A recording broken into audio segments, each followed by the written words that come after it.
And at 1 hour, 10 minutes into the flight of Apollo 13, we should be reacquiring radio contact with the spacecraft through Honeysuckle Creek momentarily. Recapping briefly the situation during the launch, we had a normal first stage burn. The second stage ignition was normal, up through 5 minutes and 30 seconds, at which time the inboard engine number 5, shut down early.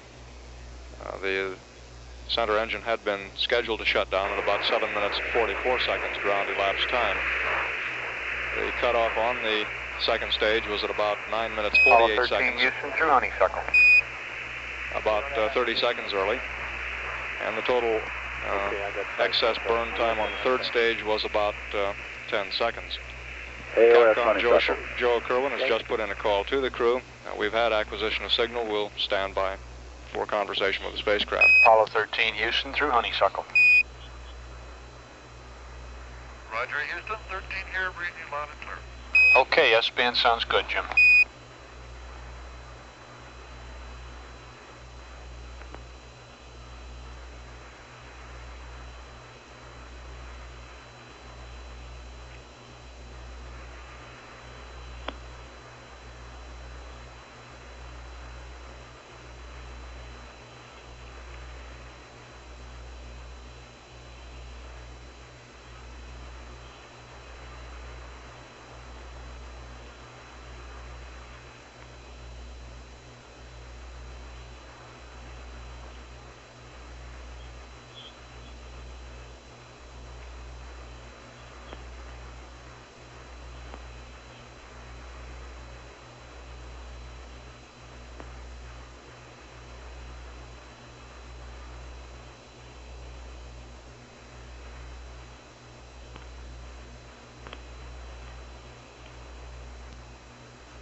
Flight GNC.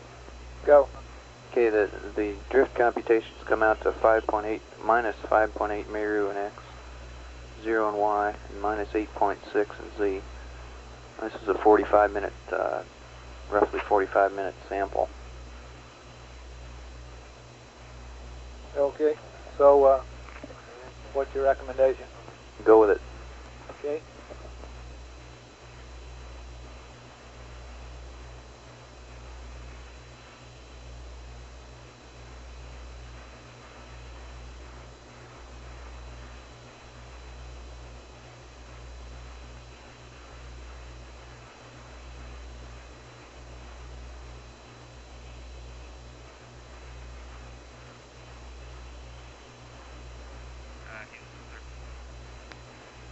Go ahead, 13. It'll be okay if I crank up the FM. Flight booster. Go. All our system data looks good across Australian pass here. You're coming in weak. I didn't quite copy it. It'll be okay, Joe, if we crank up the FM after we leave Honeysuckle here. Oh, Info? stand by on that one. Flight info. Is any problem with him doing that? Did you copy that? I missed it, He Flight. wants to know if he can crank up the FM after he passes by Honeysuckle. Yes, on Honeysuckle, tell him to go to TV and crank it up and leave it on. Okay. Understand it's okay then, Flight. Yes. You expect him to be in the TV mode at AOS at the States, right? That's right. And I'll command the tape recorder and the TV at Milo. Okay. Why don't you phrase it to him that way, Capcom, so in case he's confused. Roger, Flight. And the boosters all, and the spacecraft all look good here going over Honeysuckle.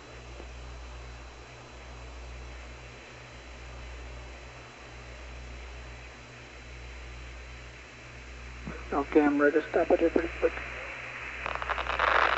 13, Houston. Go ahead, Houston. What TV was that?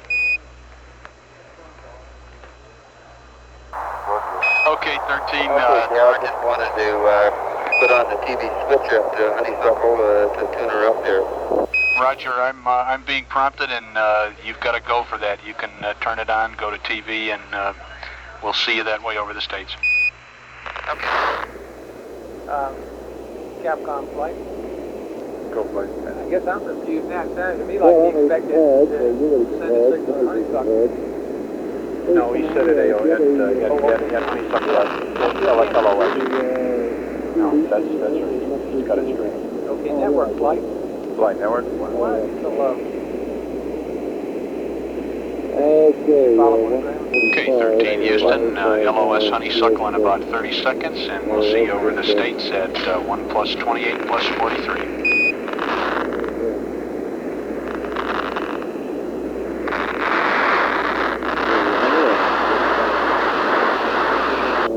And co flight.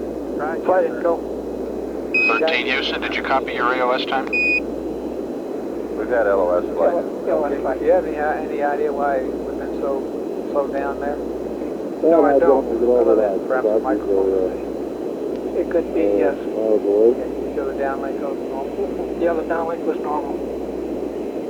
Okay.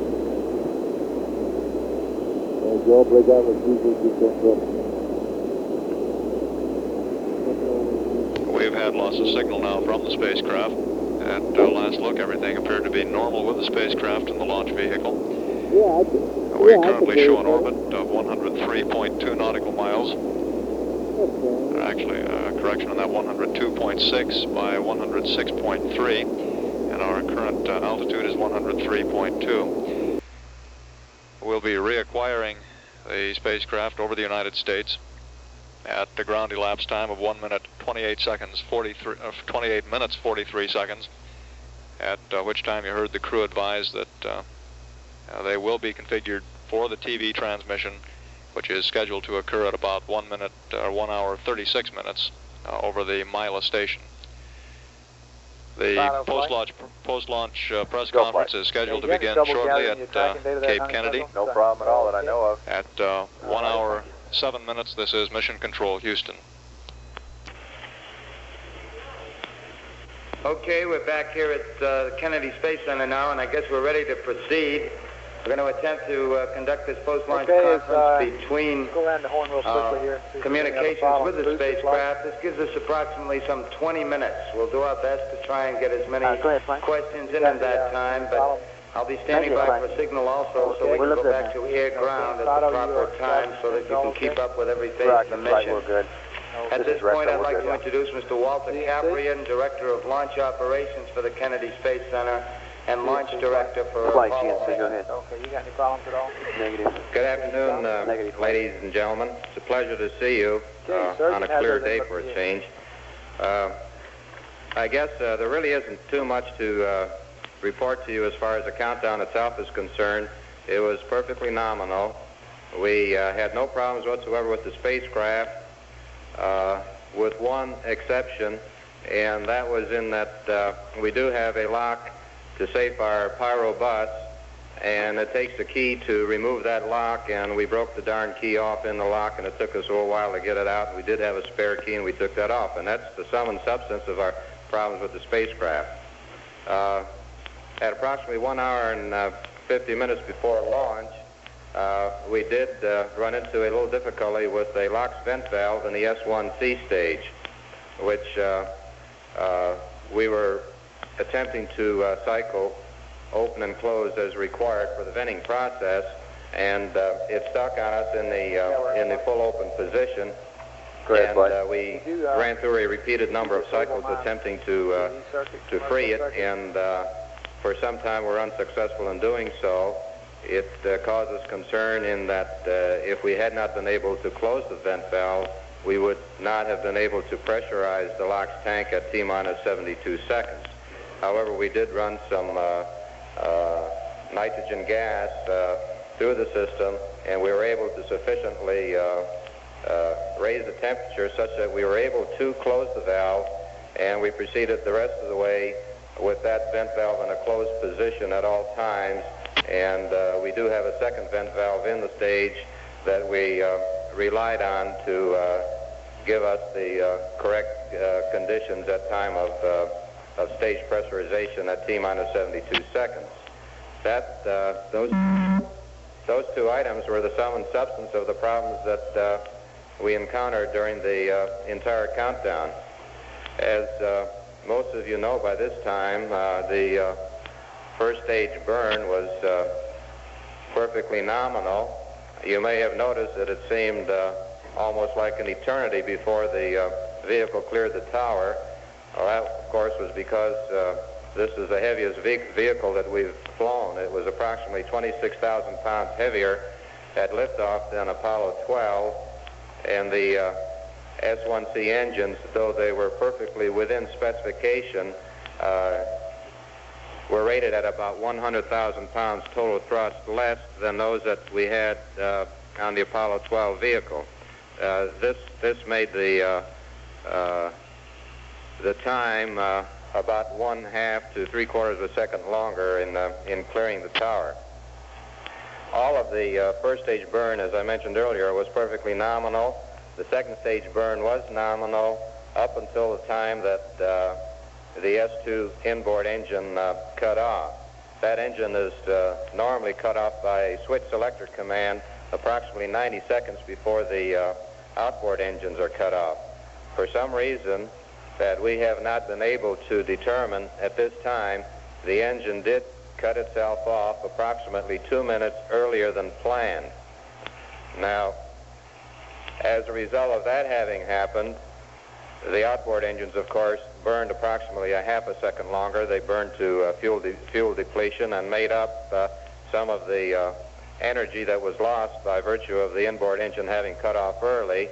And when we burned the S4B, it burned approximately half a minute longer than originally planned in order to make up the deficiency.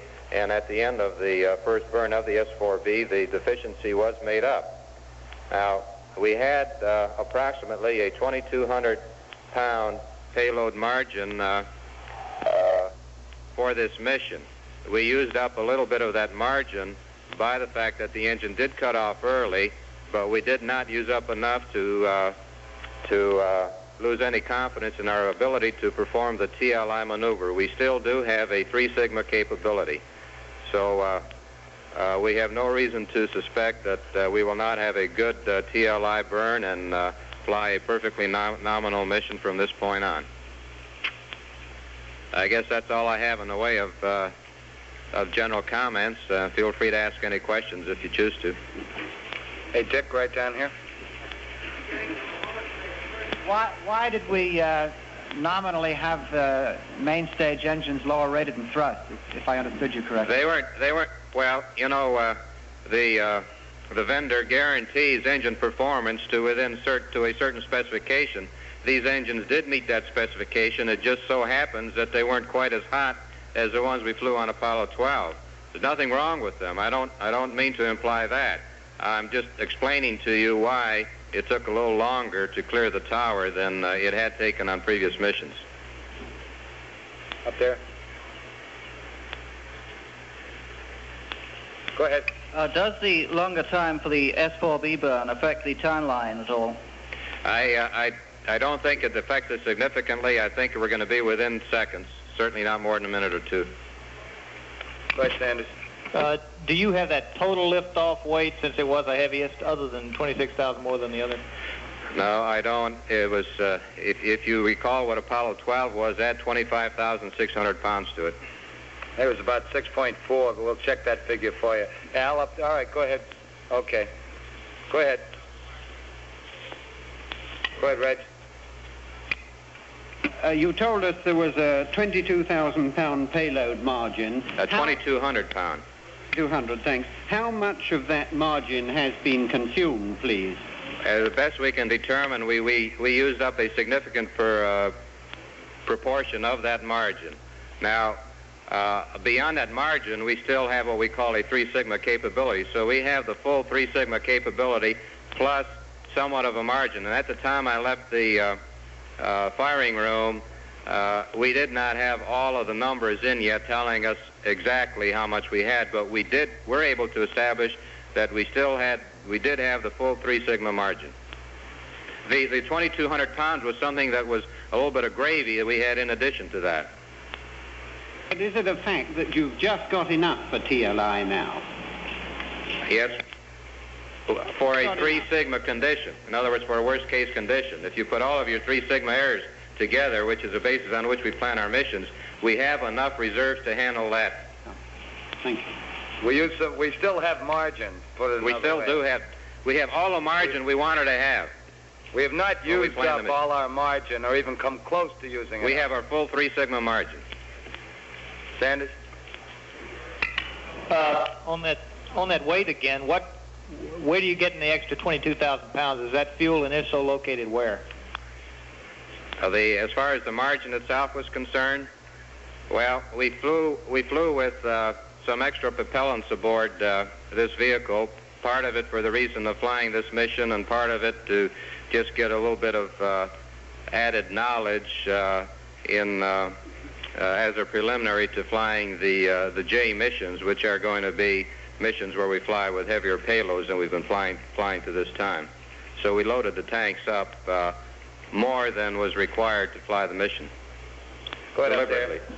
Do you have enough fuel left for to guide the S4B for the lunar impact? I asked that question when I left the firing room. The best answer I could get at that time was that we should not affect our capability of flying the nominal lunar impact with the S4B. In other words, we expect to impact the S4B where we had planned to. Flight guidance. Ed, over here. Go. Evaluation of the Australian vectors. Have any over here? We're well inside of the IU update limit. Very good. I don't see any more hands. We're okay there. Okay, we'll take 2 over here and then we'll wrap it up. All the way. Okay. Looks good. Mattingly was in the control room. Was there no concern about his being infectious with German measles? He was in the control room in Houston. Mattingly left the Cape last night.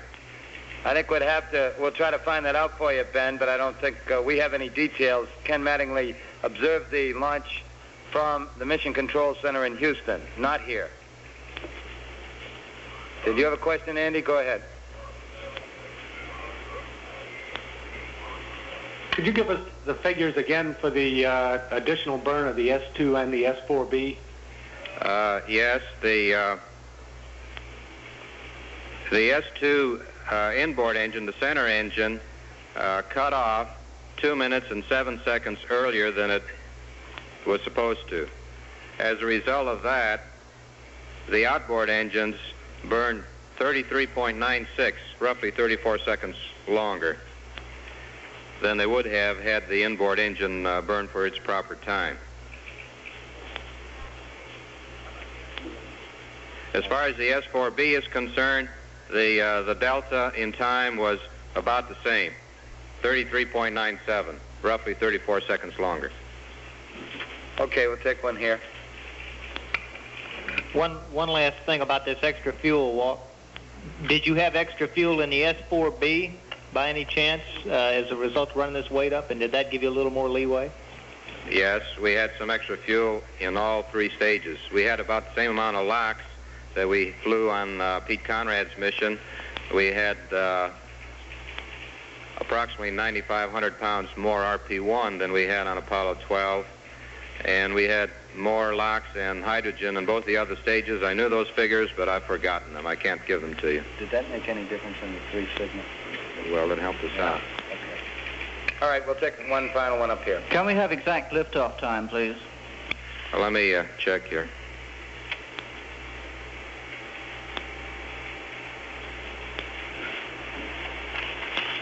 Shows it as well.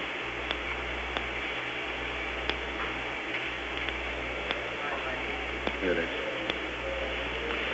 It was 600 milliseconds late.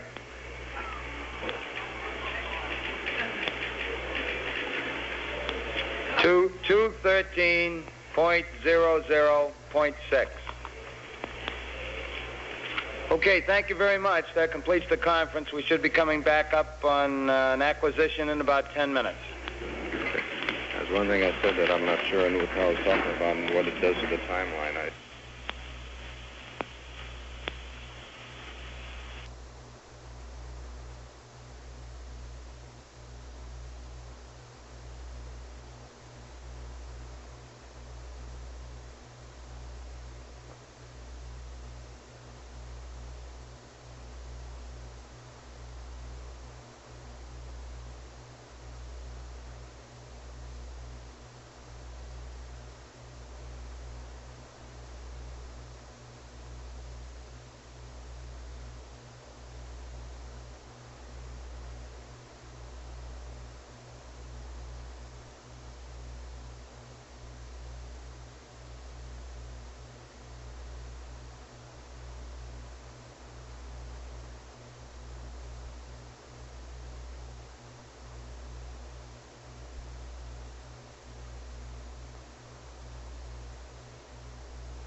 flight procedures. We're going to run a checkpoint this time. Roger, go ahead.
Okay, all flight controllers, we're 5 minutes away here from AOS.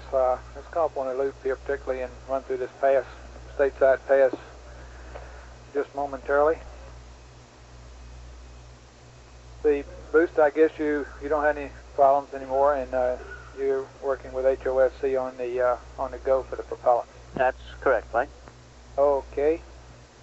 See, Fido, and you're going to take some tracking here for the first several minutes and come up with all your vectors and your uplinks.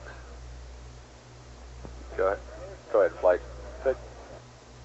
Said you're going to be tracking here for the first several minutes in this stateside pass and come up with your vector and all the uplinks, etc. Roger that. Okay, and guidance, I guess there's no further word on the IU update. That's, you're not going to look at that anymore. Time we're go. That's fine. Yeah, we'll I understand that. At 1:45. Oh, you are going to check it again? Okay. We will check it again. Okay, and ENCO, we got a TV pass here at Mala Network. You ready for that? That's affirmative, flight.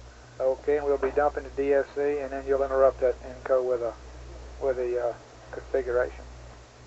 Roger, flight. Okay, we got 3 pads to go up, and we should be okay. And we will try to give them a go for TLI here, leaving the Vanguard over the Canaries.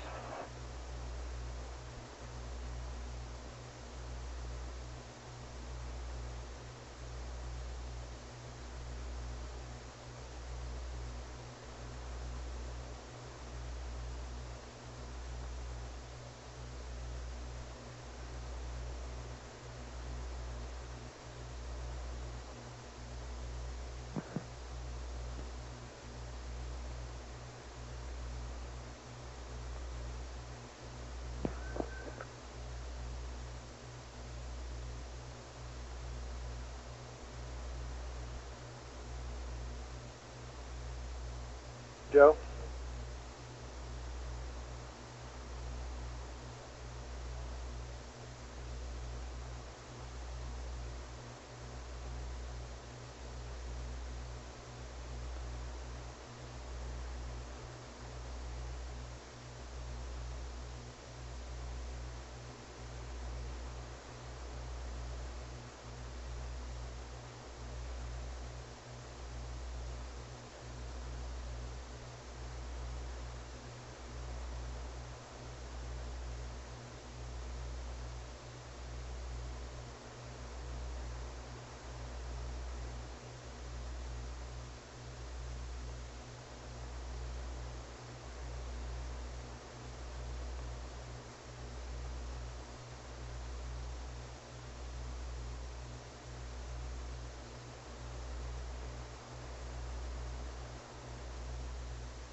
This is Apollo Control at 1 hour 28 minutes. We'll be reestablishing radio communications with Apollo 13 in about 40 seconds as the station comes within range of the Guaymas, Mexico tracking station.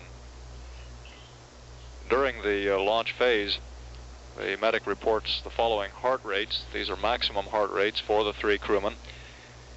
Commander Jim Lovell had a maximum heart rate during the launch of 116. AOS Guaymas. The command module pilot Jack Swigert had a maximum heart rate of 102, and the lunar module pilot Fred Hayes also had a maximum heart rate of 102. Capcom Joe Kerwin's just put in a call to the crew through Guaymas. Will stand by.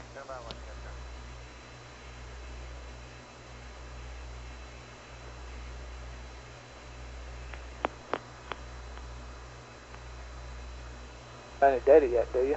Anybody? Flight Network, we have IU from Guaymas. Okay, that's right. We look good, Flight, this booster. Okay, he's got us. There we go.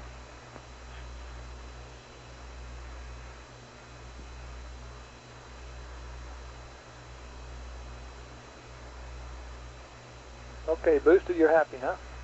Yes, I'm happy, Flight. Okay, Econ, GNC, how's your first look? Looks good, Flight. Looks good, Flight. Okay, Capcom spacecraft looking good. Apollo 13 Houston through Guaymas, over.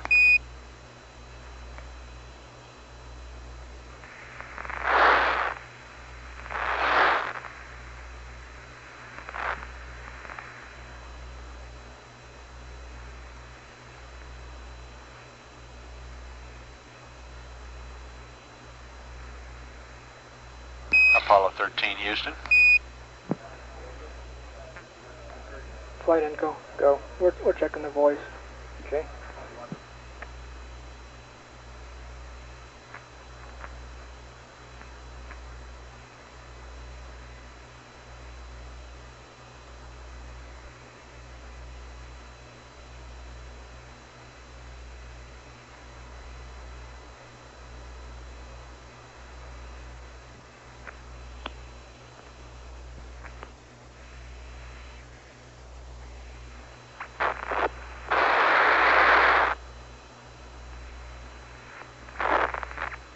Apollo 13 Houston, over. Flight Inco, we got Goldstone. You should be able to get up now. Okay. Okay, stop. Apollo 13 Houston, over.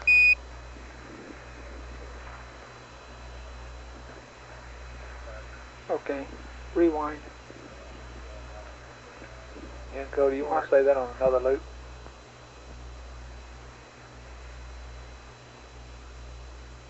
Apollo 13 Houston, over. Go ahead. Hello there, we thought you were still up there. You're almost, because you don't know what shift he's going to be in here. And I've got the TV on. Do you want it? I don't think we require it just yet, Jack, but we'll command it when we're ready. So I believe they're dumping the tape now. The You're booster probably looks good, the somewhere spacecraft 100 or looks good on 150 the few minutes data we've had. Good check.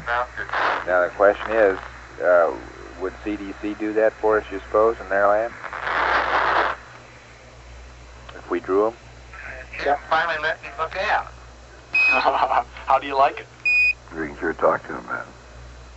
Well, I'm not sure if they would or not, because I'm sure they would if we asked them to. I guess we have to ask ourselves, do we want to do that? Do we want to do it? Well, that's why I'm asking you first. And this is the sort of thing I'd like you to think about for a while. I haven't made up my own mind yet. What I'd think about it. His first view out the windows. Hello? Hello?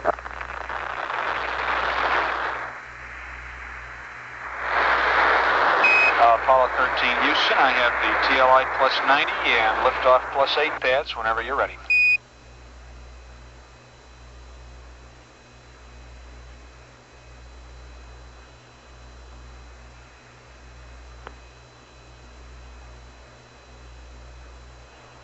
Okay, go ahead with the TLI pad, Joe. Okay. This is the TLI plus 90 pad. SPS. GNN 63825 minus 154 plus that voice is still playing low. 132. There's nothing in the 004 06 Negative flight. 45 We've been 53 minus 04917 plus 00001 plus 66340 180-228-001. HA is N/A. HP is plus 00179er. 66522 737 66265 26 1554 157. Bore sight star is Zeta Sagittarii, up 080, right 21, minus 2281, minus 02500, 11407, 34087, 0133214.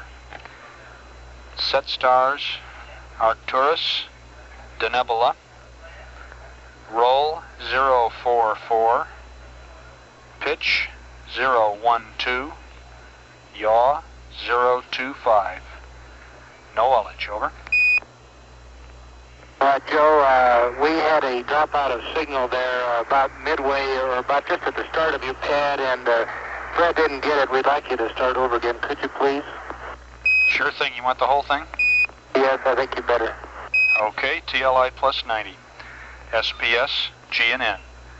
63825 minus 154 plus 132 004 06 4553 minus 04917 plus 00001 plus 66340 180-228-001 N/A plus 00179er 66522 Okay, you can go ahead and 737 Yes, it's ready. I just want to 66265 network you copy. 26 TV on. 1554 Again, play. 157. We're commanding the TV on. Roger. Zeta Sagittarii, up 080, right 21, minus 2281, minus 02500, 11407, 34087, 0133214. Set stars Arcturus, we haven't any FM down. Denebola. Tell the crew S-band aux to TV. Roll 044. S-band aux to TV. Pitch yes. 012. Yaw 025. No ullage, over. momentarily. We're checking. Okay, Capcom, we need S-band aux to TV. We're not getting it down like FM Okay, Joe, that's 63825 minus 154 plus 132 004 06 455. Fred Houston, standby one. Minus 04917 plus 00001 plus 66340. Fred Houston, over. Go ahead. That's correct. We'd like you to go the S-band aux TV, switch to TV, please. Okay, it's set to TV. Okay, we're not getting a signal. Okay, I'll go to transmit, Joe. Okay, you can continue reading back. Okay, roll 180, pitch 228, yaw 001, N/A. Plus 00179. Huntsville, we'll go for TLI. We have about a 6-second burn pad over and above required for velocity cutoff, which is about 3 seconds above a 3-signal capability. And, so we look real good for TLI. Very good. Shaft Trunnion 157, Zeta Sagittarius up 080, roll 21, minus 2281, minus 00, correction, minus 02500, 11407, 34087, Inco flight, how does that look now? 3214. Wait, we got a picture from that. Arcturus, Okay, you are getting the downlink and all that. Roll line 044. Is that correct? 012. Yeah, we had a video there from minute flight. 025. No LH. Roger, Fred, read back correct. The sextant star is 26, and the shaft is 1554. Over. Okay, Capcom, it looks like you need to hold the camera steadier and it will be good. 1554. Roger, and we have a picture now. However, it's moving around quite a bit. If you could hold the camera a little steadier. And I have your... Joe, there's nothing but clouds outside, and when we get some land down there coming up, I'll switch back to the window. I thought I'd just show you Jim here to make sure he's still here. Okay, real fine. We had a good picture of Jim there for a minute. I have the liftoff +8 pad, Fred, if you're ready. Do we want to do that if he's getting ready to point out the window again? No, not at the window. Okay, GETI okay, why don't we leave it where 00800. Delta VT 7835. Longitude -165. GET 400K 02236. Over.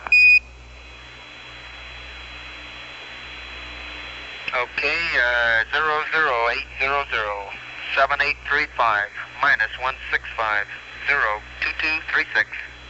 Okay, then, and I have TLI pad for you. Okay, I'm ready. TLI 22605. No, where's the window now?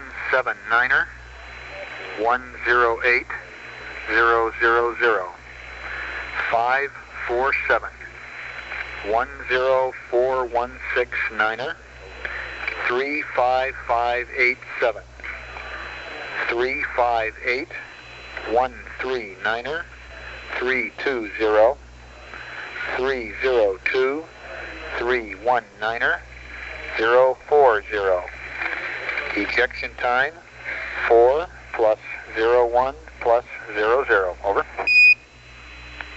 Okay, we're getting a fairly good picture now, Capcom, in color.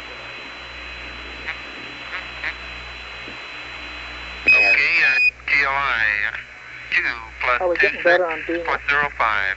Say again. 179er 108 000 5 plus 47 10416er 35587 358 139er 320 302 319er 040.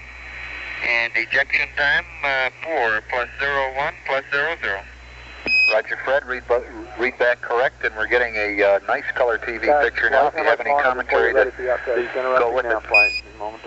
Okay. Okay, Joe. I'm just trying to figure out where we are here. That's your job, not mine. No, I must, I just been up out of the LED for a short time here, and I'm trying to find out which country we're over. I have to keep telling Jack the blue stuff down there is water. I'll give you a hint. You're in the Western Hemisphere.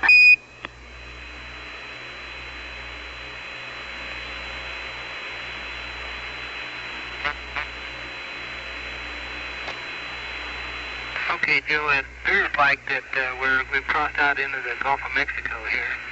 And I've got a peninsula or an island that's down there. I don't know whether you can see it. Telling that might be the Bahamas or something like that. Bermuda even.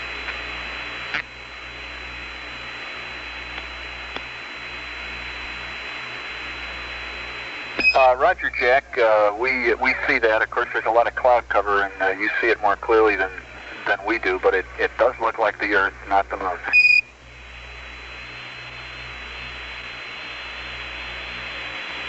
Is that all, Minko? Roger, flight, that's it. Okay, once the command is back in Capcom, you can tell him that we've had LOS Milo, which ought to give him a clue. Apollo 13 Houston, we've had LOS Milo now. Thank you very much. Of the southern coast of the United States, but we'll stay with it and perhaps we'll get a better picture in a moment.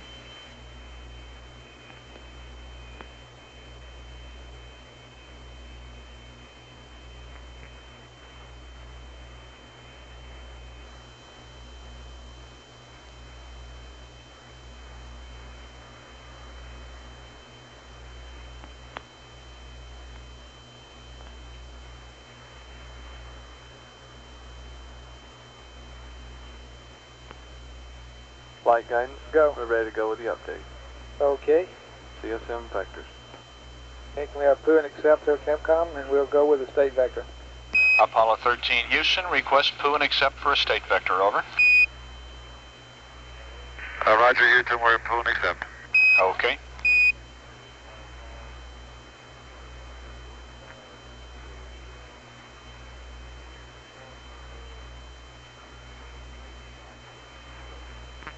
And Capcom flight.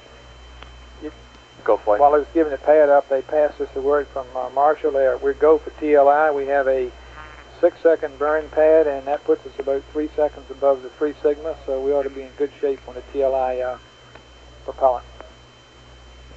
So that means they got six seconds more fuel than they need, huh? That's affirmative, which is in itself 3 seconds above the 3 sigma values. Roger, understand. I'll pass that up.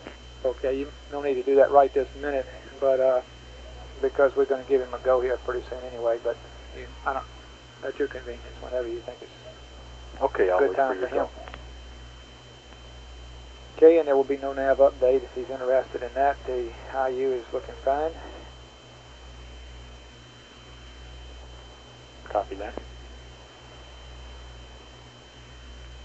And booster flight, we want to give a go here for TLI, not too much longer. I gave you one, Frank. You go. Oh, yeah. That's your last word. That's it. Okay. Guidance flight, how you doing? He's uplinking now, flight. Okay. Short delay here during the handover. Alrighty, we're going to be giving him a go here from TLI shortly. Ecom, GNC, you guys go? Flight econ. You guys go for TLI? That's burn flight. I need docking probe extension and the power time. Okay, we're standing by. You ready anytime, won't you? Roger. Okay. Flight GNC. Go. We're go. Okay.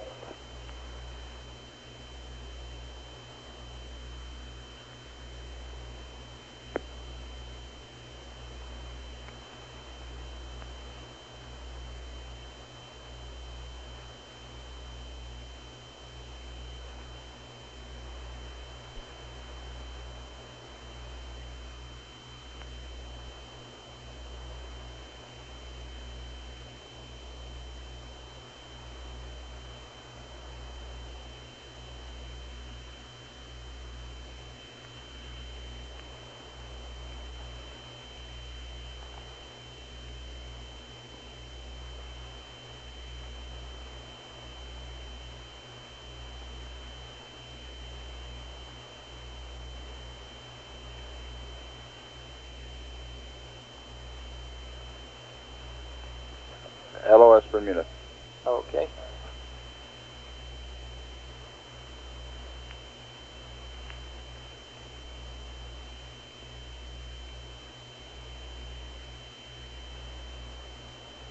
How you doing, guidance? You're done, aren't you?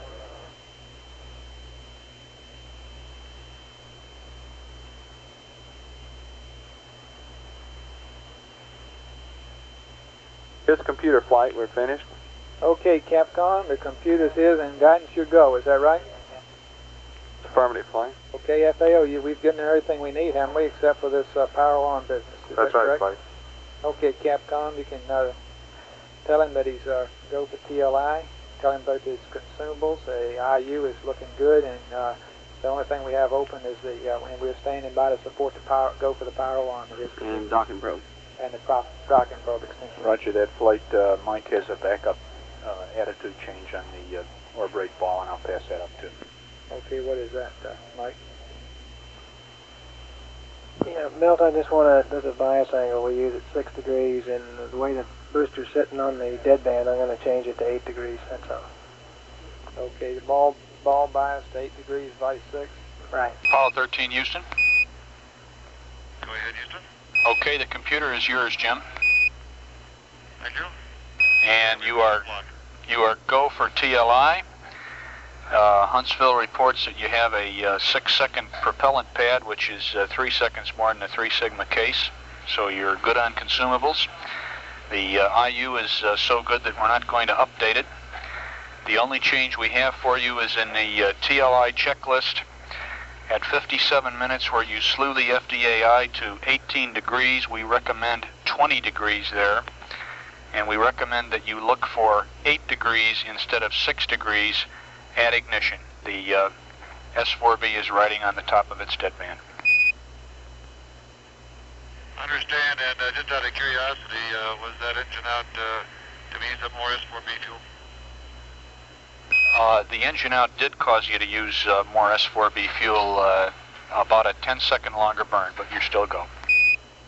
Okay, thank you. And the only other thing, Capcom, is that we're ready to support the power alarm and the docking probe extension. And 13 Houston, we're ready to support fire alarm and docking probe extension whenever you're ready.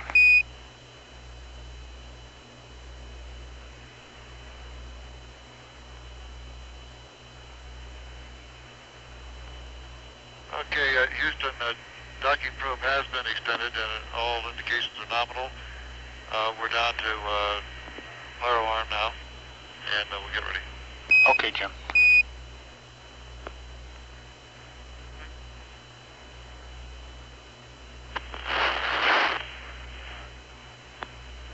Okay, Houston, my circuit breakers armed are closed, sequential logic 2 on and up, and we're standing by. We're go, flight. Go, Capcom. Okay, 13, your go for fire alarm.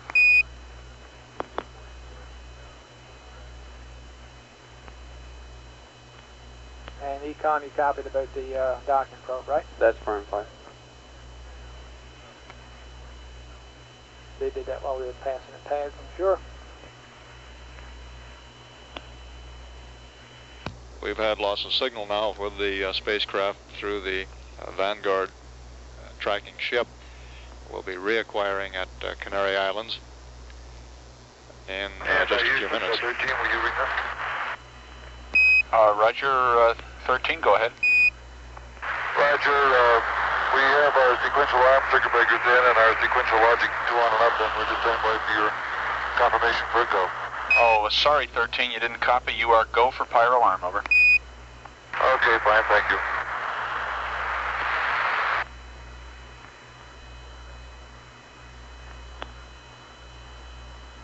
GNC. Go.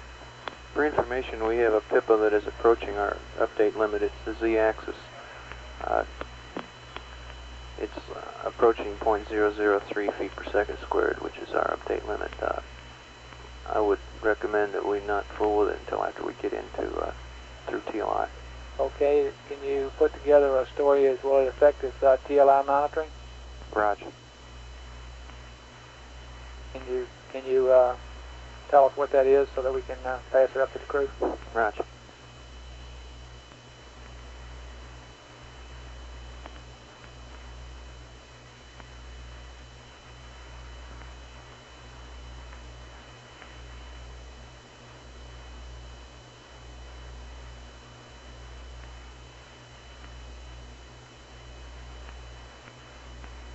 What GNC flight?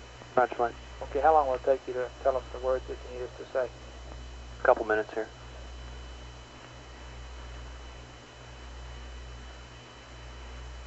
Okay. We better plan that for, write that down and we'll give that to him at Carnarvon.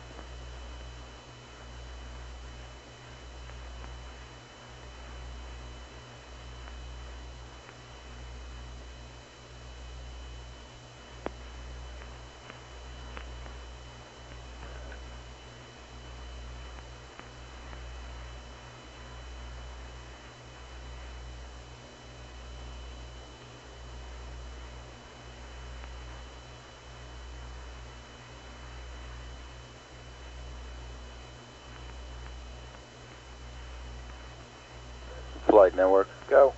Yeah, we'll have a keyhole problem here at Canary in about a minute.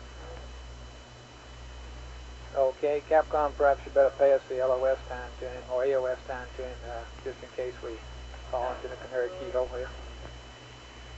Roger that. What?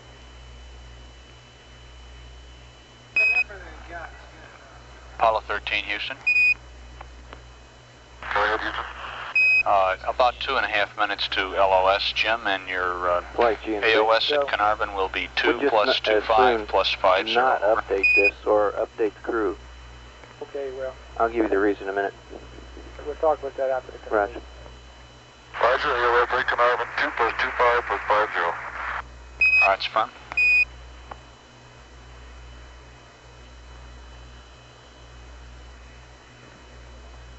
Flight Info. Go. I'd like to have the crew do a command reset at Canary's LOS here, and then back to normal. Up telemetry, command reset, then normal. Okay, Capcom, up telemetry, command reset, back to normal at Canary LOS, please. Copy that.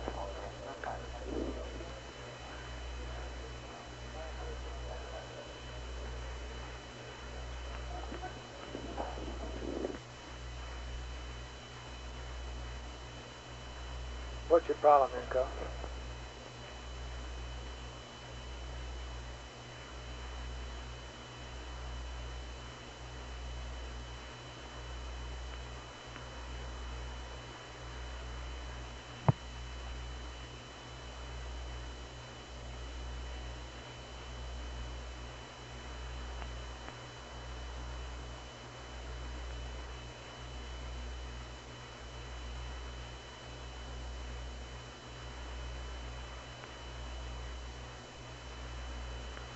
Apollo 13, Houston, LOS in about 1 minute. At LOS, we'd like command reset and then normal.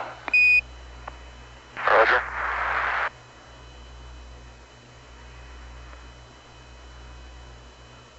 Inco, flight. Flight Inco, what's your problem? The keyhole flight, I was trying to get as much of that dumping as I could. You didn't finish it, huh? Okay.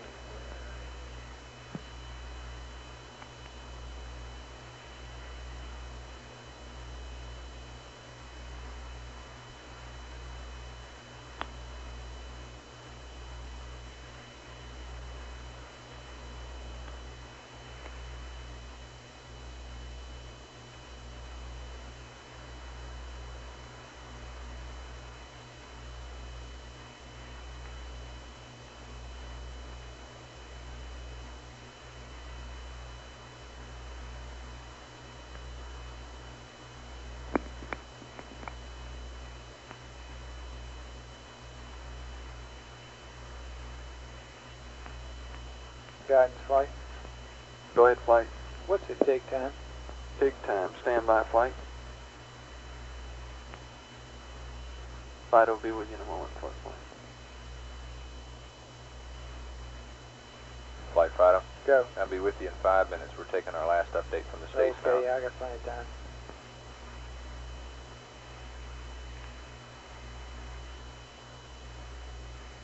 LOS flight. Roger.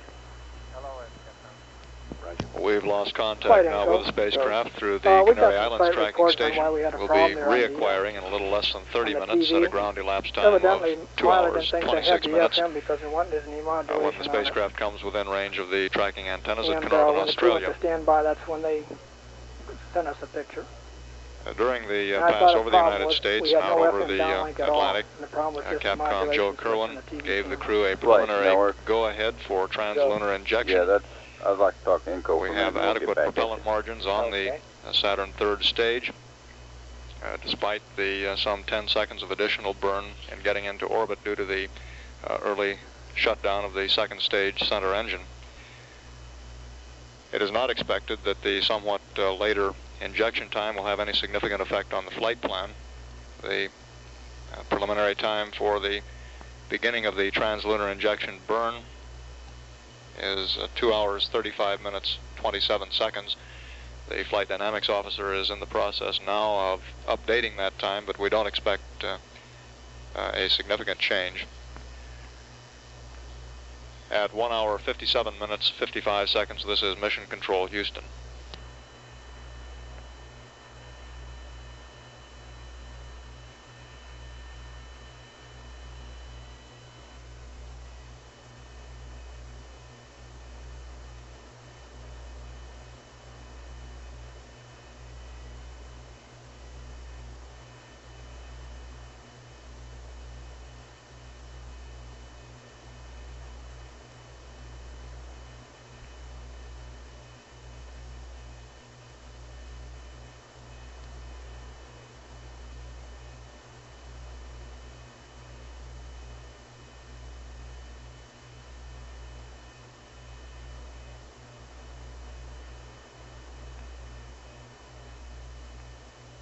GNC flight. Flight GNC. So you want to talk about your Pippa? Roger.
Flight Fido. Go. Okay, TLI TIG is 2 hours, 35 minutes, 43.8 seconds. 2:35:44. Roger that. Okay, thank you.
What is that? Can you give me the new time?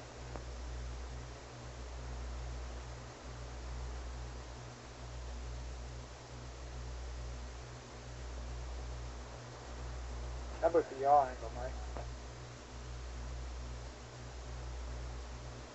Okay, so ball start at 57.00 by 57.20. Okay. If they need to go manual, yes.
Flight, just retro.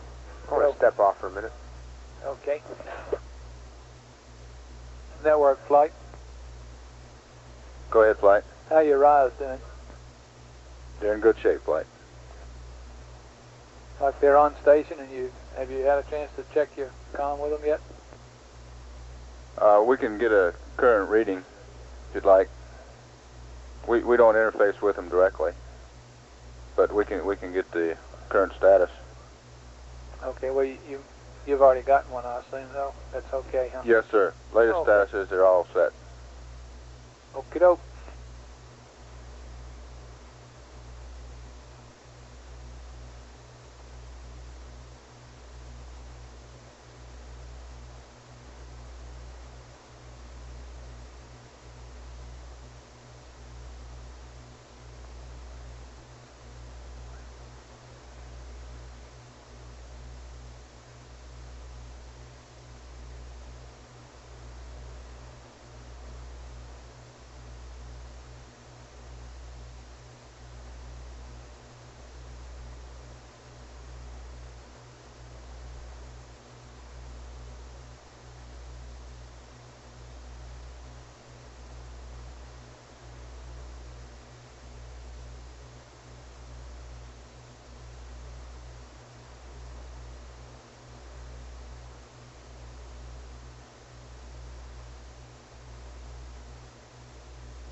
Flight procedures, we're going for a checkpoint here. Okay.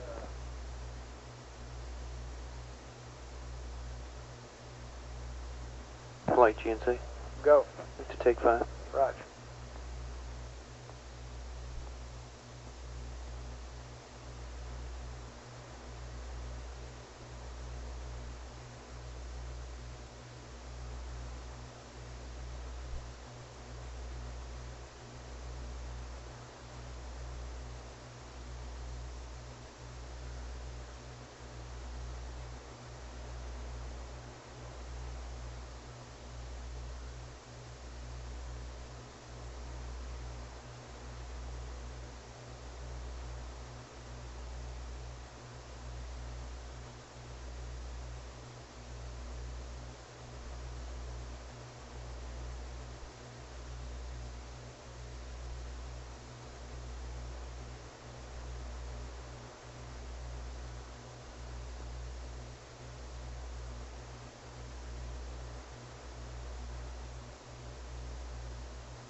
Flight check when complete. Roger.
Enco flight. Flight Enco. You guys were going to talk about that TV thing at Mile and get back to me. I'd like to do that before Carnarvon here, if that's possible. Did you and Network discuss that? Yeah, we did, and I got two reports. I got one report from Mila that said no FM, and I got one report from the TV monitor in the back room that said Mila had no FM. This was just prior to the crew switching the camera modulate switch to on. And when they did switch it on, the data came in right away, the TV. And the overlapping sites reported that they had FM all the time, continuous. So I think it was a model report that was bad. Network, do you agree with that? Well, no, I don't agree with that. I don't think we had a problem, I guess. There's some conflict here on who reported what, but I think, as near as I could tell, the sequence of events was correct. That we had the carrier, and when they turned the switch on, we got the TV.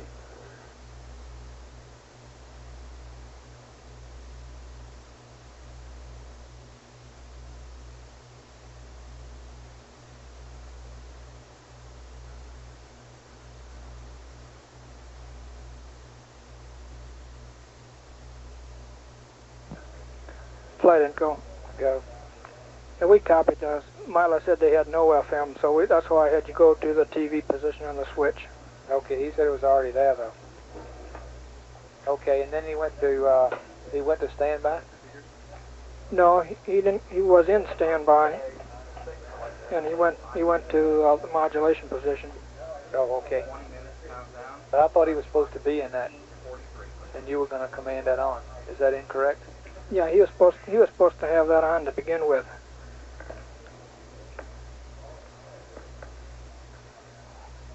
Okay.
ENCO and network on AFD loop conference flight.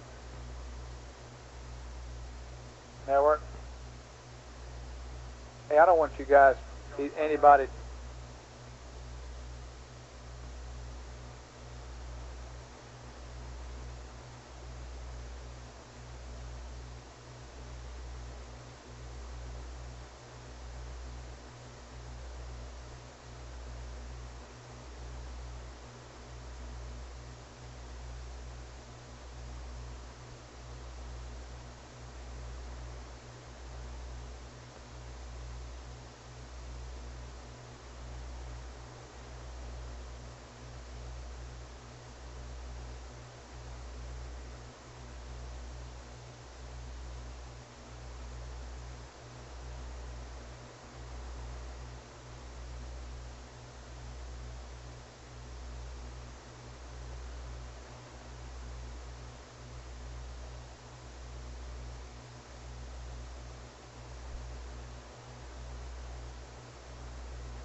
Go ahead, Captain.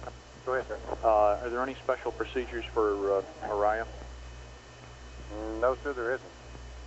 Just the same thing. You should hear him say he'd go for a remote, either VHF or S-band, and that should be on net 1. And you'll hear that on your air-to-ground loop. Okay. And then you'll be able to talk to the Orion through the spacecraft, maybe. We hope. Okay, we'll see how it goes. All right, sir. Thank you. Yes, sir.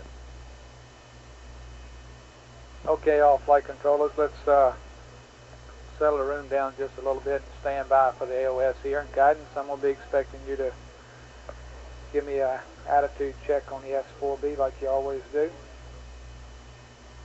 And Booster, you're going to tell me about how everything's looking in time base 6. Roger, fine. And Capcom, you're going to tell them about their ordeal ball, if they should have to use it. Okay, we already gave them the attitude updates for a nominal TLI. The only other one we have is for a manual TLI, and I guess I'd question whether I should pass that up to them once they're in time base 6.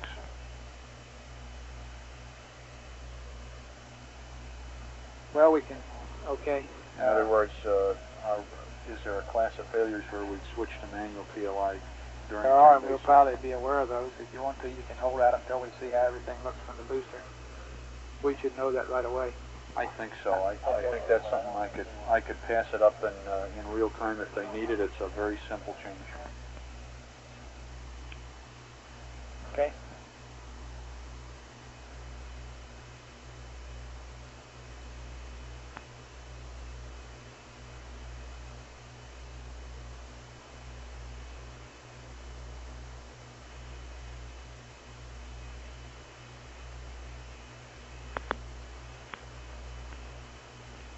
This is Apollo Control at 2 hours 25 minutes. Apollo 13 is now about 10 minutes away from the scheduled ignition of the S4B engine to start the spacecraft on its way to the moon. The flight dynamics officer advises that the planned time for the beginning of that burn will be 2 hours 35 minutes 44 seconds ground elapsed time. AOS, Carnarvon. Our network controller reports that we've just had acquisition of signal with the spacecraft from Carnarvon. During this pass, flight controllers will be looking at the spacecraft and the launch vehicle, the S4B, one last time before translunar injection. Okay, Joe Reed, you're loud and clear. We're sitting here monitoring time base 6. You can see counting downward 20 seconds away. Okay, we're just starting to get data, and everything still looks good to us. Okay, Joe, at 2 hours and 12 minutes, the O2 flow highlight came on. It's been pegged high ever since. It's been on about 14 minutes. We got the flight. That's Roger 13, we're looking at it. That's normal, normal Capcom. Time base 6. Copy, time base 6. We confirm time base 6, flight. Okay, everything look okay to you, Booster? That's fine. That looks fine, flight. Okay. Fido, guidance, how's it look to y'all? Looks good here, flight. Looking good, flight. Okay. DNC? Looks good here. Okay, and Ecom, you're okay. Okay, Capcom, his systems are all go. We still go for TLI, and that O2 flow high is a standard thing that happens at this time in the mission anyway. I guess I don't understand that. I well, the thought they had 0.8 of an hour. No, waste management is over. It's over pump run. That's right. Okay. What's the search time? 866. Okay, Apollo 13 Houston, you have a go for all systems, and the O2 flow high jack is nominal with the waste tank vent open at this time, and it's no sweat. Flight booster. Okay, go. just one The burner is in progress, and the fuel tank is pressurized. Right. Thank you.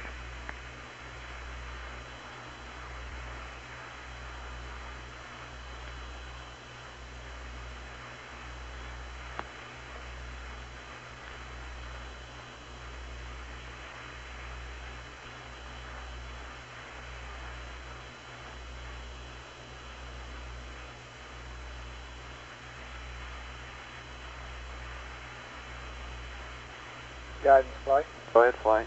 I'm ready with my standard question. Attitude check looks good at this time, flight. Both delta between the system and current attitude on the system. Very good.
The crew is rather quiet at this time, preparing for that translunar injection burn.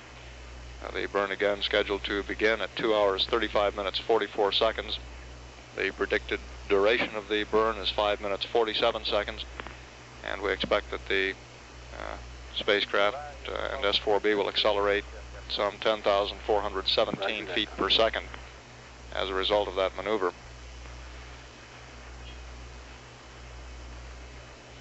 We will not get data from the burn. We'll be out of acquisition with the spacecraft at the time the maneuver occurs. 3 Araya aircraft, Apollo range instrumented aircraft, are stationed in the ground track off the coast of Australia, underneath the point on Earth where the translunar injection burn will be occurring. They'll be recording data from it, which we could play back somewhat later if necessary. S4B chill down is in progress. Okay. The booster engineers just reported that the S4B chill down in preparation for the burn has begun.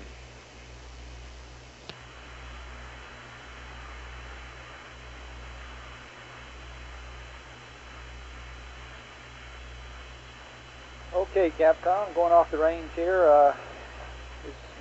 S4B and the CSM both look good, and we'll be standing by for him to tell us how the burn's going. Roger that point.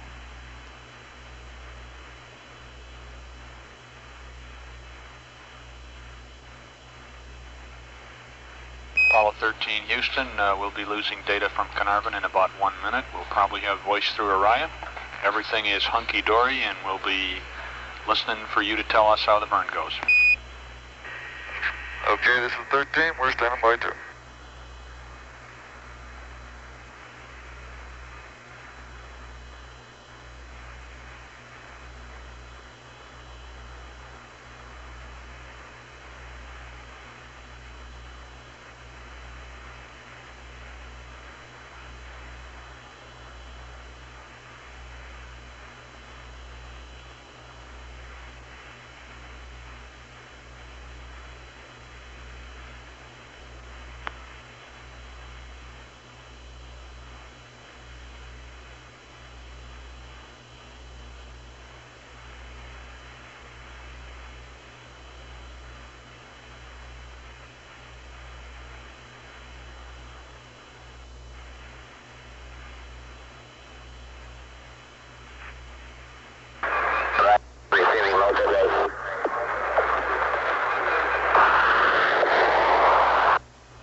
Flight booster. Go. We've met all the requirements for restart. We look good. Roger.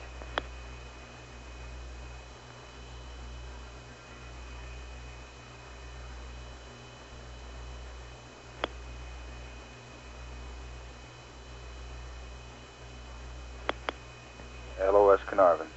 Roger.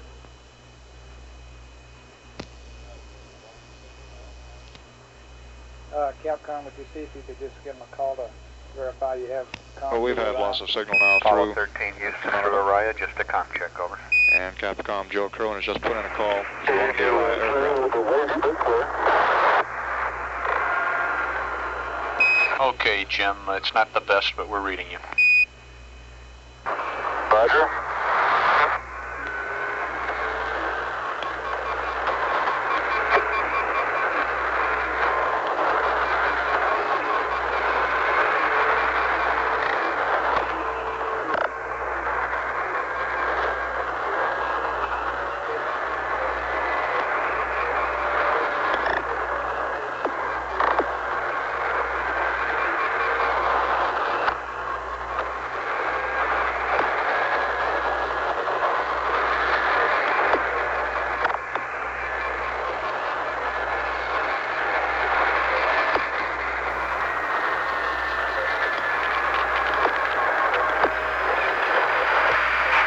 Communications will continue to be somewhat noisy during the time that conversation from the spacecraft is being relayed to the Araya aircraft. As mentioned before, we will not see the commander there. We do hope to get reports on the progress of the maneuver from the crew. We're now just a little more than 1 minute away from the scheduled beginning of that burn.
Copy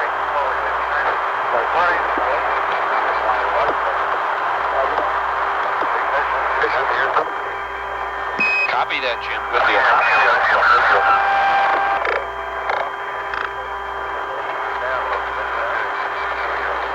Jim Lovell reports with net ignition.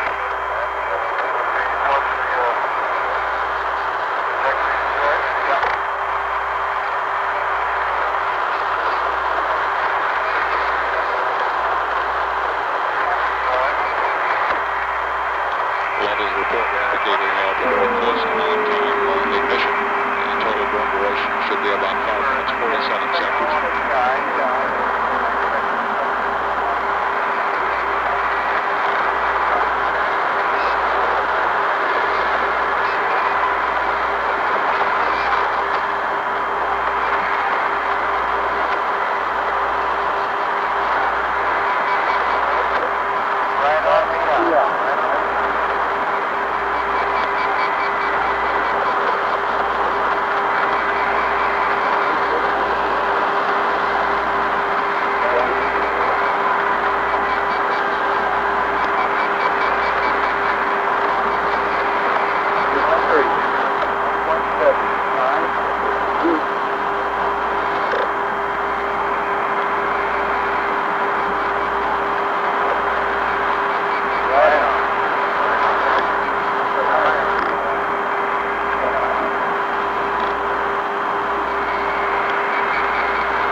Okay, profile.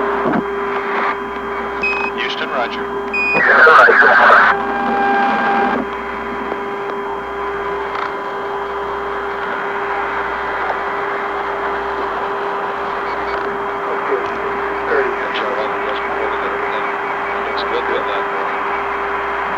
Still about 7 minutes away from reacquiring the spacecraft through the station at Hawaii, which means we got our first good look at the trajectory as a result of this burn.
Houston, roger.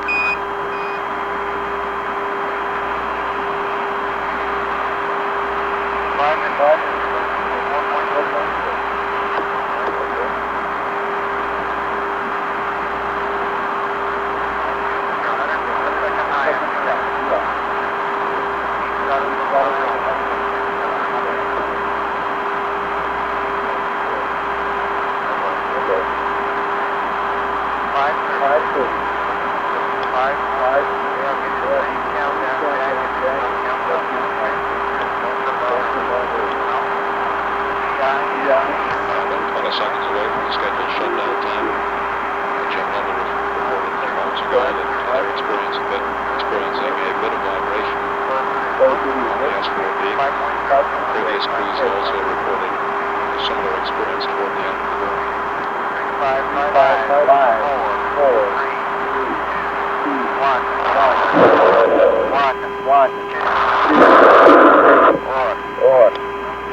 That's all. Houston, copy engine on. Copy engine on. That's good.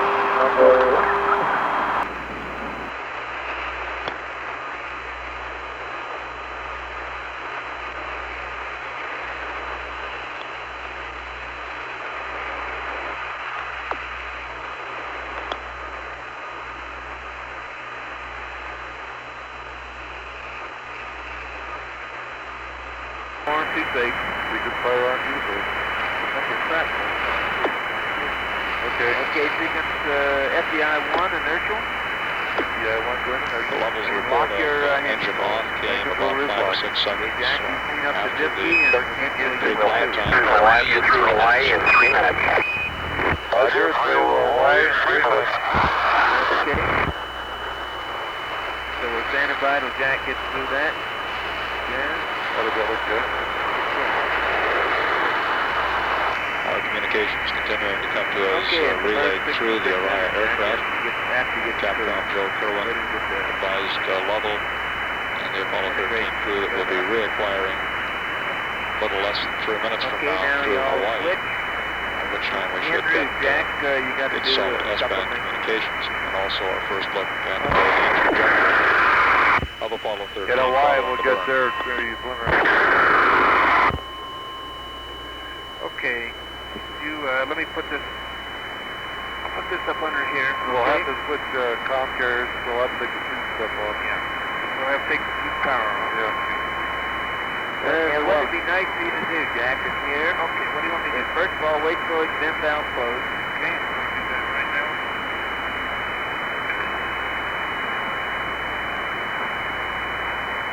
I've got the high beam power off. I've got the two breakers in on 25. Wait till it's been valve is closed. Now get the TV camera out from me. Okay. Yeah. I'll be bickering with that. TV camera's out. Thank you. And this will give me the monitor and all that shit. Bracket. I'll be fiddling and getting this baby ready. Communications is getting quite noisy at this point through the Orion relay. Yes, do we have a burn? Lovell's reports of ignition and engine shutdown would indicate that the burn went at least fairly close to nominal. He reported engine shut down about 6 seconds following the time that the engine was scheduled to shut down. We'll be reacquiring at Hawaii in about 45 seconds.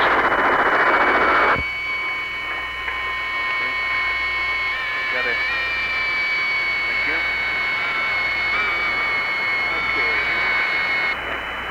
Okay.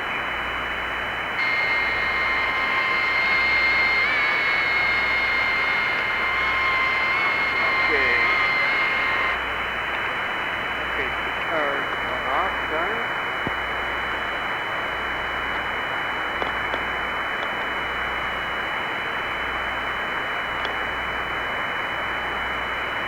AOS Hawaii.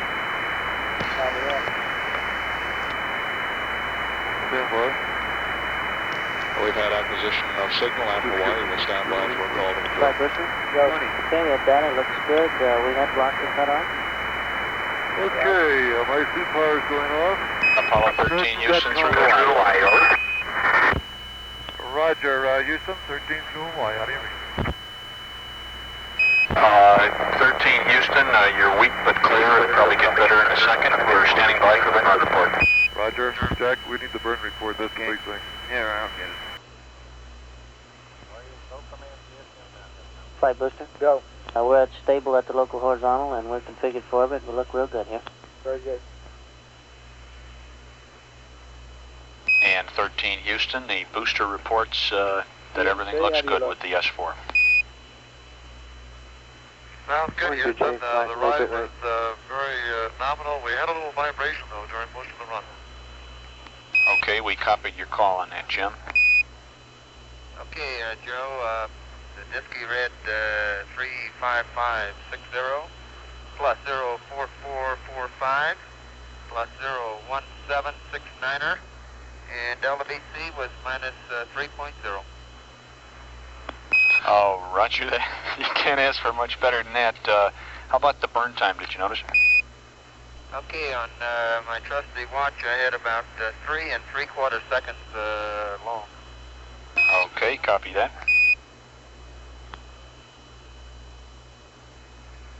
We got it, flight. Okay. You copy that, booster? Roger, flight. Just about exactly what we got, too. Flight Fido. Go, Fido. We're at high speed at this time. We'll be here for about 2 minutes. Okay.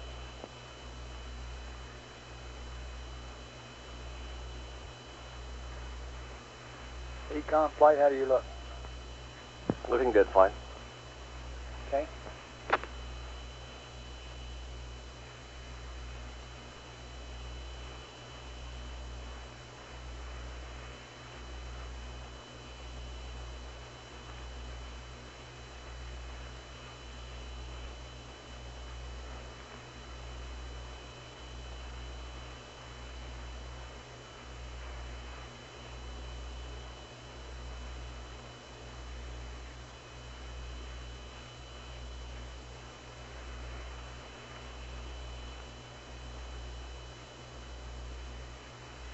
Flight booster. Go. Maneuver to spacecraft SEP attitude will be initiated at 2 plus 56 plus 37.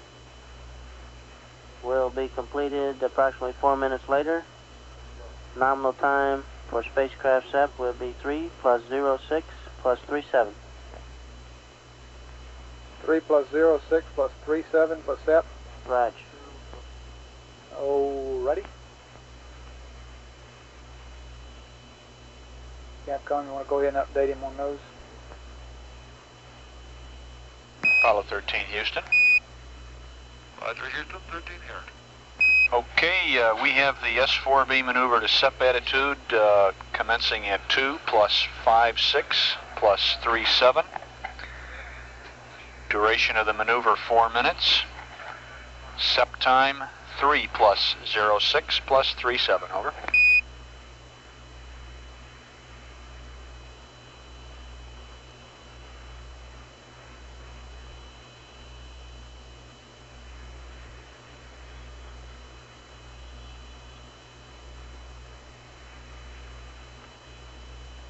Okay, if I heard those right, Joe, that S4B maneuver was 2 plus 56 plus 57, and SEP time is 3 plus 06 plus 27. Correction on the seconds, 2 plus 56 plus 37, and 3 plus 06 plus 37.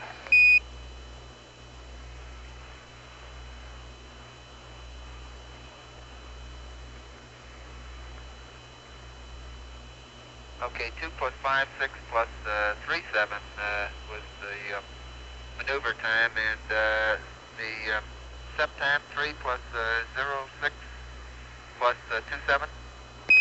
That's plus 372, exactly 10 minutes later, Fred. Okay, 37. Econ flight. Go, flight. CO2 slows down. You figure you went ahead and closed that vent valve? Negative, flight. It's back up now. So, okay. Sure enough.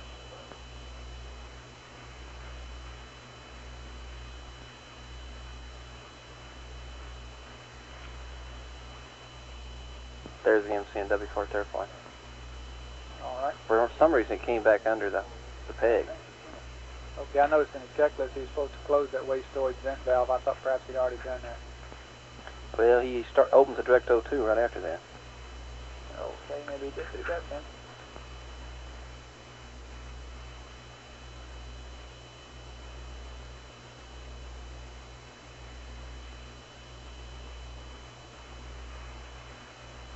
Back down again, didn't it?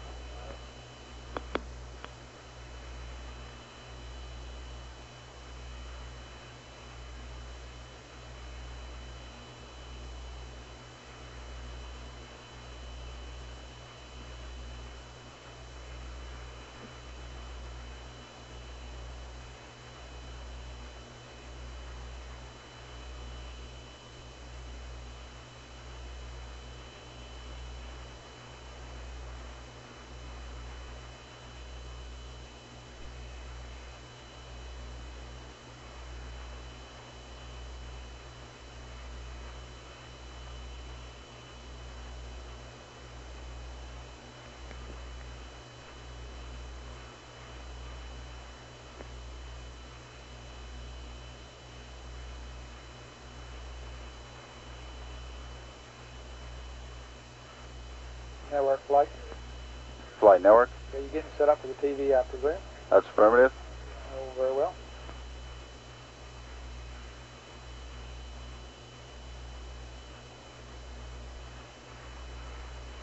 GNC flight.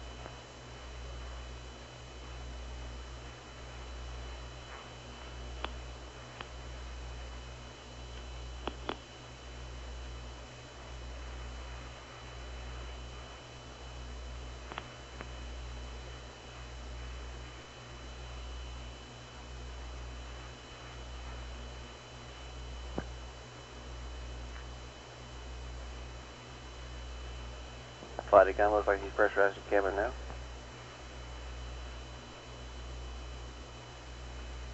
Yeah.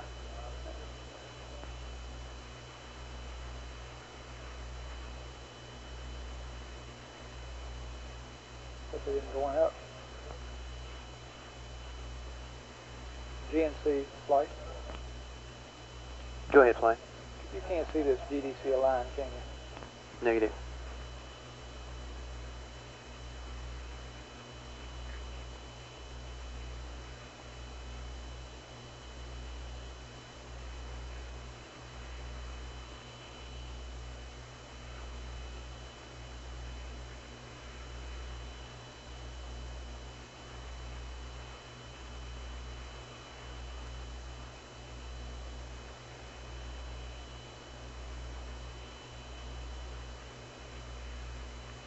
This is Mission Control. We're now at 2 hours 54 minutes with the crew preparing for the CSM separation from the S4B, the subsequent docking with the lunar module, and the ejection of the LEM and command module from the Saturn third stage.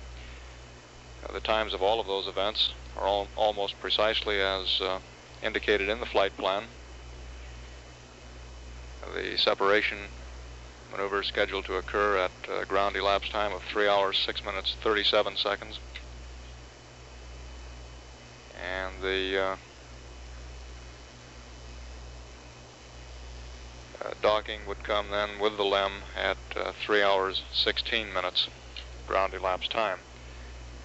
Our displays in Mission Control are showing the effects of the translunar injection burn. We currently show the spacecraft at an altitude of 1,183 nautical miles, traveling at a velocity of 31,406 feet per second. They indicate now two-suit pressure. So there's something funny about the cow curve right now. Okay. Flight GNC. Go. We didn't get our pre-TLI EMS bias drift reading. We can wait until after TD&E and get that. Okay.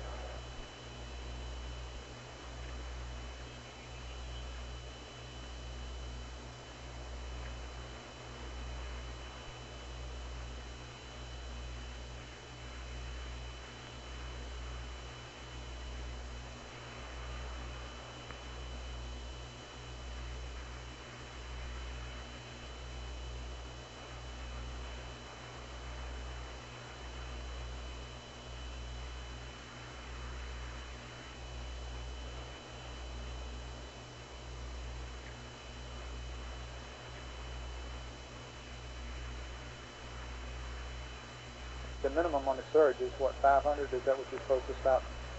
Yes. There shouldn't be no, to pressurize the tongue load shouldn't take hardly any, should it? Shouldn't take hardly any out of the surge tank. Yes, that's what I meant. It's almost there.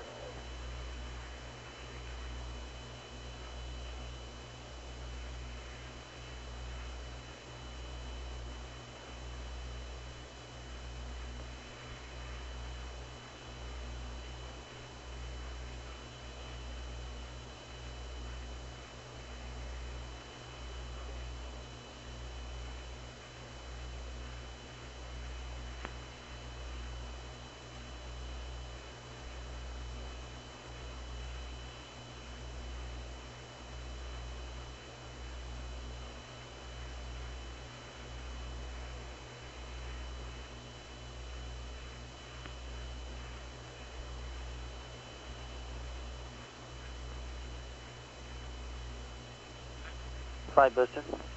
Go. Spacecraft set maneuver initiated. Okay. Vents are closed and dumps are complete. Very good.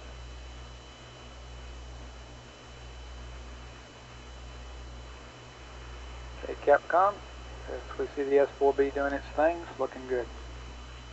Roger.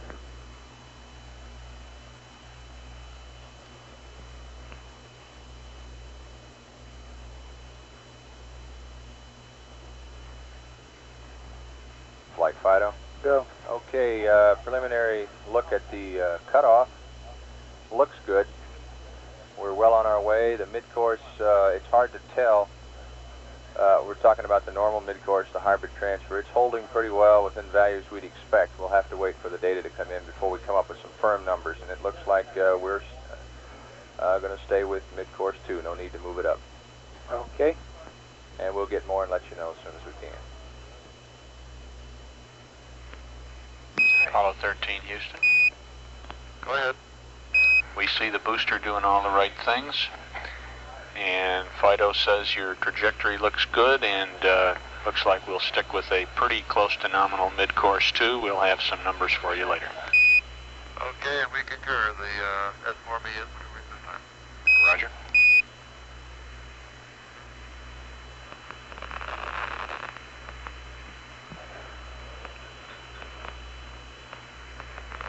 Flight Info. Go.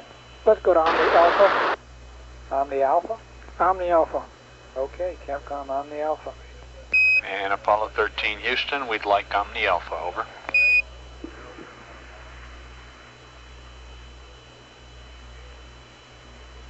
Then do we go to Charlie there, Inco, after we get more towards the SEP attitude? Yeah, when you get to SEP attitude. It's just the way he went to SEP attitude that caused us to call that out. And it's the standard method that boosters doing it all. Okay. Flight guidance. Go. Something very minor here. It's no problem at all. When he loaded the extraction attitudes into the computer, he loaded the pitch off by 2 degrees. He loaded 317 instead of 319. It's no problem. And in case he does question it, he could have just minor read it wrong off the pad or something. No problem at all. Okay. Well, all right. We'll just file it away in case he asks. Yes, I just wanted you to be advised.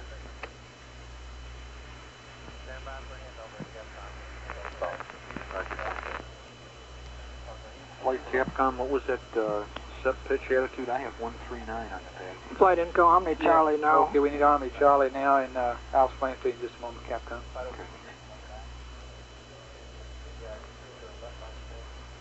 Omni Charlie flight. Need it quick. We lose him. 13, Houston, now request Omni Charlie. Flight Network, we're doing a handover. Okay, we'll be doing a handover in just a moment to Capcom. You can expect a momentary drop. And 13 will be doing a handover now. Let's call Omni Charlie again. We just had a handover. Roger, Jim. Roger, flight. We got Omni Charlie now. Okay, Capcom, on that pitch, instead of putting in the pad value of 319 for the SEP attitude, apparently he put in 317 in guidance. For the extraction. I mean, sorry, for the extraction. Oh, okay, I was looking at the SEP pitch, and I thought if he put in 317, he's in trouble. Okay. No, we don't see any point in telling him about it unless you think we should. No, I don't. He called, that's what it is. Okay.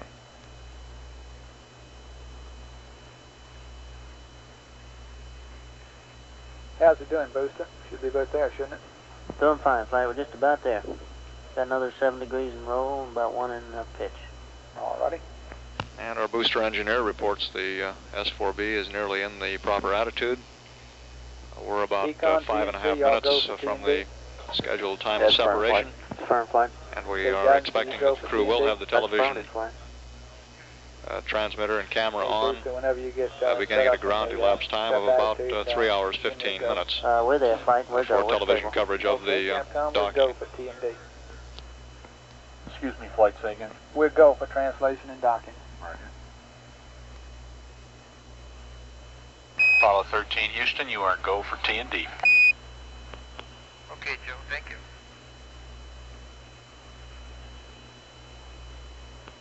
And 13, Houston, check your noun 17 for extraction pitch attitude. It should be 319 degrees, over.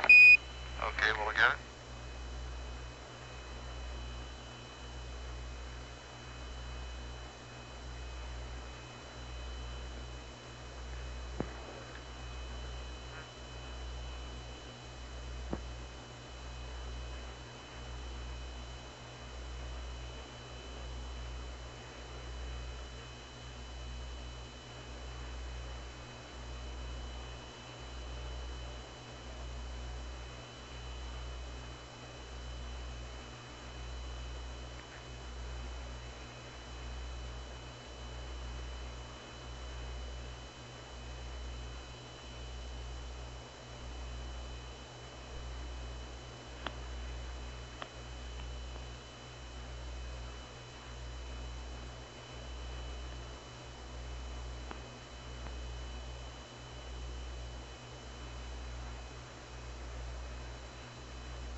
Flight booster. Go. Okay, per our nominal timeline here, I'll be commanding to dump back the state vector from the IU at S4B cutoff here. No problem, I just want to let you know. Okay. Our command system has been enabled by the onboard program. Roger.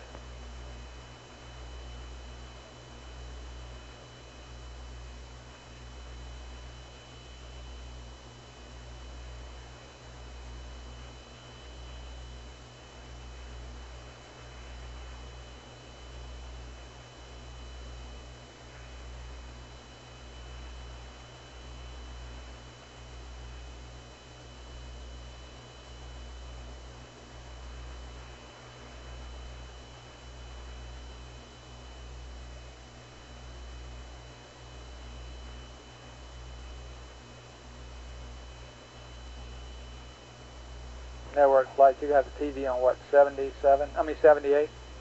Say again, flight. TV, will, black and white TV will be on 78? That's affirmative. Thank you. Flight account. Go. We're at 5 now in the cabin. You gonna cue him on that? Yeah, okay. Well, how close can you read his gauge? Flight guidance. Go. He's corrected that pitch attitude. Roger. He'll be able to read that close point. I can call you at 6.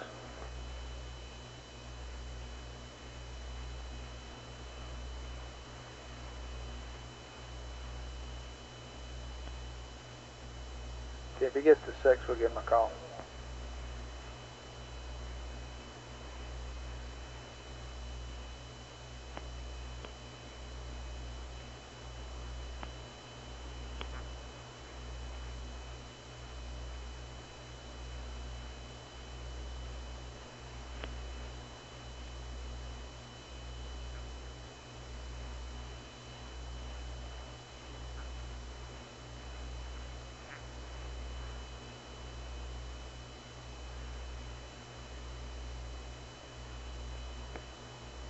Houston 13, we have a go for fire alarm.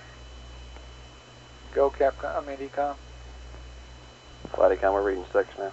Okay, we go for fire alarm. That's firm flight. Okay, we'll go, Capcom. 13 Houston, affirmative, your go for fire alarm, and recommend you secure the cabin pressurization. We did. We closed the waste management vent valve there. Okay, we're reading 6 PSI in the cabin, Jay. Say again, Ecom. Turn off the direct O2 is the thing we want. Roger. Roger, Joe. Thank you very much. He's got it.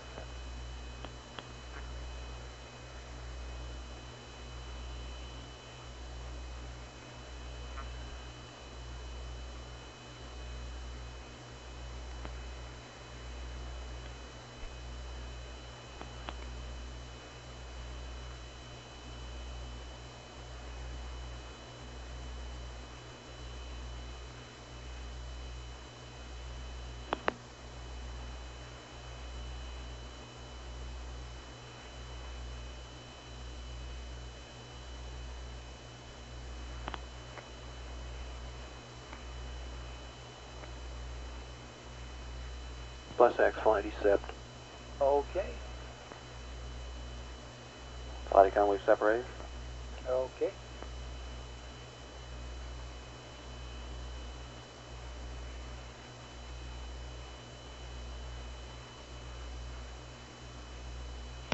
telemetry data here on the ground indicates that the spacecraft has separated from the S4B. Astronaut Jack Swigert at this time would be in the commander's couch, the left-hand couch, at the controls of the spacecraft during the transposition and docking maneuvers. And we should be getting television transmissions from the spacecraft beginning at about 3 hours 15 minutes ground elapsed time.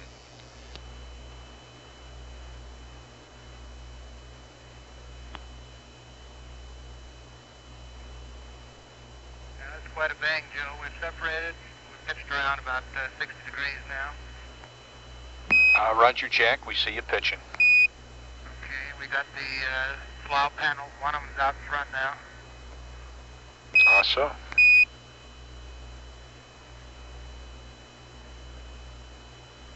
Swigert reporting that the slough panels on the S4B are coming into view.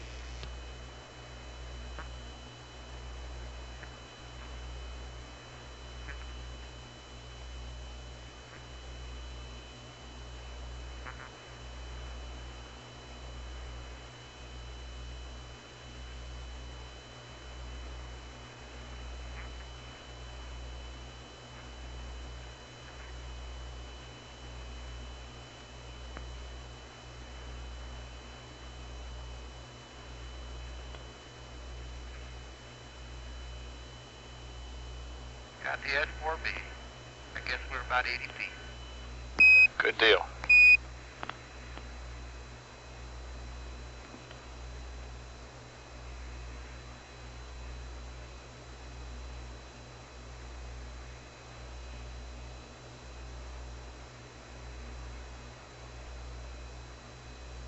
Okay, I'm gonna come on with the TV now, Joe. Okay, Fred, we're waiting for it.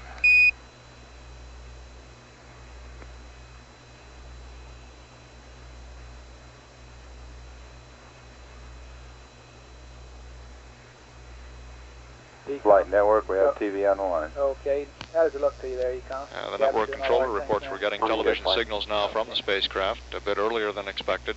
The crew is apparently somewhat ahead of the timeline in the transposition and docking maneuver. We'll stand by for a television picture.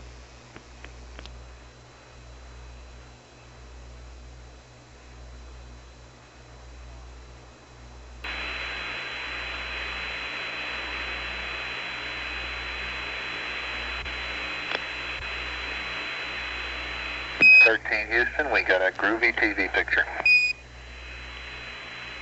Sounds good.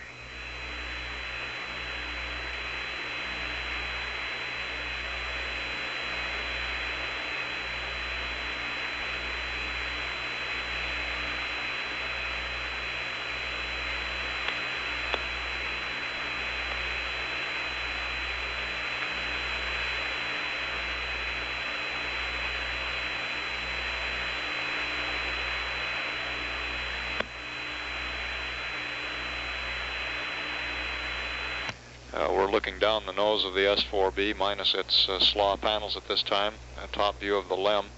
At last report, Swigert said they were 80 feet away from the S4B, and that distance should be closing.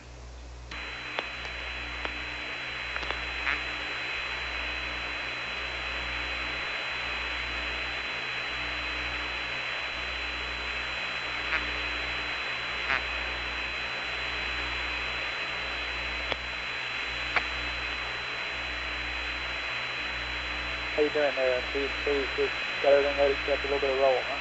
That's fine.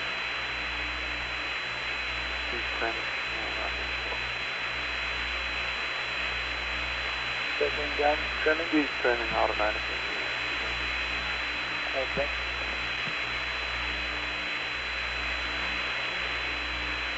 Is the focus good enough, Joe, that you can see all the glittering debris? We've seen some debris, Fred. The booster itself is a little bit bright. What's your f-stop? What? Okay, I'm at 22. Why don't you go up a click and let us have a look at that?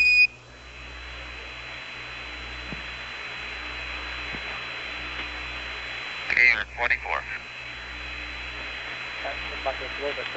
Okay, let's stay there for now, and I assume you're in peak. Take her.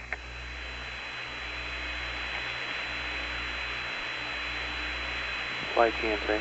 Go. Recommend for right now, Ray 2 on the gyros. He's dragging him around. Using that one, Ray 2 right now. Okay, you'd like to go to Ray 2 on the gyros? Roger. Okay. 13 Houston, recommend rate 2 on the VMAX.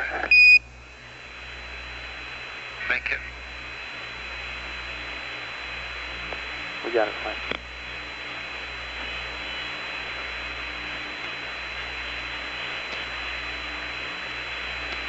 Fred Hayes is manipulating the TV camera. We haven't determined yet which window of the command module we're looking out of. Jack Swigert in the left-hand couch maneuvering the spacecraft command module into position for the docking.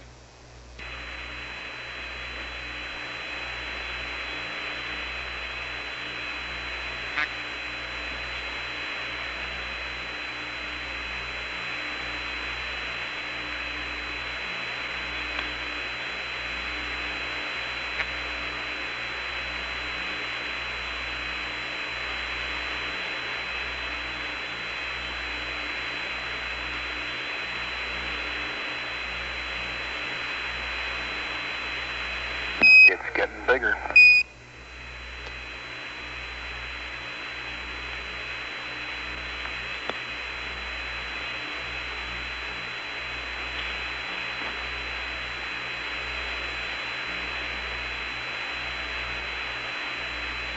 As you might know, Joe, I got the center seat again. I can't see a thing.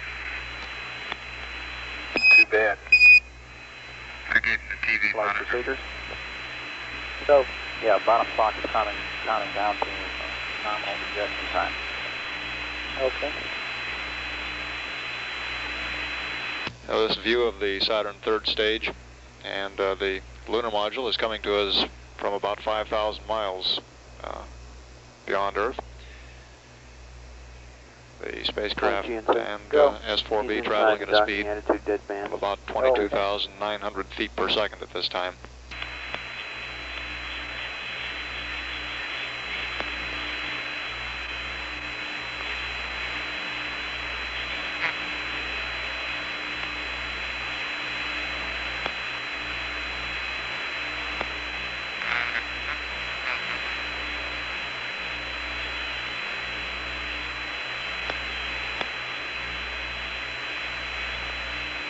Capcom flight. Jim said he couldn't even see the TV monitor. Is that what did he say that?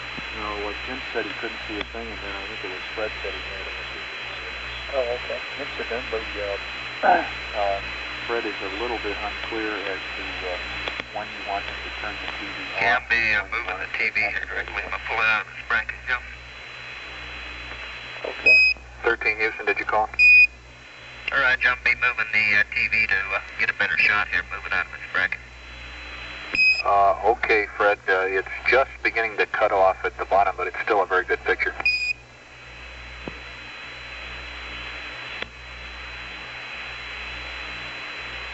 Flight FAO. Go. On the TV, what we're expecting to do after they get docked is to try to take pictures of the interior and the tunnel work. And if the fighting conditions are not good enough, then to turn the thing off until after ejection. Okay. Let's see, to do that, Capcom and Co, we're going to have to open it back up again and go to average on the switch. Yeah, for interior scenes in the command module. Okay. Oh, that's very good.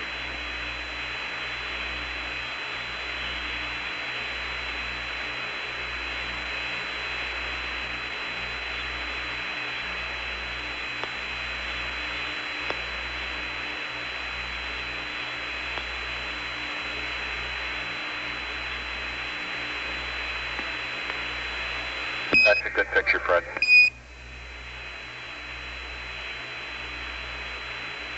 Yeah, we're just about there. About 10 more feet now. Roger. Everything looks pretty good down in the S4B too. The shroud still looks intact down there. Good deal. There's really quite a bit of detail in this picture.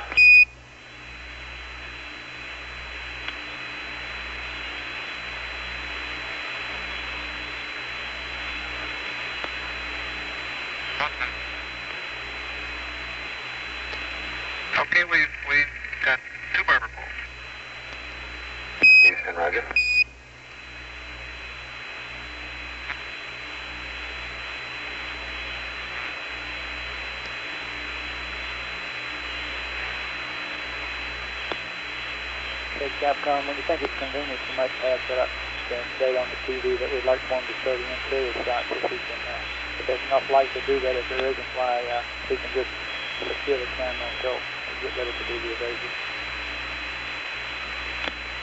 And boost the flight.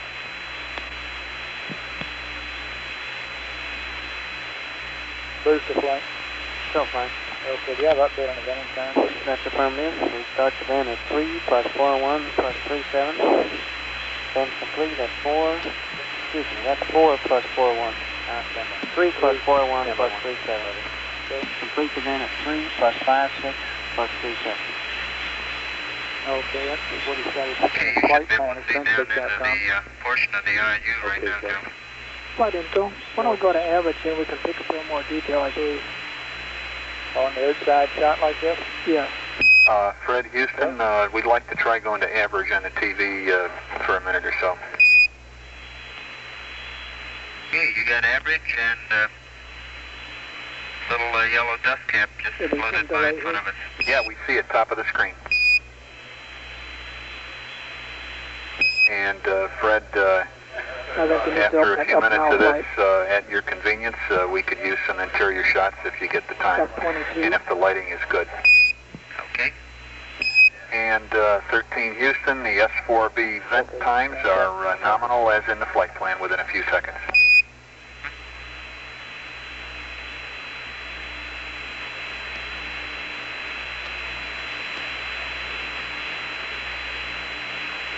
Capcom, you might ask him if he's going to bring it down to 22 here, see if that might bring us to down a little bit. We're hard docked, Houston. Roger, understand hard dock, good deal. Fred, one more thing on the TV, if you could come down to F22 again.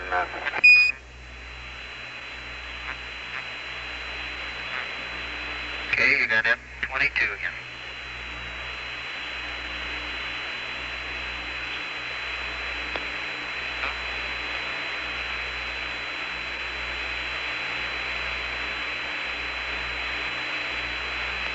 Renko flight, you might make a note of this picture and see, is this what you call a normal picture? One that we could leave indefinitely?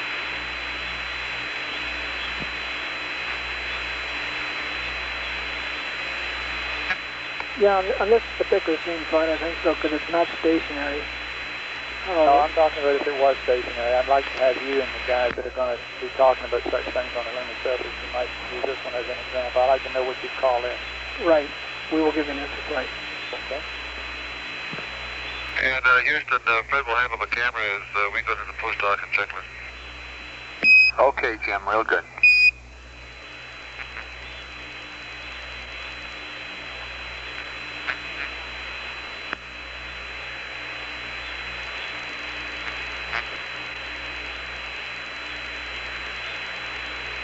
Okay, Nikon, just standing by for the power one, huh?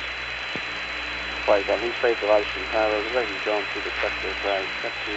That's the light valve. Hayes apparently maneuvering the camera inside the spacecraft for an interior view at this point. We'll stand by and see if we've got enough light inside the spacecraft to get a usable picture.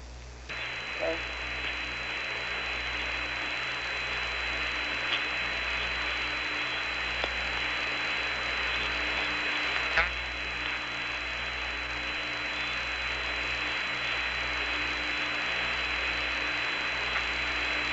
Are we really past all that?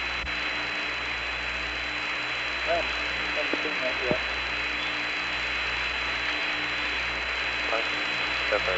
Go. Okay. Slide in the guidance, we can open it up a little bit more now. Okay, Joe, I'm pointing over toward Jack, and it's pretty bright with the Earth out that window. Is that sort of washing out the picture here? No, Fred, it's not. We've got a bright spot where the window is. The rest of you are semi-silhouette. It's a pretty impressive picture. Capcom, you might remind him that the fuel cell valves are normal, reaction valves are normal.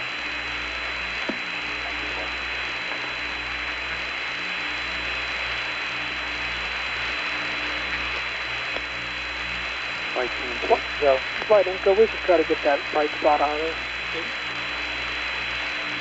Okay, what do you want to do? Do you want to go to peak? If they can hold something in front of the light there, the window there. No, I don't think we want to ask them to do that. Okay. It looks like it's okay now. A13 Houston. Okay. Go ahead, Joe. For Fred, the iOS has caught you with the fuel cell reactant valves and latch again. Go. That was nominal propellant usage for T&D. Very good.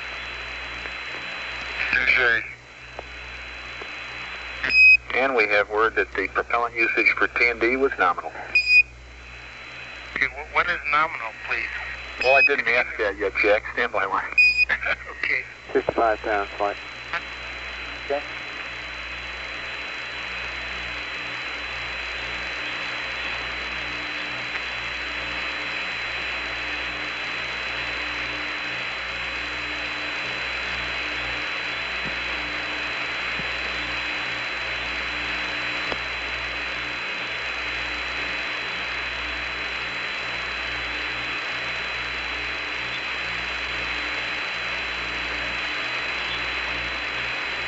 A point here, though, is DNC, that's going to go down in it as the tanks warm up and the essential usage rate yeah, the usage rate would appear to be less after a while.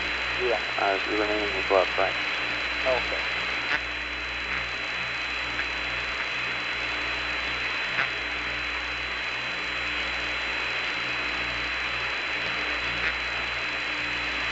Enco, do you want him to open it up a little bit more here? Does it keep that bright spot out of the way?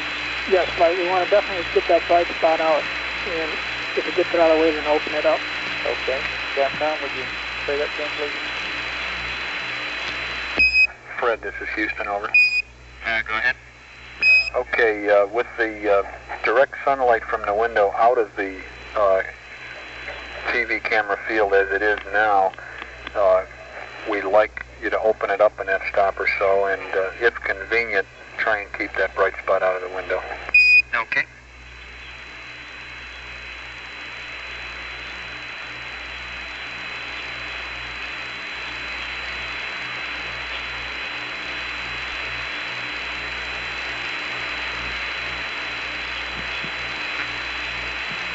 Flight Enco. Go.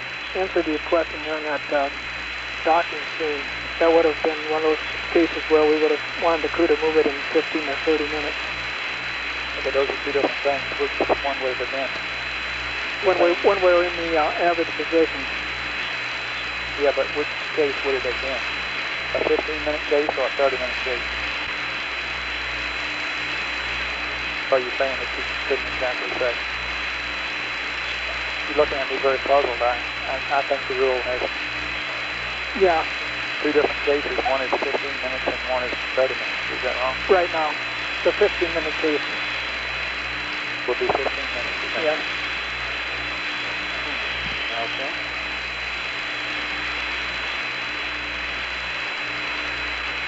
Flight 3, wide open up stop now. You're seeing here some more. Okay, did he do that already, Capcom? He did it once. You mean below 22?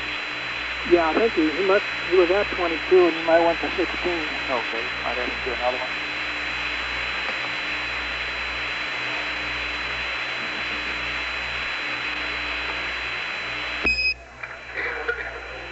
Houston, I guess we think we could stand one more click down on the f-stop. Okay, Joe, he's going to do it. That is, we want you to open it up. Looks like a very interesting book you're reading. Please start his pressurization flight. Okay. Do it.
Flight, how's everything look?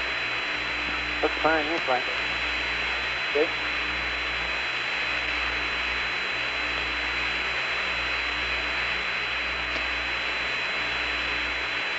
Flight info. Go. We might do a voice check here. It's kind of quiet. Well, we don't have much space here, so alright. Do you have some reason to think we had a problem? Like you lost the subject? No, it's just kind of quiet for the TV picture here, type of situation. Usually they tell us what they're showing and things like that. Well, that's okay.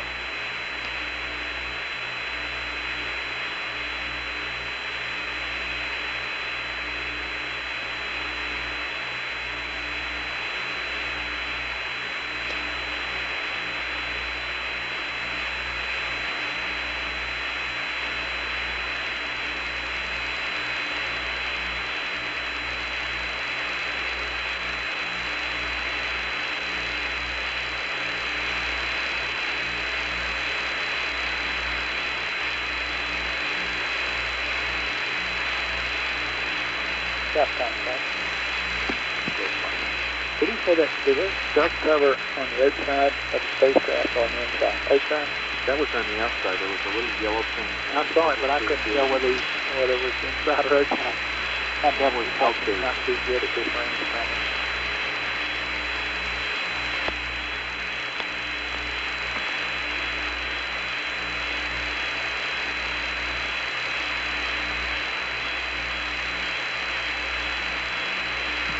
Flight info. Yeah. We'd like to confirm that they're on the high gain antenna now. Make sure that gear's operating correctly. Can you tell that from the signal strength? No, not in the wide beam width. It's pretty close to an Omni and their attitude holds.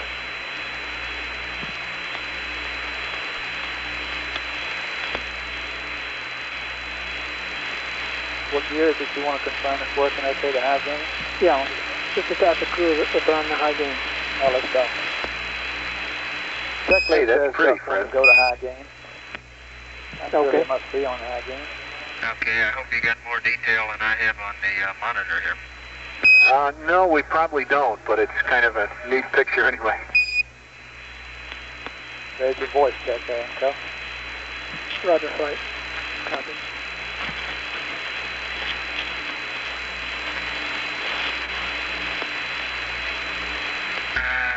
Houston, we're now going to finish repressurizing the tunnel. Houston, roger.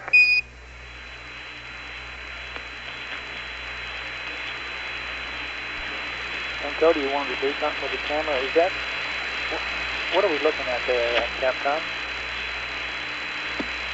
We're looking at the This view is looking up into the docking tunnel of the command module with the tunnel lights showing that's the toward lighting the top of the tunnel. tunnel. This is FAO. We had the same sort of picture on that last one. The lighting inside the tunnel, there's little lights around inside the tunnel. We need to go to peak or something here? Into? Negative flight. We won't get any pictures then, and if we go open it up too much more, that bright spot will get to us. Okay. What category is this spot in?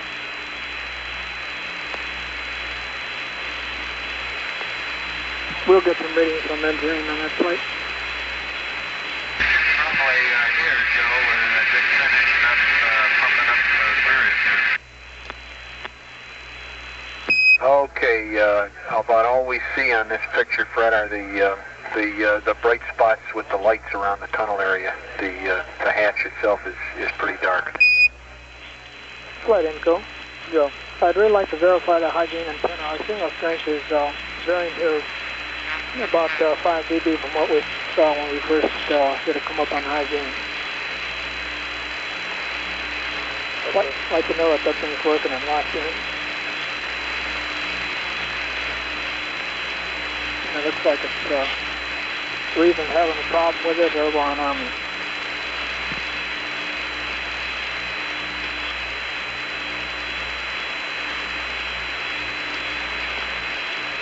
Capcom flight. Go flight. I'm still asking if it got locked on the high gain. Okay. 13 Houston, by the way, we'd like to know how the high gain antenna lockup worked. Our signal strength is a little bit lower than we thought it would be. It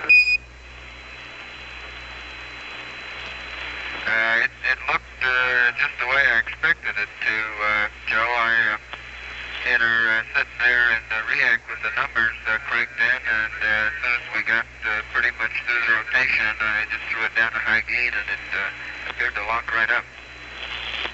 Okay, good deal.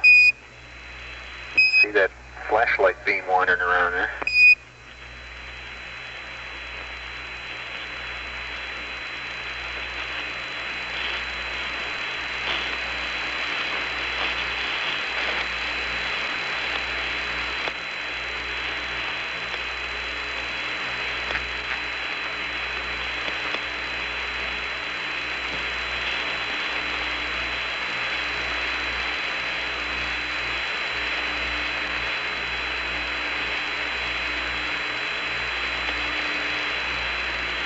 Flight. Go ahead, flight. Okay, other than the fact that you need to know when the limit junction is, you need to get a mark or something in on it. There's no problem if we have to delay that, is it? Negative, no problem at all. Just let us know. Okay.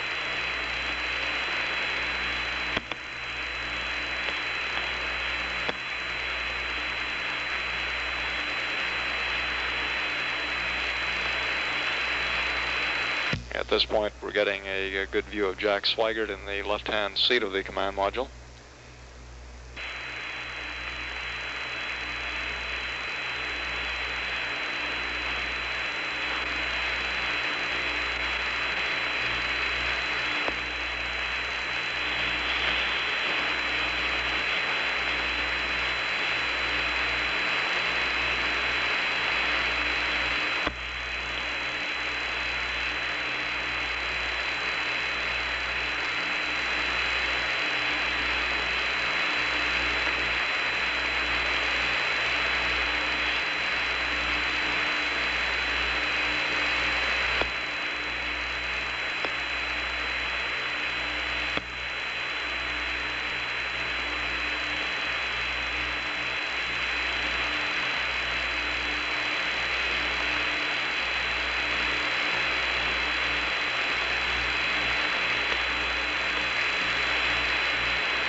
Flight and go. Houston 13. 13 Houston, go ahead. We'd kind of like to hold off on the starting the binning again until we get the things pumped back up inside here. One of you might give us a call, command us when to initiate that. We'll do that, flight. Okay, 13, will do. I didn't completely understand it every time. What was the action for again? He wants to hold off on the opening the way towards back up. I think on account of the church time. There'll be no real problem with opening. We'll do with 90 when it gets back to normal. Yeah, we're trying to shift her up to look up into the tunnel here. Okay, real good.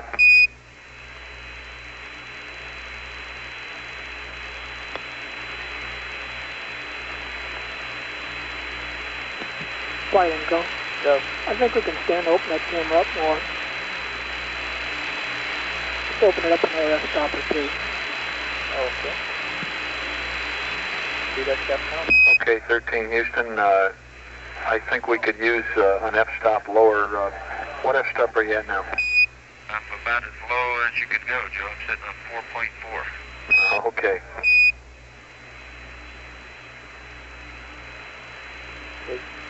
So is that as low as you can go? 4.4?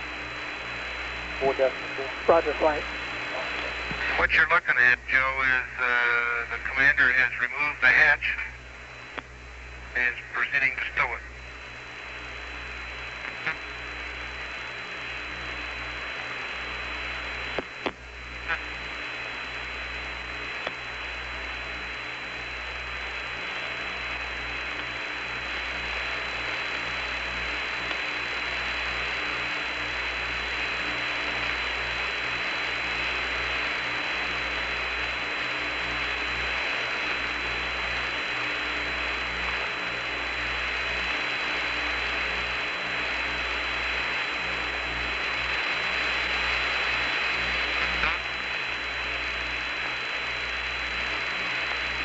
Okay, 13, that's a pretty good picture there.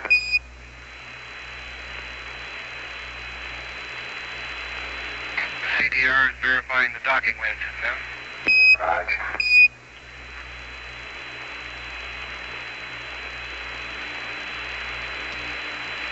Okay, Joe, Jim reports that there's a slight, burnt smell up in the tunnel area as been reported in the previous flight. Okay, we copy that.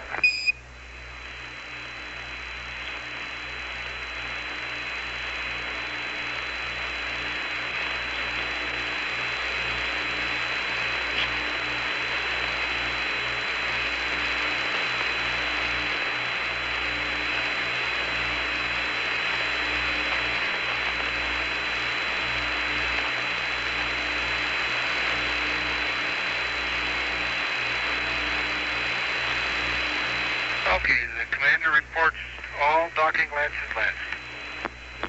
Houston, roger.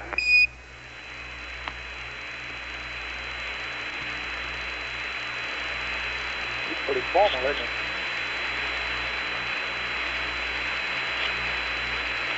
Right, Bristol. Go. Just let you know, a couple minutes from now we'll be getting the non-propulsive.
Let me know when you see the umbilical go in there 3 times.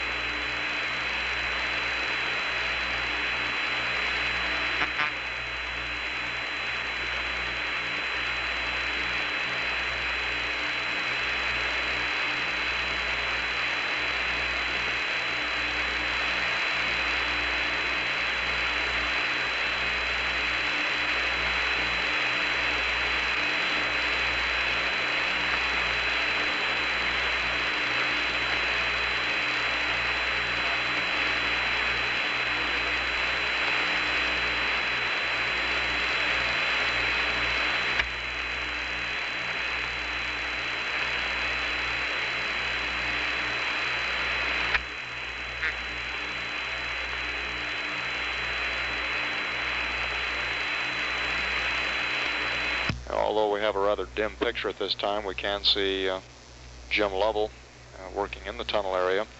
Lovell has removed the hatch cover, inspected the docking latches, and reported that everything was in order in the tunnel.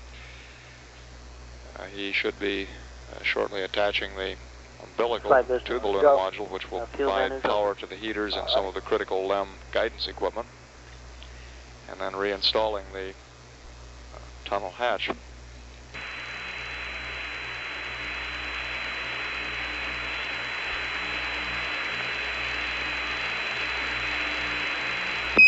Houston, for your information, the S4B vent is proceeding on schedule. Okay, Joe.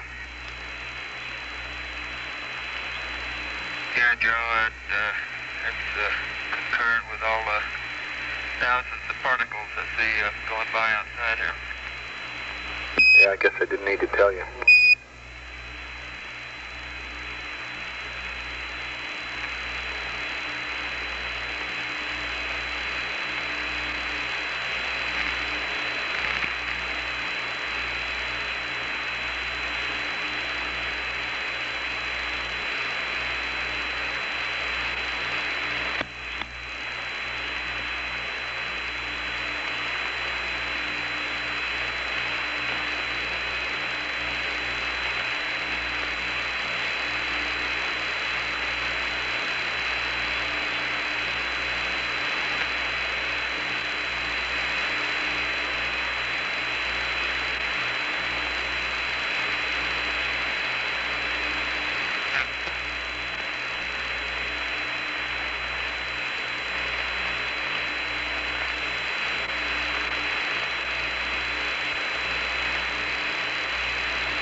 A13 looks like Jim is connecting the umbilical at this time. Is that right? Yeah, that's firm, Joe. Do you have any detail up in there at all on the monitor? It looks like I can make out the probe and drogue a little bit, but not much else. We can see the probe pretty well, and we can see his hands quite well there.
Okay, we're powering the limb now, Joe.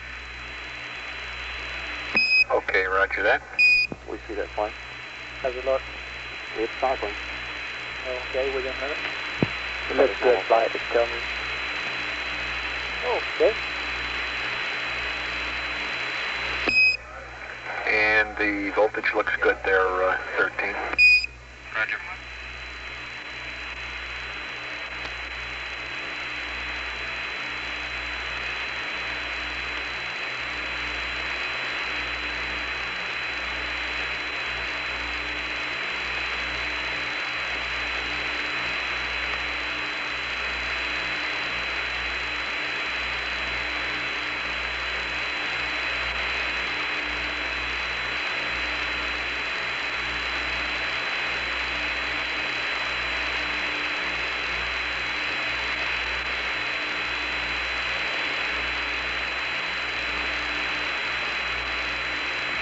Okay, we're going to take an outside view now out the left side, Joe.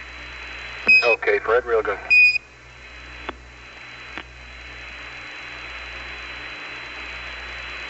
Looks like he stopped it down here, didn't he, sir? He wanted to be on peak here. He said he's going to go to the aircraft. This television transmission has been going on now for about 40 minutes. And during that period of time, the spacecraft has covered more than 5,000 miles. We currently show an altitude of 10,481 nautical miles. Wait, let's close that episode to F44 and then start back down from there.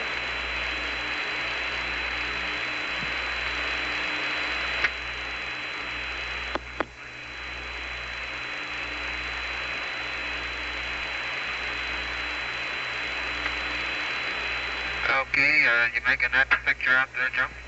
Yeah, is that the world? Let's verify peak. Okay, we can verify peak there, Captain, and you might have some peak on there, F44.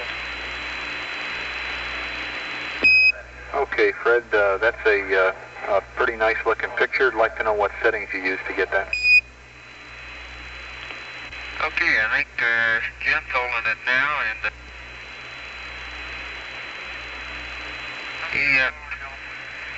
he should be in about F22 infinity, and I think the 50 millimeter. And Jim says he thinks he has Baja in the picture now. Okay, I think we could stand to go to F44 on that. Clouds are pretty bright. Okay, we're going to have to press on here, Joe, so we're back inside. Okay, thanks a lot. Research, you might tell him he could see some land there, but we really couldn't identify it. We touched it.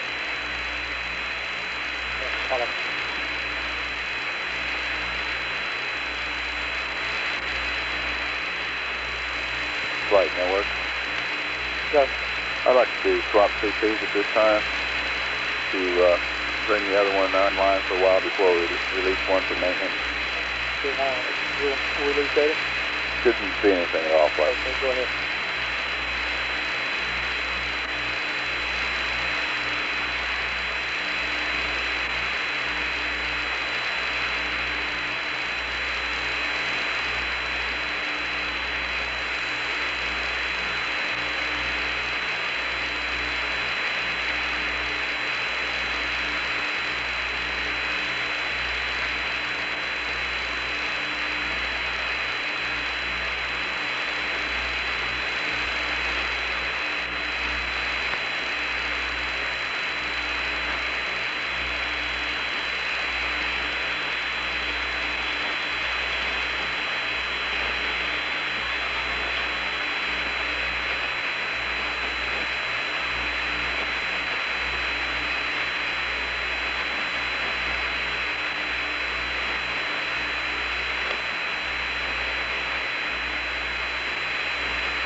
Go ahead, flight.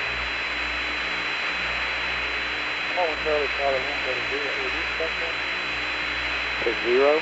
I thought it was maybe I didn't see that. Down to 710. Yes, it'll go down to 510. That's as low as I've seen. Oh, sorry. Looks like they do that. Yes.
Maybe get the pad behind you and make suggestions so you can stop the clock. If you're not ready, you can stop it on zero and Roger. Okay.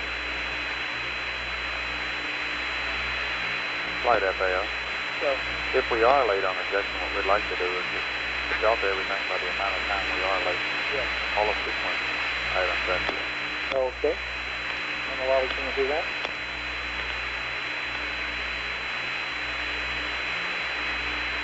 Boost the flight, you wouldn't have any trouble doing that, would you? Say again, Frank? If we happen to be just a few minutes late here with the lane injection, there'd be no problem with the delta and everything start from there. That's correct, Frank. We can delta it. Okay.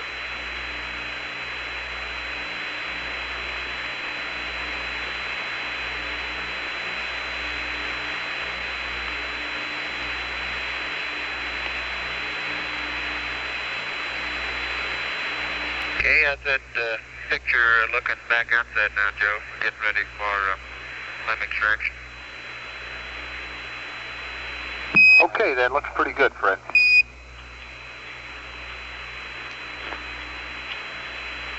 Okay, let's have a little status check here for an injection. Bruce, will you go for this? Need about another 2 minutes for the venting to be complete. Okay, everything else okay? That's affirmative. Okay, Sato, you go when the right time comes. All right, flight. Jack? Roger. Okay. DN3? Let's fly. And he's fine. We'll go for it. Okay. And so you go with the FAO. Roger, point. Right. FAO. The only thing we haven't heard reported yet were the O2H2 fan cycle and the pyro on and the logic on. No, we haven't had it yet, I don't believe. That's the only thing.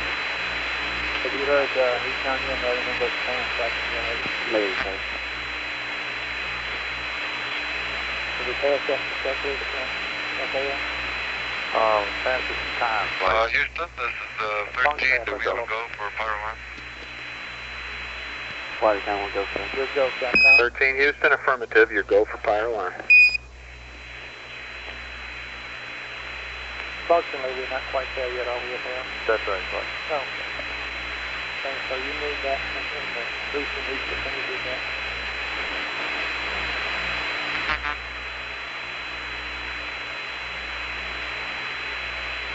Pyro on.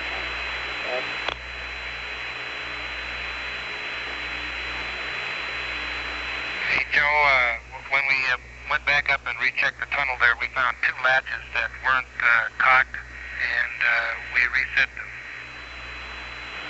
Oh, roger that, Jack.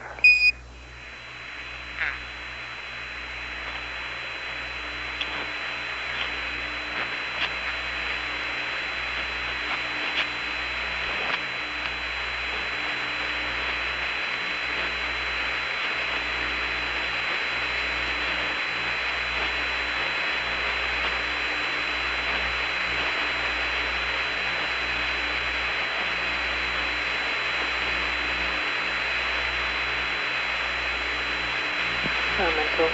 Go.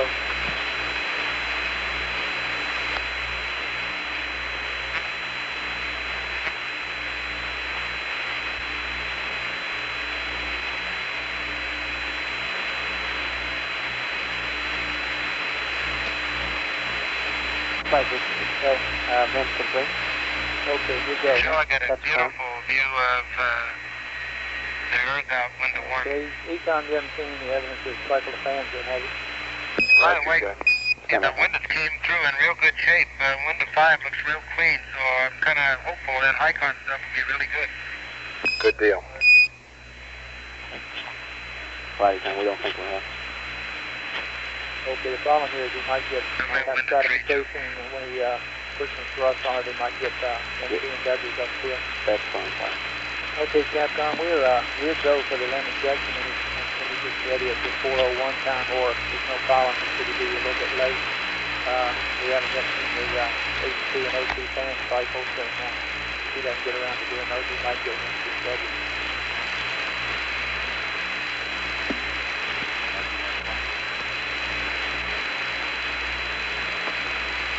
And I guess DN3 should get that also. Run question. Okay, 13 Houston, your go for lens up whenever you're ready. No, it's 401, Capcom. Roger.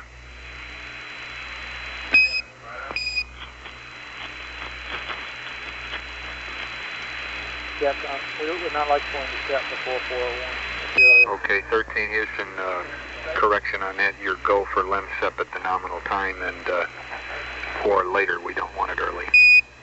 Okay, Joe, we'll do it at 401, Joe. Roger. Then P47 flight. Okay.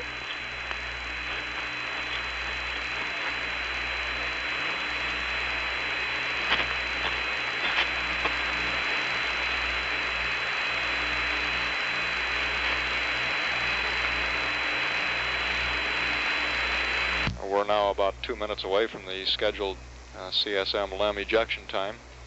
At that time, the crew will activate a switch which separates which fires pyrotechnics, separating tie-down straps and the spring actuators at the attach points of the LEM landing gear. We'll eject the LEM and the command and service module at a velocity of about 0.8 foot per second. This will be coupled then with a short burn with the reaction control system jets, adding another 0.4 of a foot per second to the separation velocity, giving them a total separation velocity of 1.2 feet per second.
Okay, kept on after this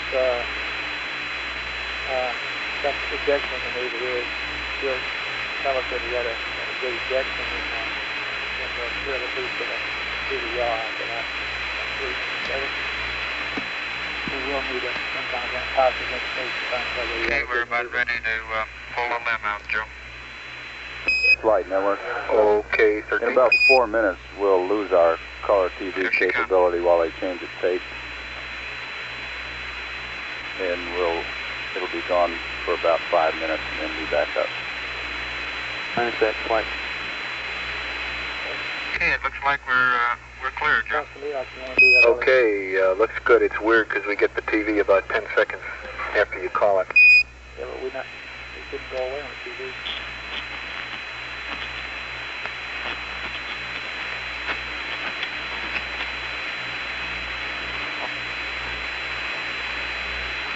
Right.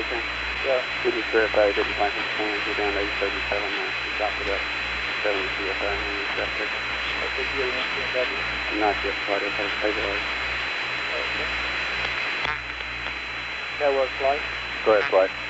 See, I think we probably want to show the after Vega maneuver on the TV. It sounds to me like you want to get squared away to do that at 4:14, so maybe you need to shut down early on TV. We've been advised that within a few minutes we will have to recycle the converter, which converts the television picture we're receiving from sequential black and white to color.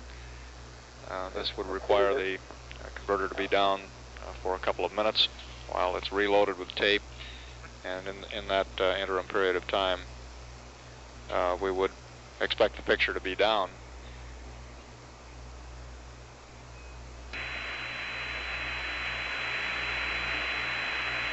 Flight system. Go. Okay, I'll be standing by for the cruise go for the yaw maneuver. Okay, I think he's Apollo 13, Houston. Go ahead.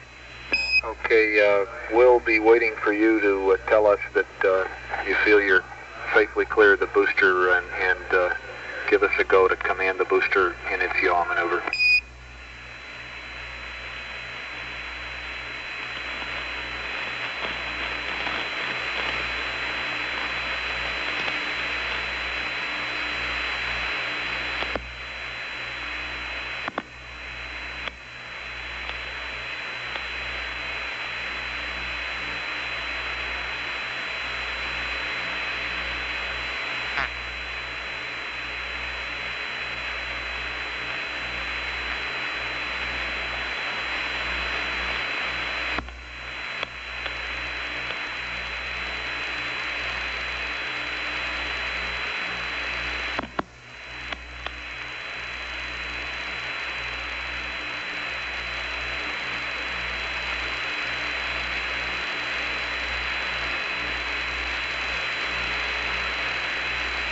Okay, base, just stand down for a while on the yaw command. Roger, flight.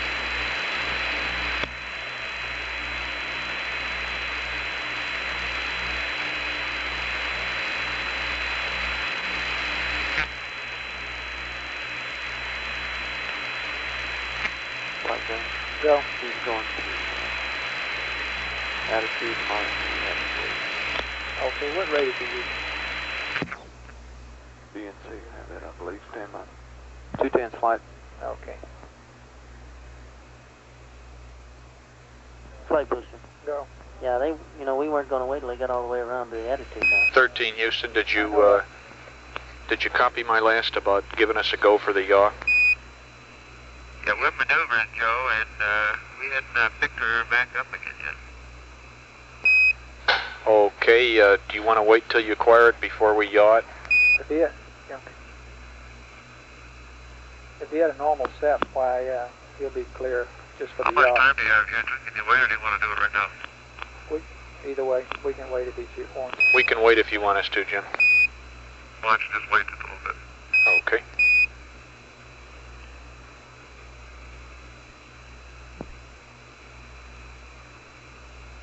Copy that, booster. That's right. Copy the flight. Roger. Okay. By the way, booster, how do you figure your locks down? If you have any problem making your 48 seconds, or your 28 feet a second, rather? We might not quite have enough propellant for that flight, but we got plenty of capability for the aft burn. Okay. What, you got a number for that? Not yet, flight. Okay.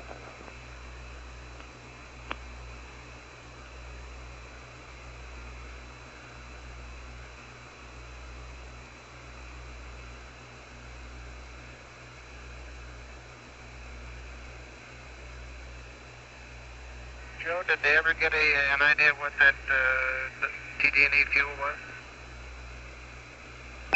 Jack, they're not willing to pin it down to a specific number right now because they say the tanks will warm up later on and the apparent consumption will go down, but it was nominal. Okay.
Flight info. Yeah. Let's confirm that the crew is in high gain antenna auto track. He's maneuvering now and the signal strength is dropping and doesn't seem to be tracking. It's going on its pretty quick. Okay, don't you expect that to go down, is that? Yeah, but not at this attitude. He's about 180 degrees from Okay, Houston, we have the S4B in sight. You go to maneuver the S4B. Houston, roger that. I copy that flight. Go ahead. 4 plus 0, 9, even on the clock, okay? Okay, fine. And Capcom, you might ask him, we're showing signal strength variations down here. You might ask him if the high gain is in auto tracking, appears to be tracking. Okay, understand. You want to ask him about his signal strength in auto track. Yeah, well, we're just telling him our signal strength is fluctuating, and we'd like to know. Houston, we're going to try to give you a shot of the S4B with the TV out window number 3. Okay, real good, Jack. Our S-band signal strength has been fluctuating. Does it seem to be going all right up there in the auto track mode? Okay, now booster wind will allow. Yeah, right now it's dropped off to about the 70% point, Joe, and it was before up about 85. Okay.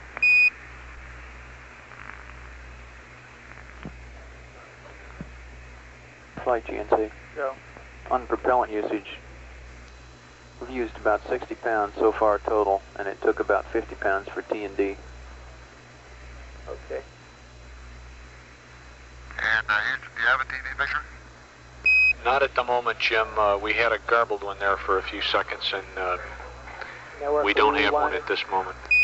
Flight Okay, network, we've reconfigured. I can see the S4B now out the hatch window, and it's... Okay, Jim. Suddenly we have a very good picture. Okay. Booster flight. Booster flight. Go ahead, flight. Okay, you're not going to be on next 414 we're out activated. I can't copy flight. Say again? Can we still make 414 for the activated? Negative, flight. We need 8 minutes between those commands minimum. Okay, you'll try 417 or... 417.01 would be the earliest we could send it. I think we're going to do it at 418.00. Okay. Capcom, sorry about that. And Houston, I can see the gold shroud around the IU, and it looks like it's all intact. Roger, Jim, we copy that. Incidentally, the APS evasive maneuver will be about 4 minutes late. It'll be at about 04 plus 18. Roger.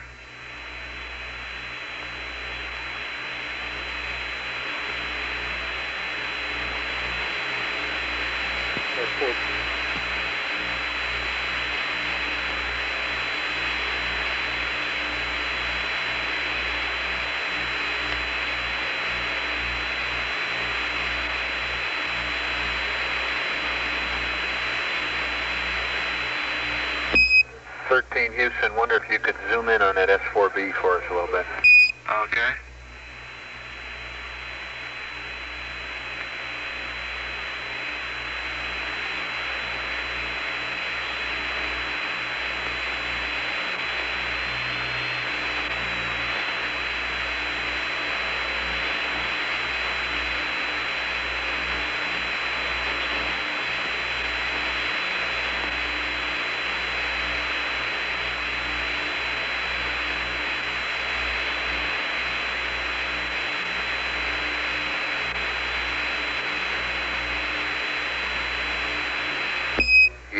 Yeah, more like that.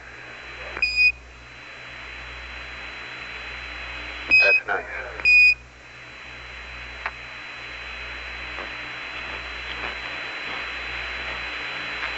Off our screen to the right now.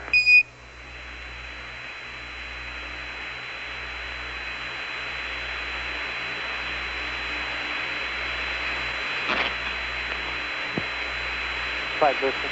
Right. Yaw maneuvers complete. Okay.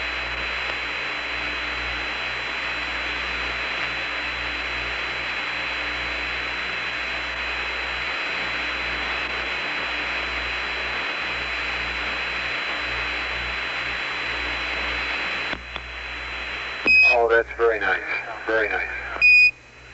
How about a lower f-stop then, so 1 notch down maybe? Have we given the automatic control time to react to?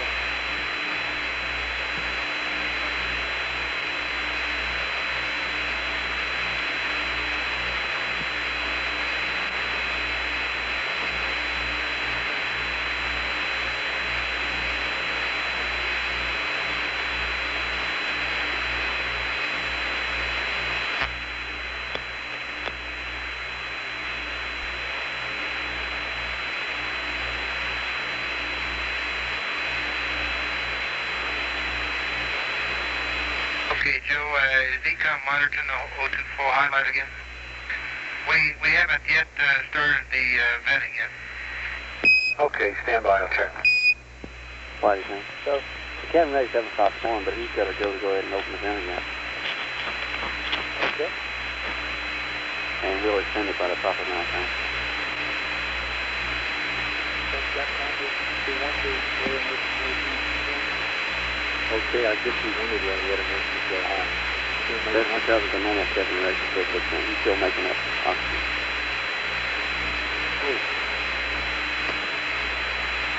13 Houston.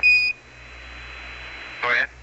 Jack, your cabin regs are still making up, but your go to open the waste management vent again at this time, and we'll delta the time to close it by the appropriate amount for you.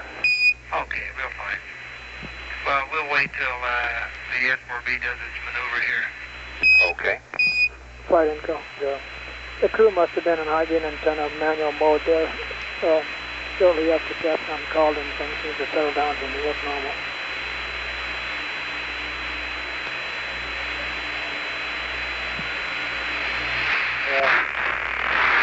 Yeah, I think we're really sorry to make the high gain in this case to Eric.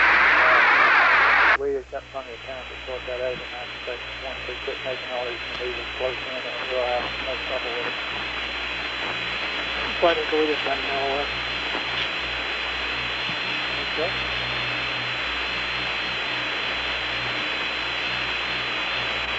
We've just had a dropout in signal as the spacecraft maneuvered out of the field of view of the high gain antenna. At this point, the crew should be switching shortly to the Omni antennas, and we'd expect to reacquire signal lock-on.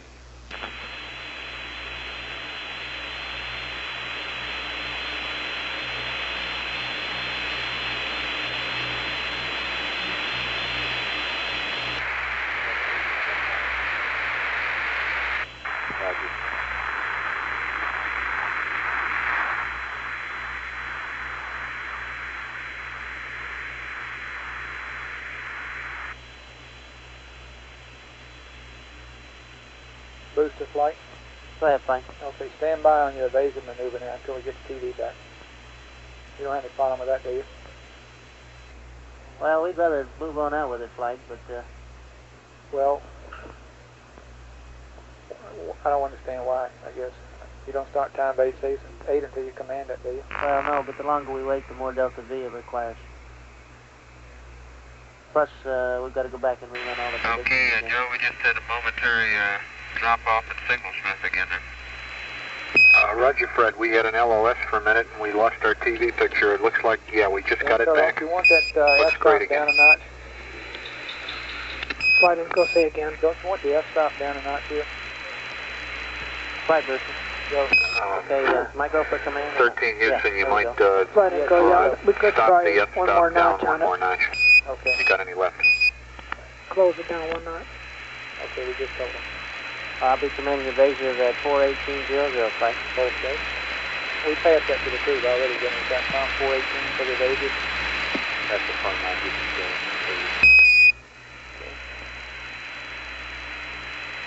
And 13 Houston will be commanding the evasive maneuver in about 17 seconds.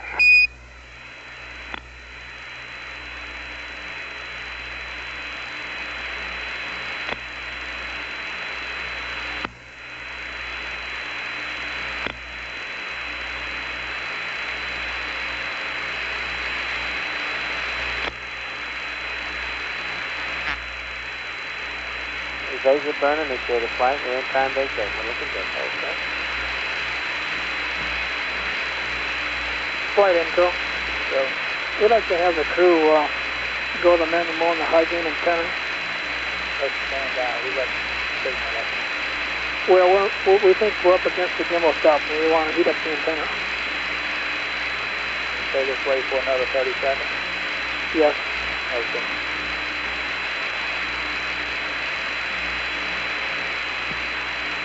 Joe, we can see it start to move. However, there doesn't seem to be a lot of debris or vapor coming out of it. That's good, Flight. That's good. Roger that, Jack. Booster says that's great. He says the booster's doing its thing normally. Concur, we don't see much on the television at all.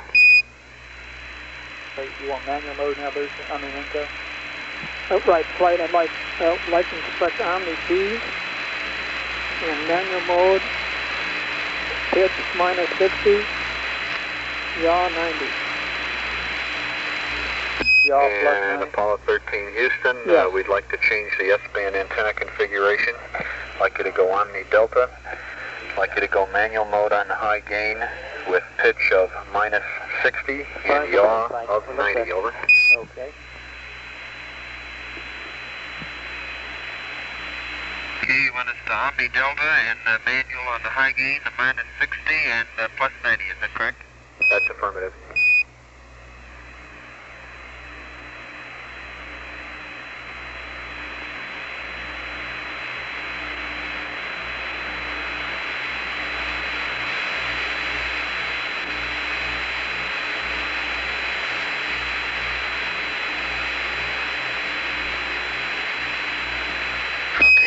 How much longer would you like to telegraph? Stand by on that. We'll get a word. I say anytime they're ready to turn it off. Right after the abatement maneuver is when we expect it to be turned off. Okay, 13, this is Houston. You can turn the TV off anytime you're ready. We've enjoyed the show. Is he zoomed in as far as he can get on the S4B before he turns it off? Yes, please. 13 Houston, before you secure the TV, we'd like to know whether that was in maximum zoom, just for information. That's firm, Jim Bennett and maximum. Okay, good deal. That was a real good picture. And you might tell him that the apps burn, the evasive burn looks good. Flight booster. Go. Lock stump time is now 4 plus 39 plus 20. 0, 4 plus 39 plus 20. That's affirmative. Okay.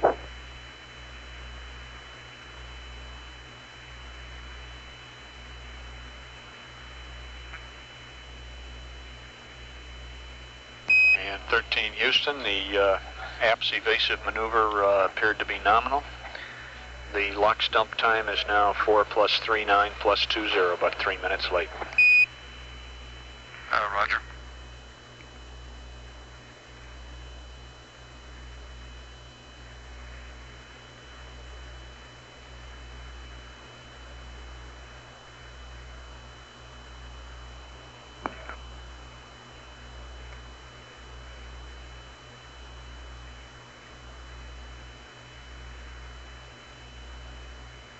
FAO flight.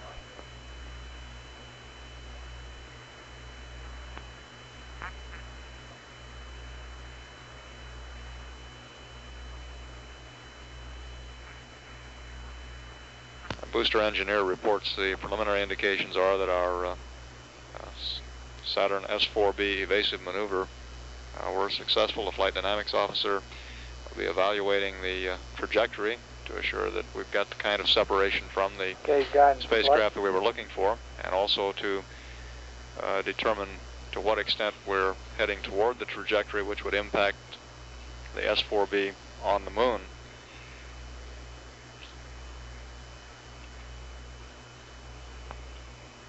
At 6 p.m. Central Standard Time, there will be a press conference in the News Center auditorium.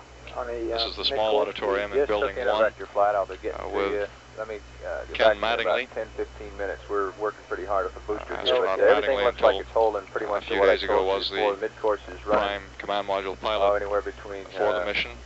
30 and 50 feet and per second. Due to exposure to measles, really was replaced by when you get them that small. Jack Swigert. Mattingly has been in the control center and is currently in the control center, not really sure yet what we have, but observing the progress of the mission. To repeat, that press conference with astronaut Mattingly is scheduled for 6 p.m. Central Standard Time in the News Center auditorium.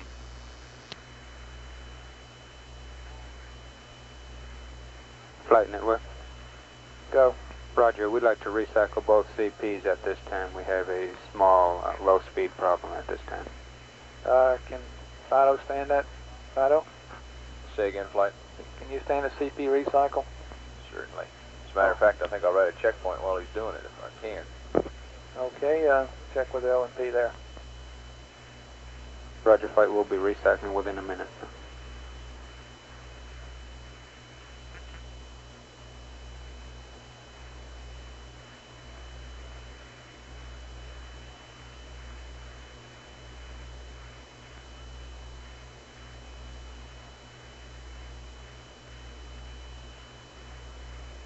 Okay, Joe, we're right now opening the waste storage vent. Okay, Jack, we copy.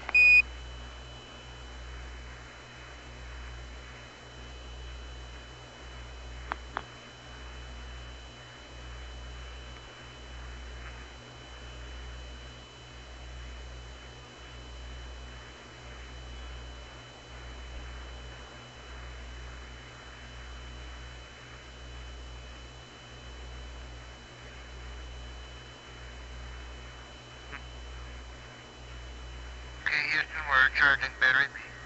We see it, flight looks good. Okay. Roger 13, we see it, looks good.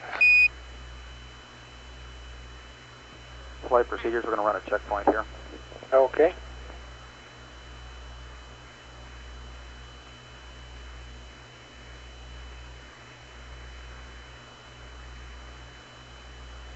FAO flight. Go flight. Okay, now I assume that he's probably has a chart to look at the S4B following ejection. He needs to delta all that by about 3 minutes probably, right? He's got, standby.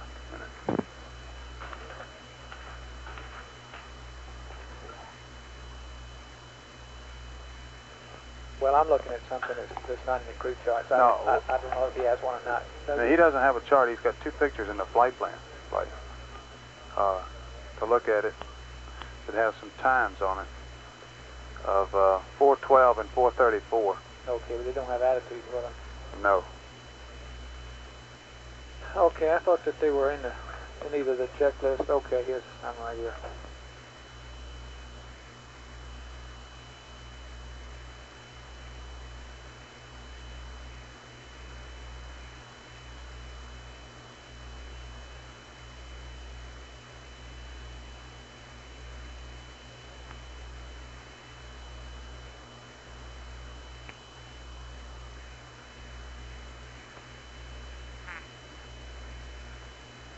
Flight procedures, we're through their checkpoint.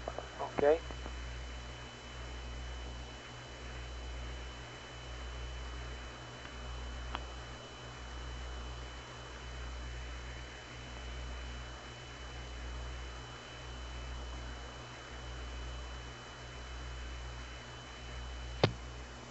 Flight network. Go. CP's a backup. Okay.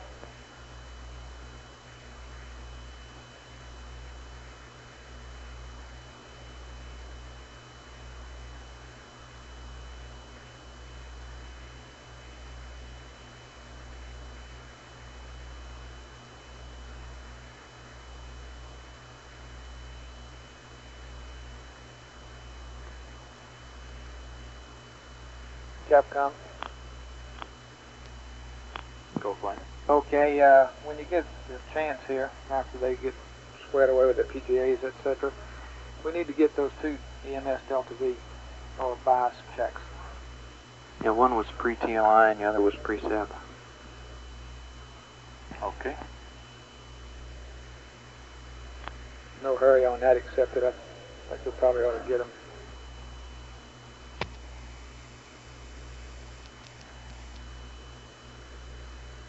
Flight booster. Go. Okay, we have initiated maneuver to the lock stop attitude. Okay.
Flight Echo. Go ahead. We're gonna need an Omni Alpha now before we get the high gain antenna, these new attitude. And Omni Alpha? Yeah. Okay. Capcom, Omni Alpha, please. Apollo 13, Houston, request Omni Alpha now, over.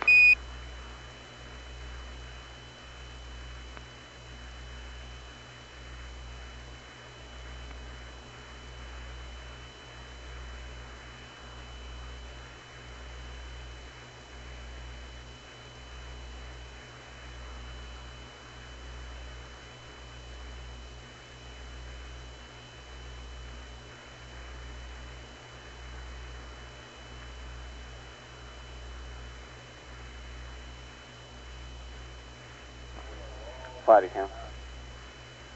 Go ahead. On this way storage event, we need to update the crew sometime here to close it at 12 plus 24. 12 plus 24. You're going to stay up that long? Yes. We start PTC at 12:10, so we could probably back off and do it there. So we get it closed before we start PTC.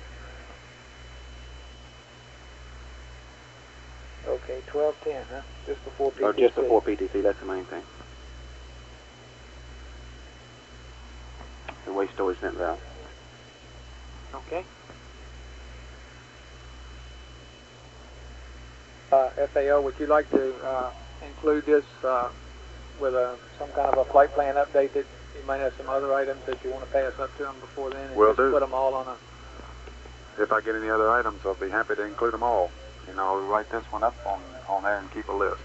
Okay, why don't you just do that, okay? Is that okay with you, Econ? That's firm flight. Okay, Flight Capcom, I passed up on the Alpha to him and didn't get an answer. I don't know what our current situation is right now. Still got data, apparently. Yeah. Econ, Enco, do you figure they went to Alpha? Yes, they did, Flight. Oh, okay. Good deal.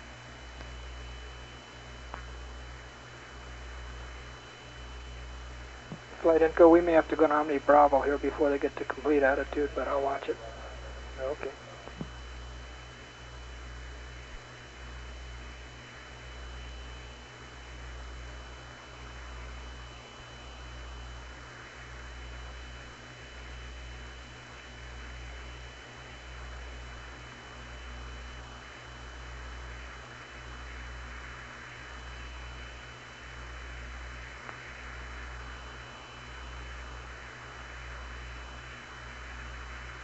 Flight GNC, he's in attitude. Okay.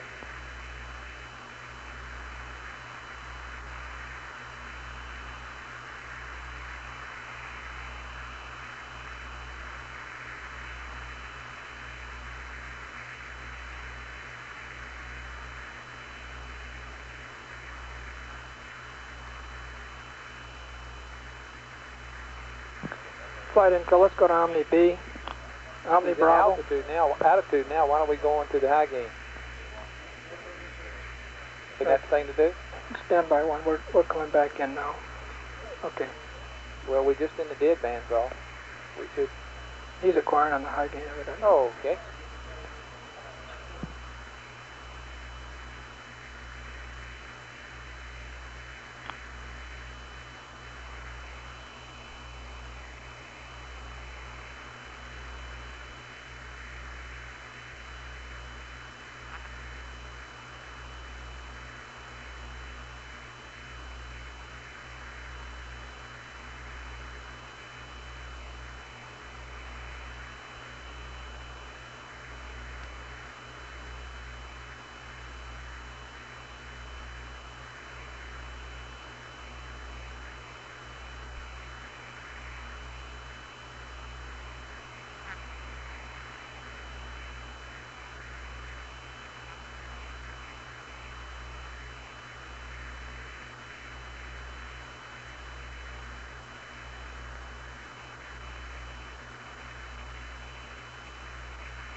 This is Apollo Control at 4 hours 37 minutes. We're now about 3 minutes away from the scheduled LOX dump, the propulsive vent of liquid oxygen through the engine nozzle of the S4B.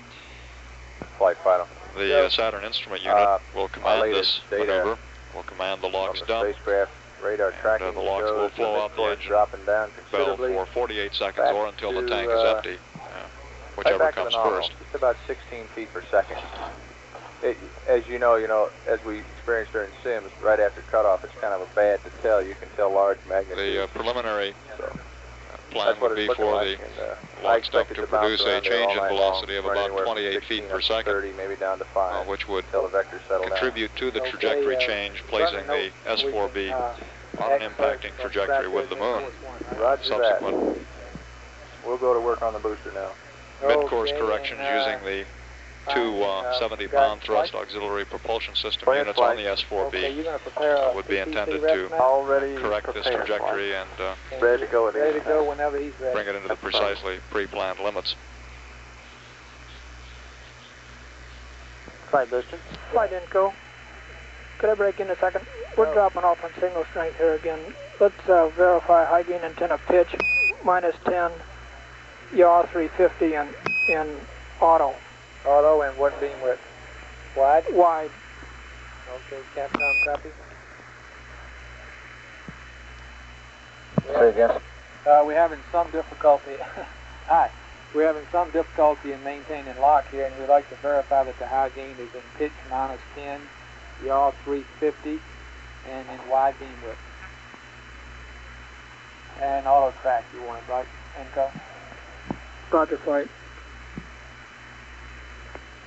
Yeah, we understand that they have flight plan numbers, but we don't seem to be able to maintain the signal strength for some reason. Apollo 13, Houston.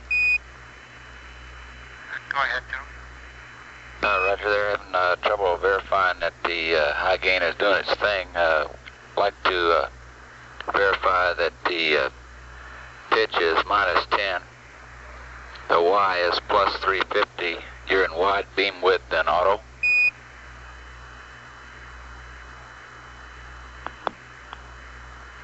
Okay, -10. LOX dump in progress. +350 yaw. How's it looking? Looks good. And wide beam width and going into auto. You want high gain, John? That's firm. Okay. Good, coming at you.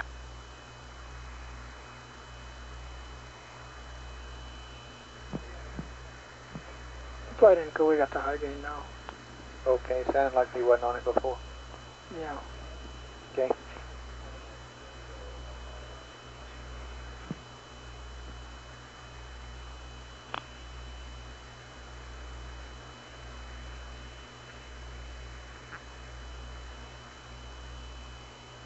Astronaut John Young, who was backup commander for Apollo 13, is now serving as capsule communicator in place of astronaut Joe Kerwin.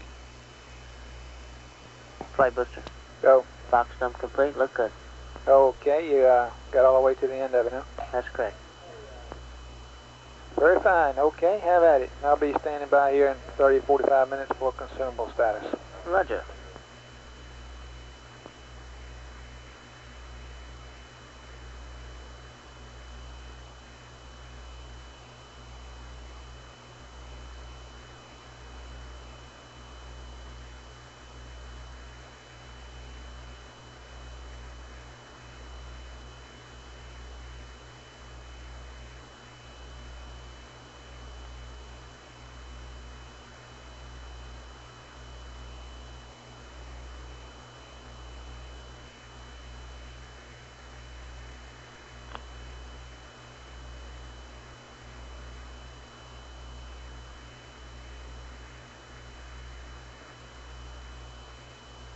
I'm not on the loop. Said we thought we'd try to show the S4B status too after they get some predictions and so forth up on one of the IDA-4s if people are interested. On one of the IDA-4s if you can spare it.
This is Apollo Control. The Ken Mattingly press conference is scheduled to begin shortly in the MSC News Center auditorium. During the press conference, we will tape any conversation with the spacecraft, play that back immediately following the press conference. At 4 hours 45 minutes, this is Mission Control, Houston.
Flight network.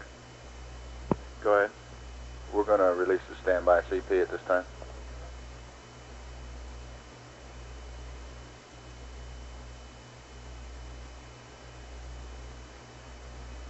How long did it take you to get you back up?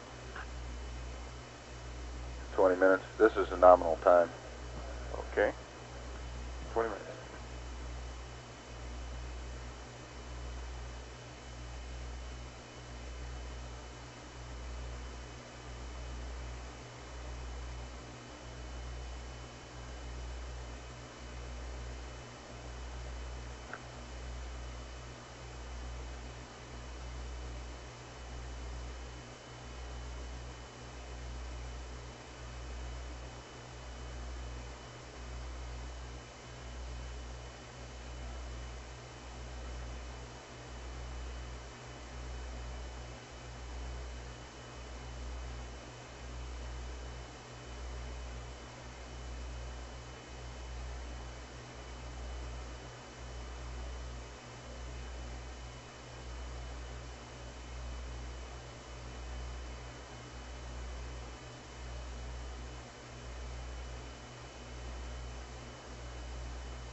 Houston 13. 13 Houston, go ahead. I see S4B doing something different then. Well, I don't know. It should be, see, it should have started the lock stump Completed that. quite a while ago. I guess that's complete. It's ops normal. Why does he ask that? Why do you ask, Fred? I'm looking out window 5 at what I think is the S4B, and I'm seeing what looks to be double plumes growing in two very narrow bands, maybe about 3 degrees that are streaming out from it, and then there's a less dense band that covers maybe a 40-degree swath through the sky that continues out also in 2 directions. That's a non-propulsive vent there. Joe, what it looks like kind of is if you pull up behind a guy that's pulling a contrail and you get in his contrail like he's going away from you, there's a long contrail. Okay, stand by. Let me see what Frank's got to say about that. Go ahead. Yeah, except we're between, looks like we're between 2 contrails, one guy above and one below. Okay. Roger. The LOX dump, the propulsive dump, has been completed and everything went fine, and now they have the non-propulsive vents locked open, and it's just draining out the rest of the propellant. That's firmly fine. And you're doing both tanks simultaneously, right? That's correct. We have about 5 more minutes and we'll be completely safe. Okay. All high pressure spheres dumped 13 and the tank Houston, pressure down, etc. the booster says that the propulsive dump is concluded. He now has the non-propulsive vents open, and what you see is a normal phenomenon, and it should go on for another 5 minutes or so. Okay. And while I got you, 13, at your convenience, we'd like to have the results of the EMS bias tests that you did pre-TLI and pre-SEP. Stand by. Okay.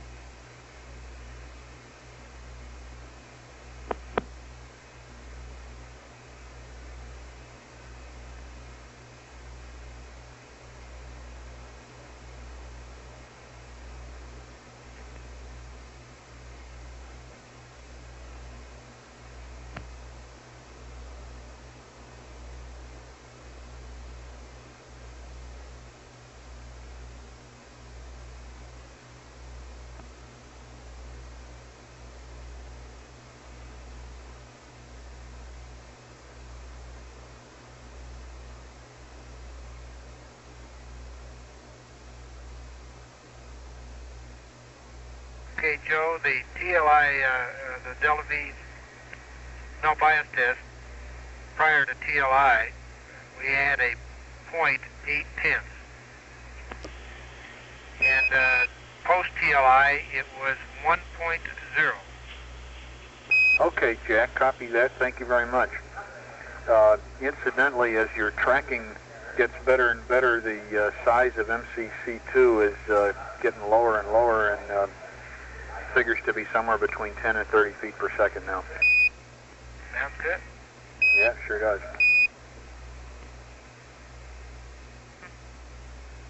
And Capcom, we have a PTC refs mat already formed. We could pump it up anytime. Apollo 13 Houston. It's really not. Go ahead, Joe. Okay, we have a PTC reps mat ready. If you're ready to go poo and accept, we'll stick it in there. Okay. Stand by. Okay.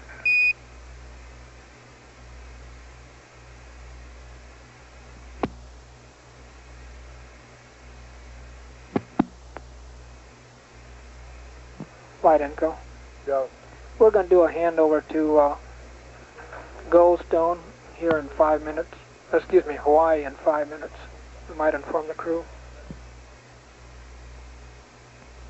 Okay. Why don't you let us know about 2 minutes? Okay. Can you do that? Or you? I thought network. Are you calling the handovers now? No, we just like to inform the crew that we're going to do one because there's momentary loss of comm. Okay, roger that.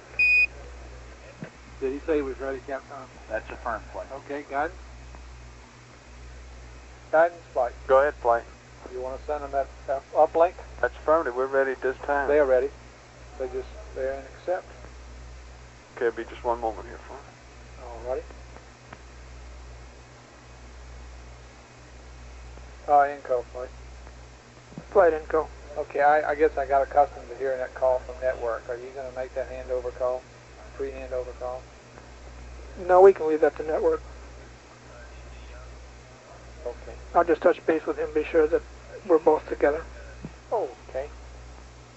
Yeah, if y'all call us 2 minutes before it, we'll just tell them right then, and then you won't have to, we won't have to write it down and all that good stuff.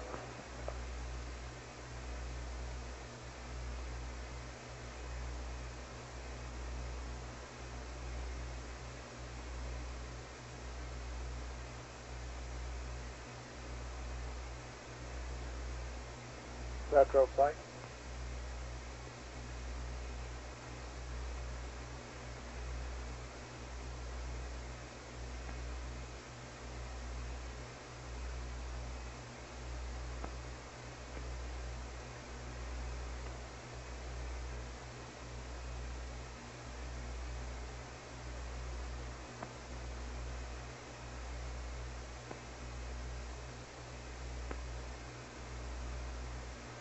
GNC flight.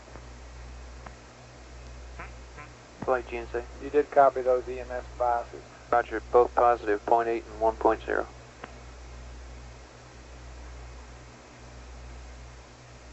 Yeah, he didn't really say plus. No, he didn't. I But he didn't say negative either. Right. Oh, did he? Okay.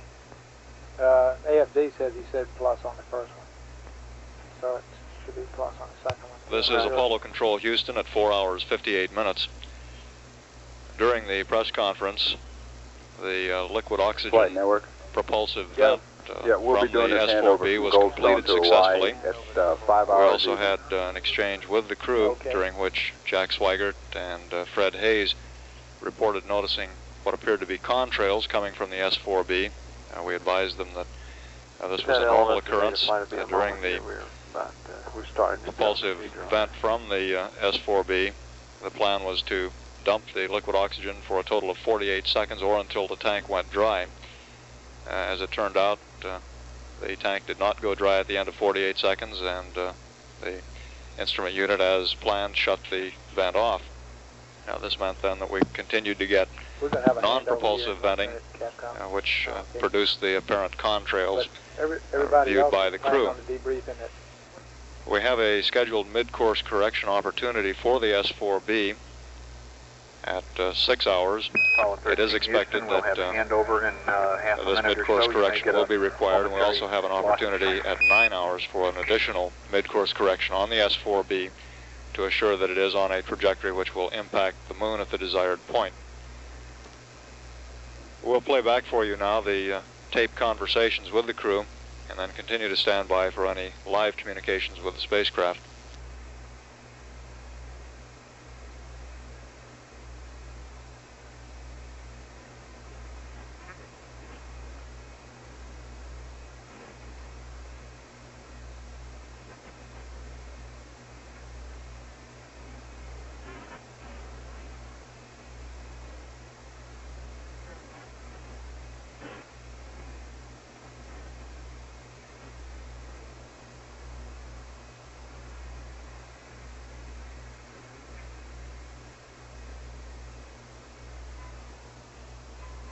Flight guidance. Uplink complete. Okay. And I see a note here about zero trunnion bias. You want us to remind It's already us of that? zeroed, flight. Okay. Uplink's complete. Okay, Capcom, uplink's complete. Roger that. And we didn't call him about the handover, did we? Yes, I did. Oh, I'm sorry, I missed that. Apollo 13 Houston, the computer is yours, over. Okay, go to block.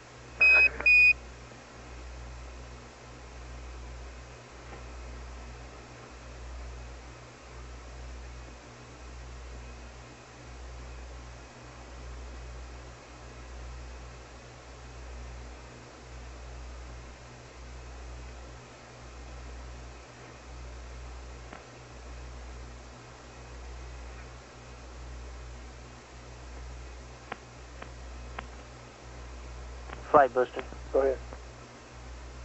Go ahead. When you get a chance, we've got our lifetime prediction up on channel 64. 64. Roger.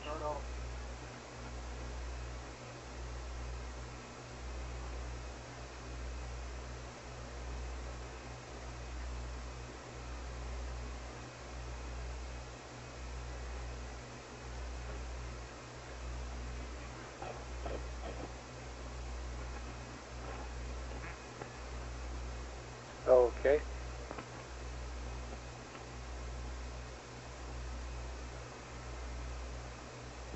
Have you got that flight? I haven't copied it all down yet. Okay. In summary, it just indicates we've got plenty of capability. Okay.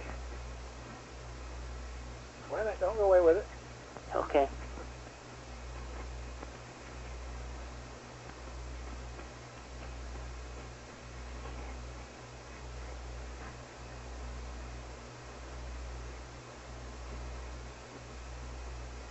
You got a daytime group for this prediction?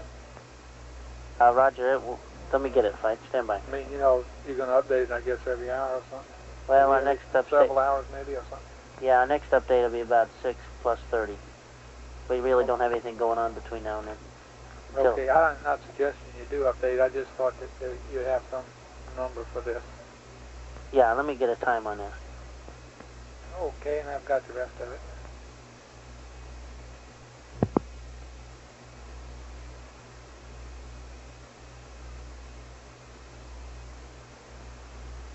Flight Booster. Go ahead. Yeah, that was 5 hours. He just came up with that. Okay. Thank you. Raj.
No, you didn't, but I just fed the kids anyhow. When are you going to be home? Well, theoretically, I get off at 7 o'clock. Oh. Quarter past.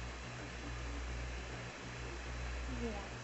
Okay, well, we're having stew, so it'll keep, and I've been listening to you on one of the radio stations. Okay, fine. So I just join you? Yes, you sound great. Marta Graycock even called Channel 11 because she was furious with them. She said they identified you as Ken Mattingly. Yeah.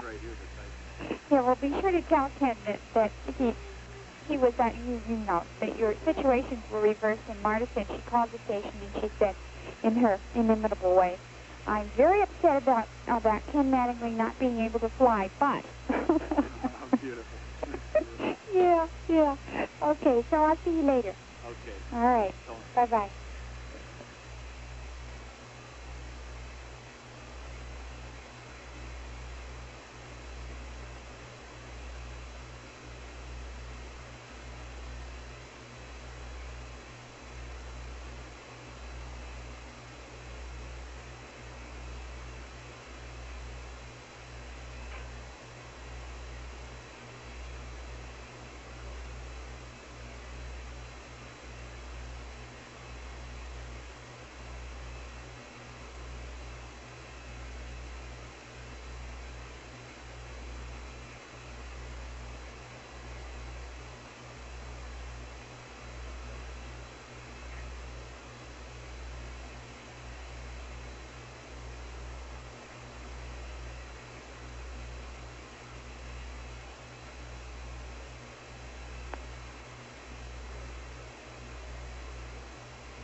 booster, Flight.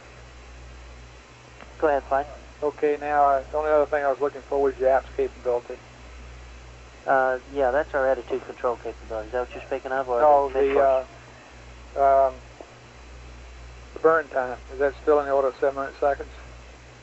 That's affirmative, Flight. Let me get a better number for you here. Well, if it's within plus or minus 100, that's good enough. I mean, you got a normal capability. That's correct. And you're looking for in the order of the 250 or so seconds. Well, we're still waiting on some of the tracking data here. It may be a little bit longer than that, the burn. Okay.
Info, Flight. Flight info. Okay, I get the impression that you saw some flight funnies in the high gain antenna operation, perhaps, but you're not concerned about it, are you? That we can wait, see how it works when we bring it up again. Yeah, I don't think we had any funnies. They were just in a manual mode at one time, and that's why the signal strength was fluctuating. I think everything is normal now, Flight. Looks good. Okay, and we'll plan to secure it at the normal time or sooner. There's no reason we can't secure it sooner, is it? Since we already have our uplinks and so forth. Is there some reason for waiting until 6 hours? No, he can... Flight FAL. Well, is he going to stay in this attitude flight? Flight FAL. Go FAL. He's going to stay in this attitude until about 6 hours, and you might as well keep it up to the P-52. No reason to change it from the nominal. No. Okay. But if he wants to secure it for some reason, we don't care, do we? That's fine. Okay.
GNC flight. Flight GNC. Okay, when all's said and done, as far as our service module RCS is concerned, we're on the flight plan, is that right? Rod's a little bit above. I'll get you the numbers in a few minutes here. Okay, well, you just get them there for the change of shift is all. Roger.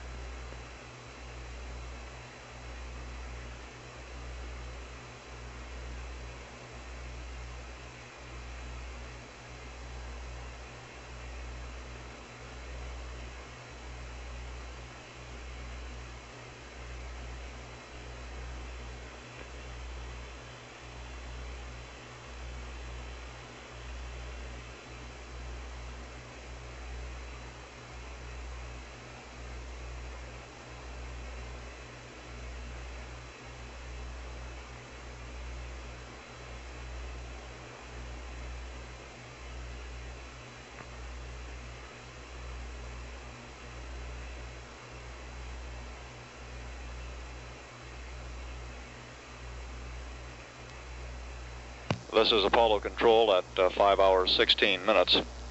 This is a relatively quiet period in the flight plan, and we'd like to take this opportunity to replay a tape recording of remarks made today by Vice President Spiro Agnew and West German Chancellor Willy Brandt at the Kennedy Launch Control Center following today's liftoff.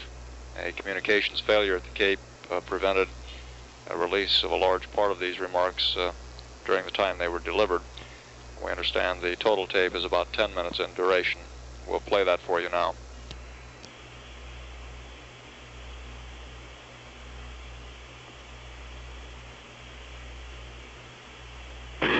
great pleasure to introduce the Vice President of the United States.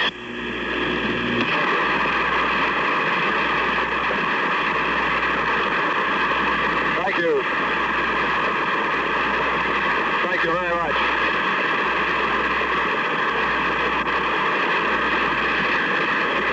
Thank you very much, Dr. Payne, Mr. Chancellor, and ladies and gentlemen of NASA. I feel like a real veteran today. This is my fifth Apollo launch here in no matter how many I see, they all impress me in an overpowering sense. You can't really get used to the sea of that rocket when you sit there and you have a few minutes to reflect on what's gone into it and how many people have given so much of their attention and energy to the preparation of the shot. You can't help but be tremendously impressed successively with each shot. Today we're honored to have with us Chancellor Willy Brandt of the Federal Republic of Germany. I can only say to the Chancellor that the men of his country have given much to the science of rocketry. Certainly our own people here, people like Werner von Braun and Kurt Davis, writing those names are testimony enough to the scientific accomplishment of the German people. But the thing that makes these shots so impressive is that they are not restricted to one people as far as the sense of accomplishment is concerned.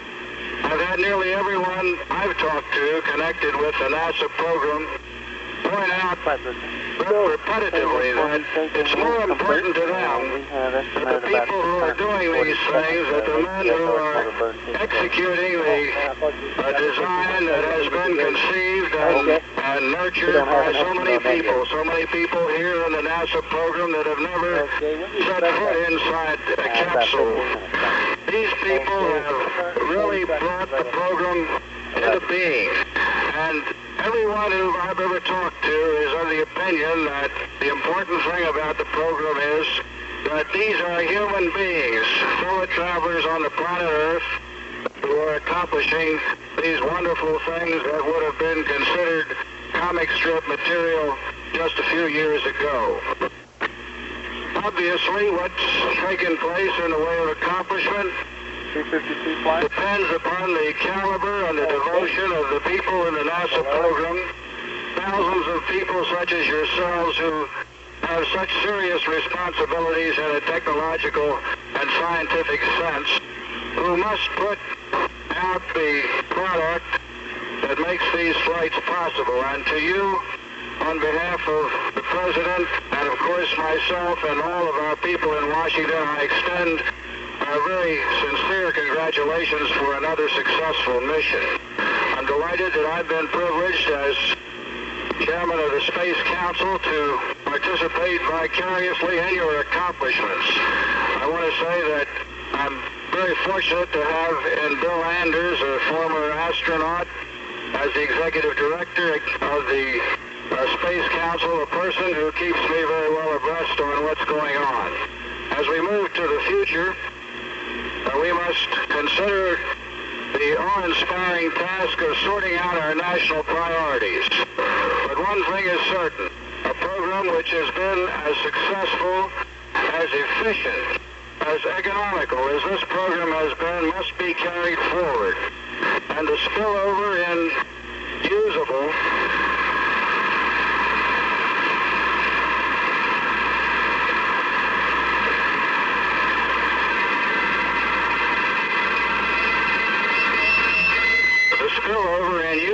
data that can be applied to the betterment and the comfort and the culmination and to improve his destiny is probably greater in this program than anything that we've ever turned our national attention to. And I can assure you that we appreciate that very much. Again, it's a pleasure to be with you, and congratulations again on an outstanding accomplishment.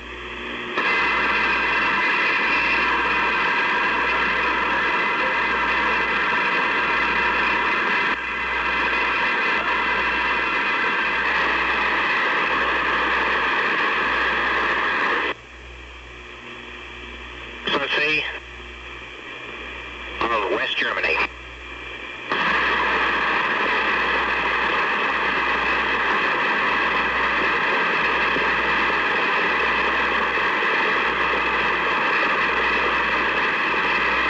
Thank you very much. Mr. President, I just wanted to say that I feel honored and deeply grateful to have been invited to the launching of Apollo 13 and to have this opportunity not only to extend my personal good wishes for a successful journey to the astronauts, but also to congratulate all those of you, those who are here and many others in this great country who have prepared and are actively involved in this project. This is already the 5th time that men are about to leave, have left, as a matter of fact, for the moon. But it is for that no less daring an undertaking and no less exciting for anyone who had the privilege of watching it. In Germany, and I'm sure in all of Europe, people will follow this trip with the same keen interest and the same emotions as everybody in the United States. You here, gentlemen, together with all your colleagues, indeed are going in peace for all mankind. And on behalf of all my countrymen, I wish that this not only will be a successful trip and a safe return, but further progress for mankind. Thank you very much. To the course line to the new oxygen station on time. Monitoring now 20 meters. Current limit is at 12.4.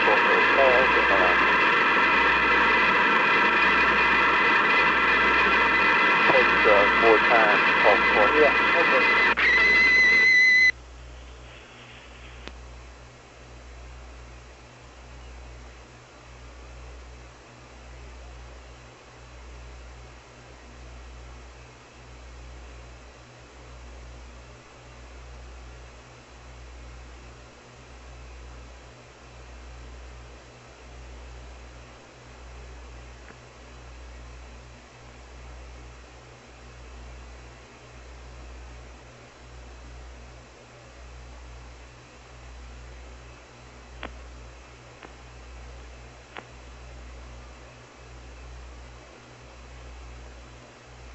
Enco flight. Flight Enco. Have you got a minute to talk to us here? Yes.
Booster flight.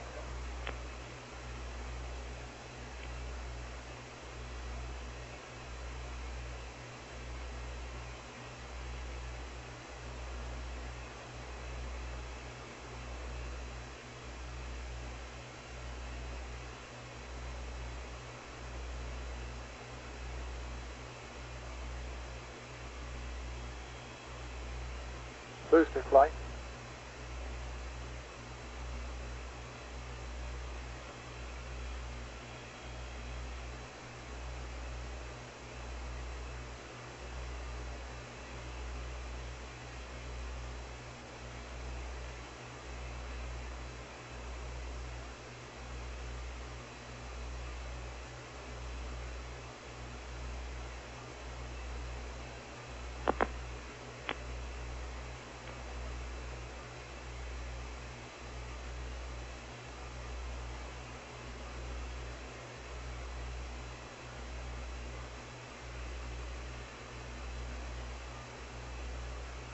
Booster flight. Go ahead, flight. Why don't you, can you get your guys in the back room that, to show the S4B target point? Get that dot in between 12 and 13. Flight booster, we're right in the middle of preparing for our mid-course one here. I'd like to hold off if we could. Sure. How are you doing on all that? Well, we're going hot and heavy right now. You having problems? Well, I'm not sure. I don't think so. Well, what's going on? Tell me. Well, it seems to be a little bit of a difficulty in defining what vector we ought to be using at this time for our best estimate. I think we got squared away here, but we're going to have to move pretty quick to make this 6-hour burn. 13 Houston, leave them up just a second, and we'll get them down. Guidance, you got those? We got them flying. 13 Houston, okay, we got them. Do you want them to torque?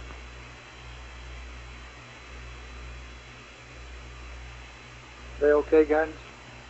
Barge flight. And they can torque them, huh? Okay, the time of torquing was 5 hours, 30 minutes, 40 seconds. Roger, we copy.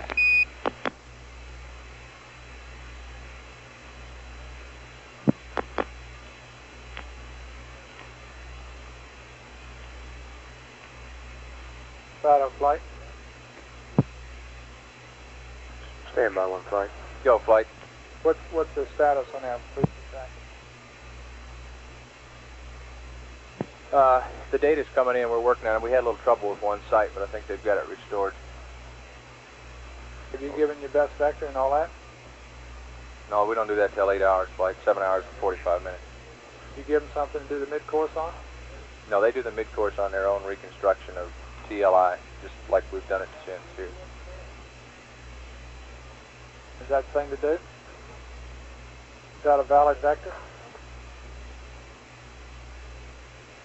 That's firm flight.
flight, retro. Go. I got my liftoff plus 15. Okay.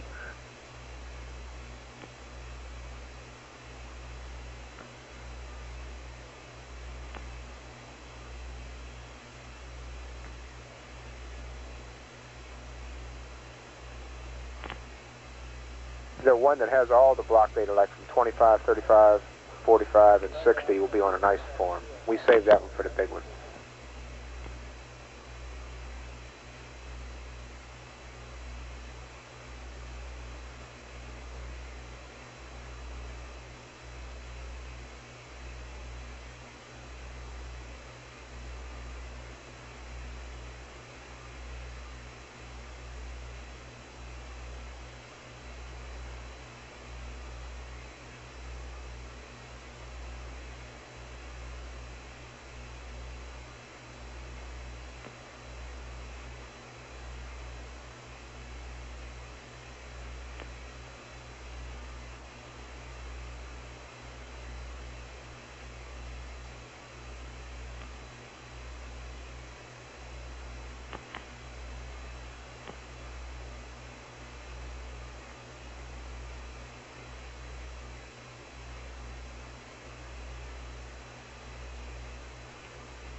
Oh, Houston, Apollo 13.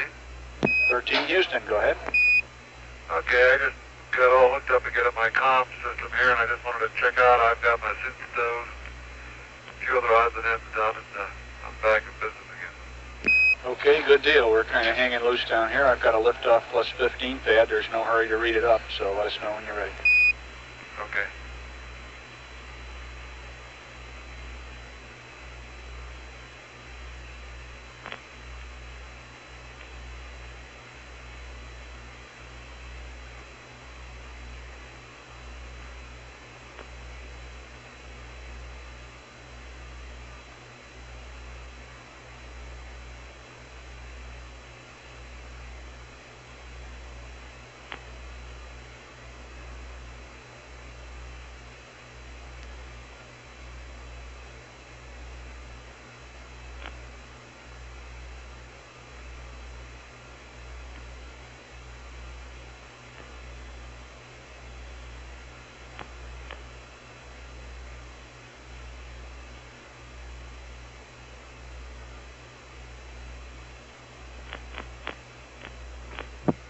This radiation.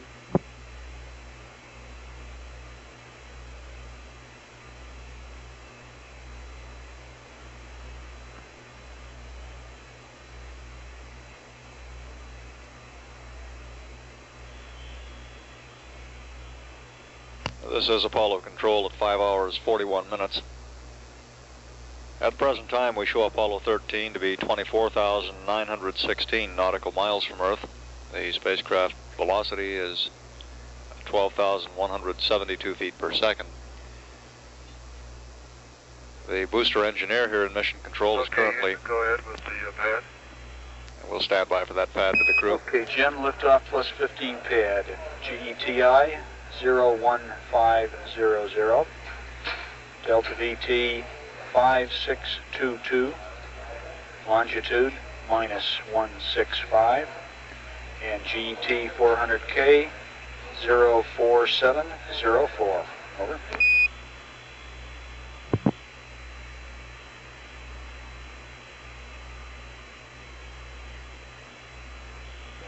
flight, Houston, liftoff plus 15, GTI.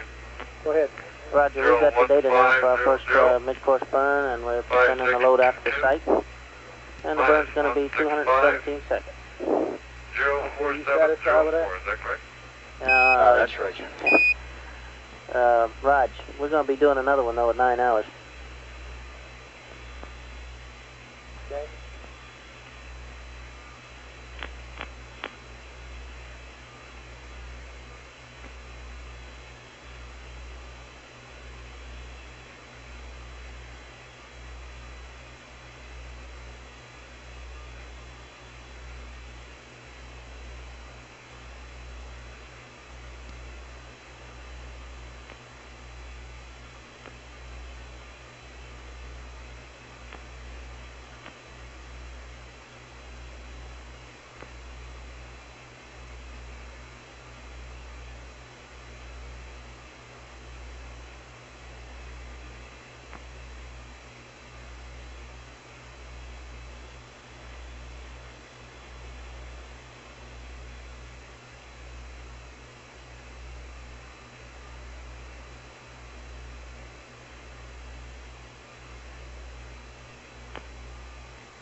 This is Apollo Control at 5 hours 45 minutes.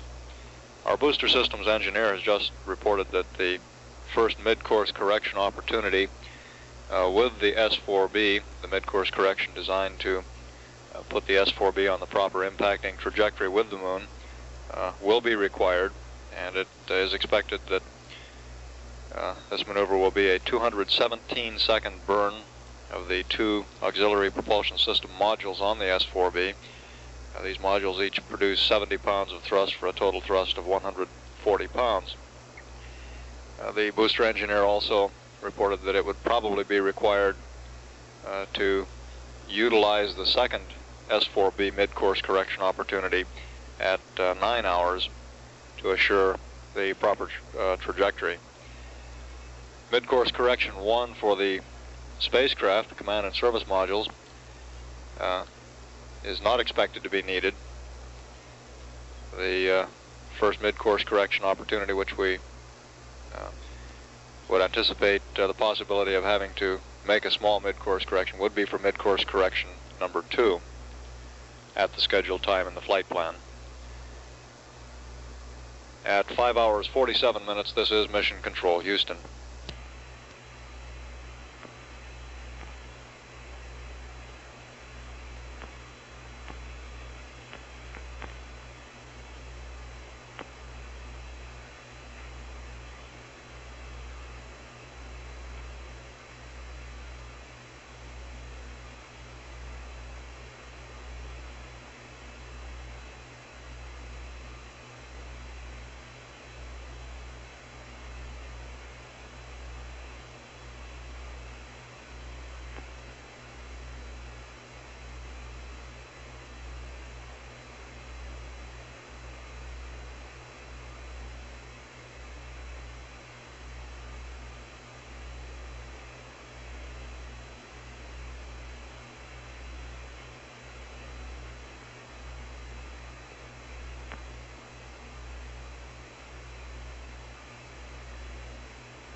flight, GNC.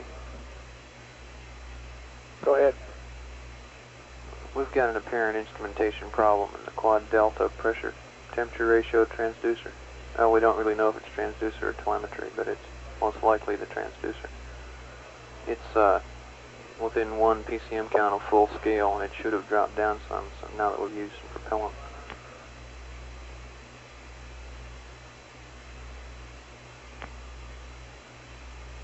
What do we need to do? Nothing really. Watch it. Right. Okay. It's not an instrumentation problem. Then it'll just gradually it'll drop on down as we use propellant. Is that what you're saying? If it's some kind of a bias, it'll drop on down, but we don't suspect that because it hasn't even changed 1 PCM count since pre-launch. So okay. It's fluctuating back and forth by 1, but effectively is not going down.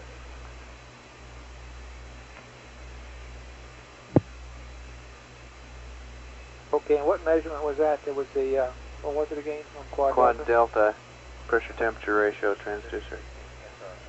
It's SR 5016. Stand by on that. It's SR 5028. Okay. 5028. Right.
Flight booster. Go, booster. Okay, our mid-course 1 is loaded on board the LVDC, and the burn will commence at 6 hours plus time. Roger.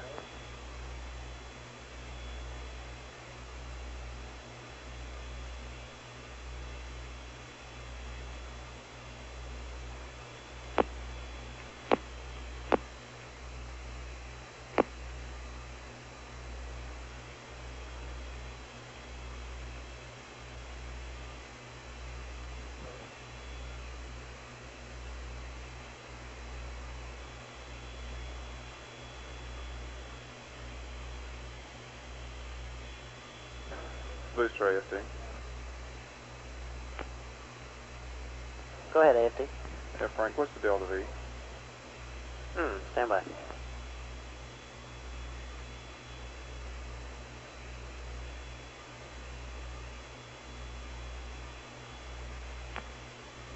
AFD booster. Go. 29.7 feet per second. Thank you. Right.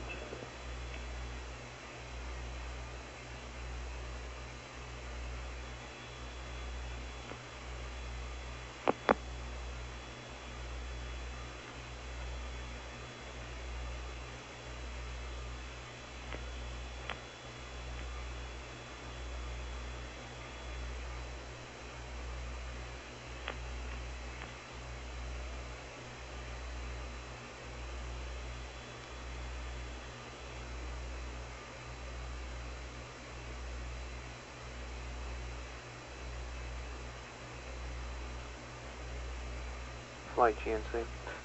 Go ahead. We'd like to request that the crew go to attitude, take their attitude set switch to the GDC position. They've apparently left at 9U after they did that GDC alignment. And what happens when they get there, it loads down some resolvers that we use. Kind of like to go back to at set to GDC. Okay, Capcom, right up there.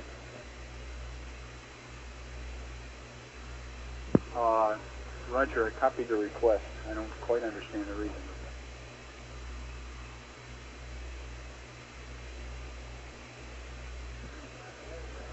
Okay, GNC, can you explain it to him a little more clearly? Raj, we're talking.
Apollo 13, Houston.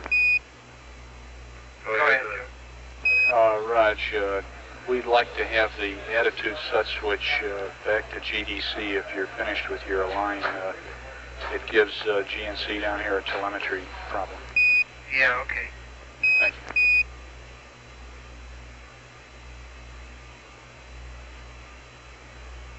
I'm just going to give it one more line in. Okay, no rush.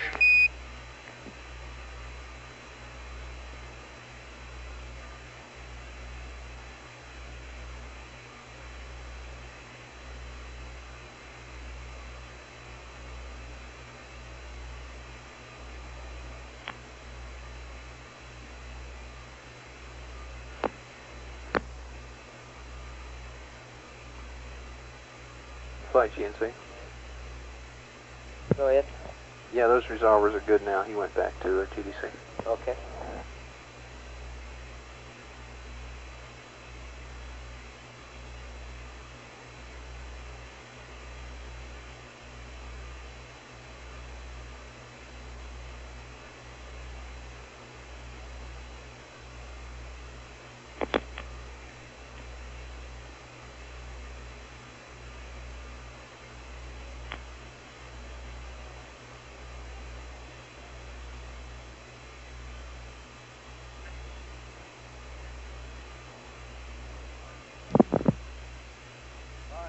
Tom Stafford. Hello. Hello. This is Capcom? Yeah. Hi, this is Tom. Hi, Tom. How's things going? Oh, real smooth. Good. Practically boring. Is that right?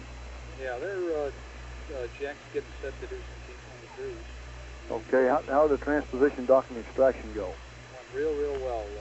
It's just the timeline was nominal all the way. The TV was good. The used How much did you use like fuel? Go ahead, Frank. Did you say a 217 second burn? Did you tell me? Did I copy that? 217 second burn. Right. Then the budget. Good. About 13 pounds ahead of the budget. How much? 15? About 13. Oh, that's great. Yeah, it's really, we haven't had a thing to talk about. Hey, that is just beautiful. Anybody ever know what happened to that engine, that inboard engine? Booster is not saying. All he's saying is it's going to be a very complicated thing to try and figure it out. Apparently they have an accelerometer on that engine to give them an idea about pogo. And the thing pegged out at 40 G's about a second before the engine quit. Oh, really? Yeah, and that's a clue, but he's not willing to say right now what the sequence might have been. I'll be damned. Well, that engine roughness and pogo we didn't experience until real late, and that's when we made that 7+40 shutdown on that inboard. Yeah, and the first thing that crossed our minds was that it was a failure in the program. Well, that's what I thought. I said, my God, it sent the signal early, you know. Yeah, but he says that definitely was not the case. I'll be Shut damned. itself. And they probably read out a shutdown signal later on. That well, they can read out in the street. That's correct. Yeah. Okay. Okay. Well then, I just landed and got in, and Deke's going to come in the morning. And there's not much to do. Right? There isn't a heck of a lot to do down. Have they set up PTC? Yeah. They're in the, well, no, they haven't set up PTC yet. They got PTC Rushman who's going to do P23. Yeah. And then go on PTC. I see. Okay, good. Look, I don't think I need to come out there at all, do you? No, I sure don't think you do. Ken's here. Is Ken there? Yeah. Let me talk to him. Okay, stand by. All right.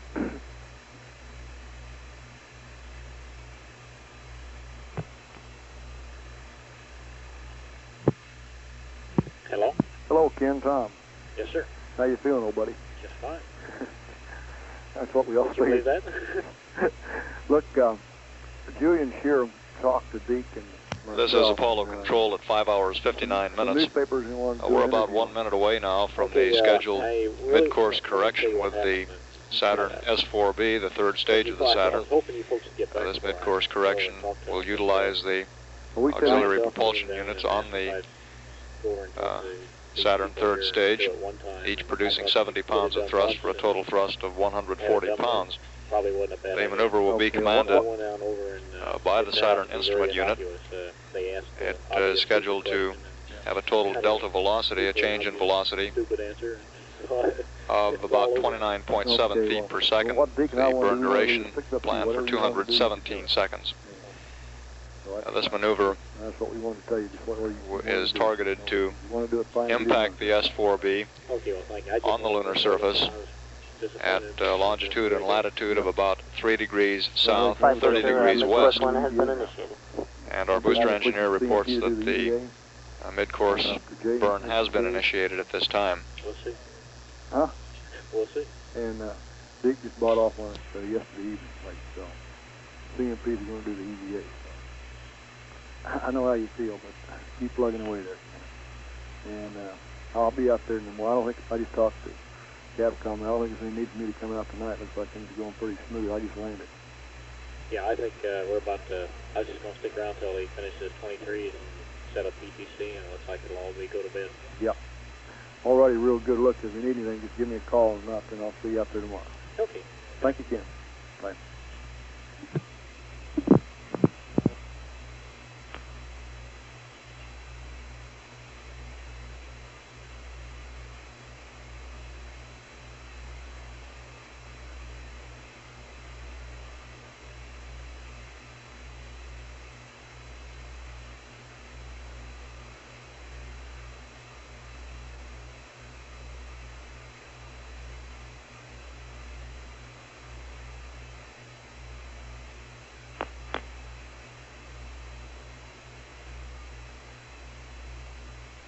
Flight guidance.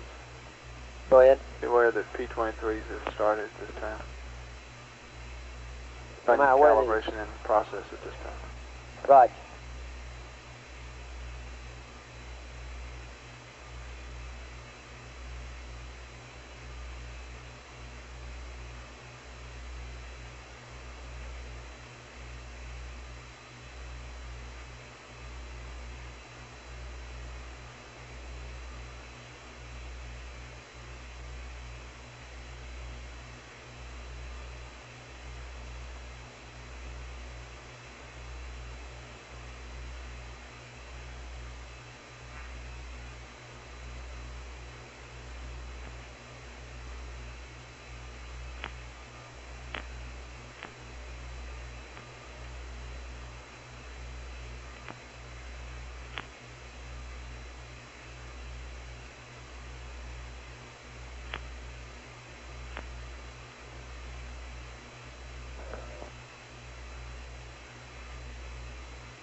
calibrated flight. Starting to mark. Roger.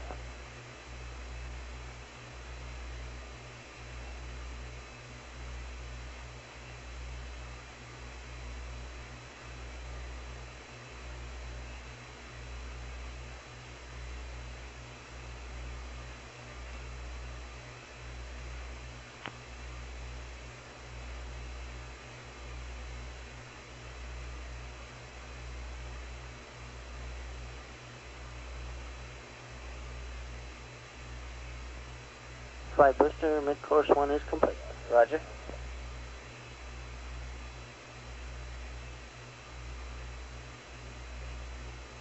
This is mission control at 6 hours, 3 minutes. The booster engineer has just reported that the mid-course correction with the S4B is complete.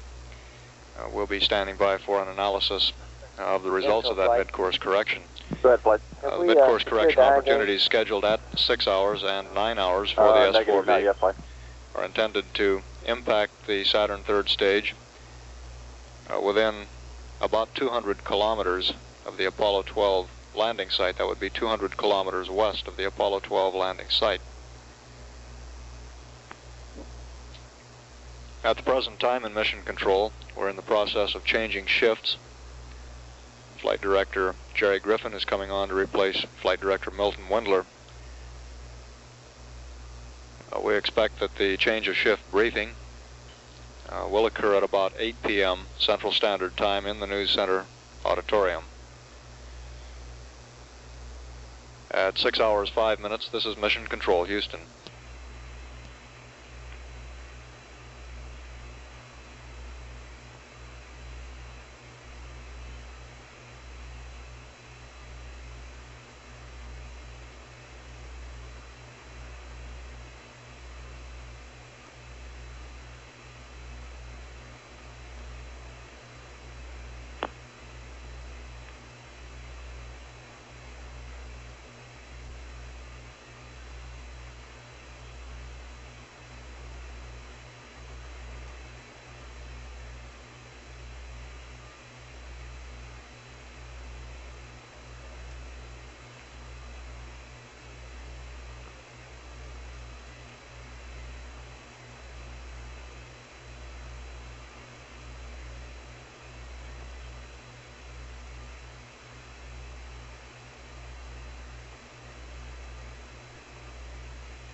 Hello, is Joe Kerwin there, please? Joe Kerwin. Well, he's been around today. Oh, Joe. Kind of wandered off into the blue a while ago. And, is this the Joe Kerwin? Is this the Joe Kerwin? Hey, Vance, I'm sorry. I should have you should have told me when I made up that damn watch list that I should have put Jack Lawson next because you're BCFP and you've probably been up since about 1 o'clock this morning. Oh, well, that's no sweat. I just, I got some sleep last night, but I'm sorry to tell you that I'm running late getting here. And as you might have discovered, so I'll tell you what, if I can show up about 8, why, I'll work an extra hour for you. Vance, let me tell you something. We are extremely short-handed around here and surrounded by potential cap cars on all sides and above. Is that right? So take your sweet old time. Okay, I'll be over pretty soon, Joe. Okay, no rush, really. Yeah. Hey, how's it going? Oh, smooth. Good. Smooth as butter. Just ain't got nothing to tell you because everything's been going along wrong. Very good. Through with TD&E? Oh, yeah, let's see. We're through with TD&E. We had the S4B activation maneuver, and they're trying to decide whether they're going to hit the moon or not. Yeah. So on the backside or what. Good. That's all out of the way. The crew is out of suit. Jack is whizzing through some B-23s right now. Yeah. And it's very quiet. Okay, see you around 8-ish. Okay? Okay, take it easy. Bye.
Okay, all flight controllers, I'd like to get all the gold team members on here as quickly as we can, and I'll come around in about 10 minutes and we'll get a status from each position.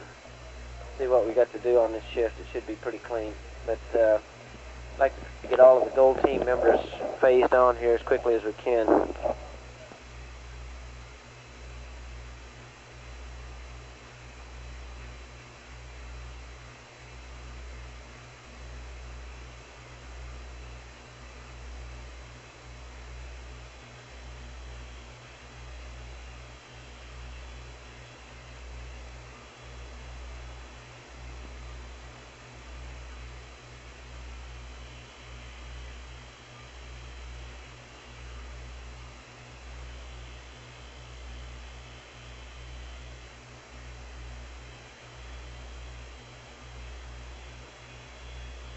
Completed on the first star flight.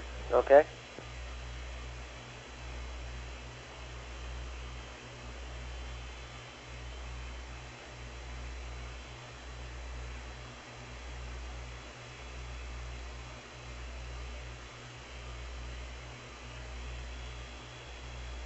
Flight guide.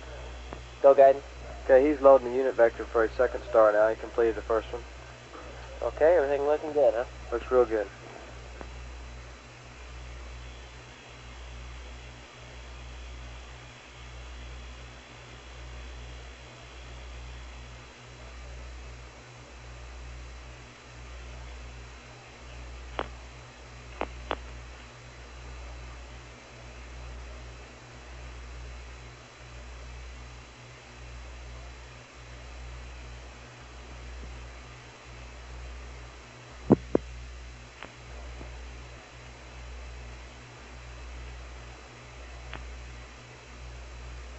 Flight Inco.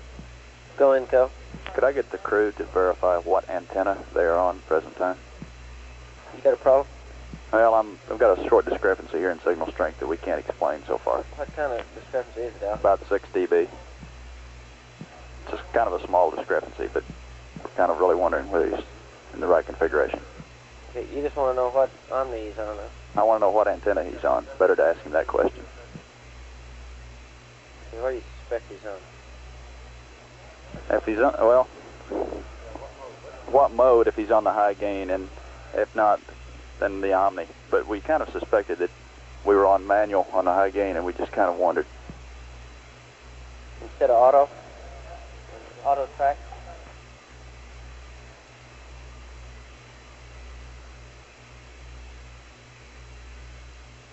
Okay, he should, let's see, at this time he should be securing the high gain, right? Yes, he should be on Omni Bravo at this attitude. Okay, Capcom, let's verify what antenna he's on. Okay, flight. A13 Houston. Go ahead, Houston. Roger, would you please verify or tell us what S-band antenna configuration you're in, please? Okay, stand by.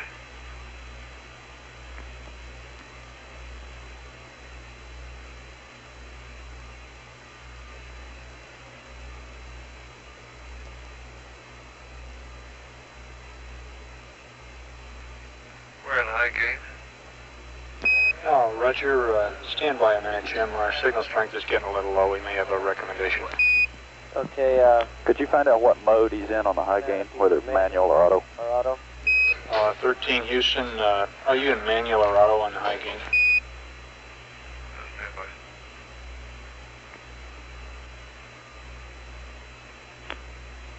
We're in auto track, Joe, and high gain. Roger. Copy, flight.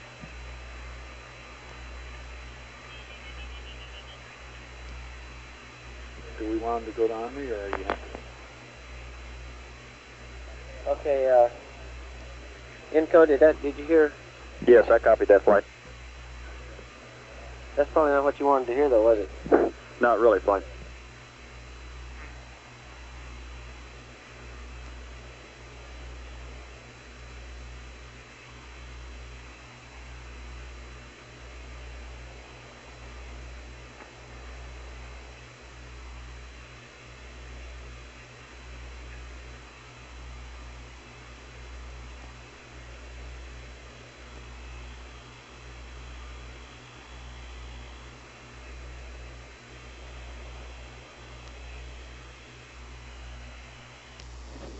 This is Apollo Control. It's 6 hours, 17 minutes into the mission. The change of shift news briefing time has been advanced. We're anticipating the change of shift news briefing to begin in approximately 10 minutes. Approximately 10 minutes in the News Center briefing room.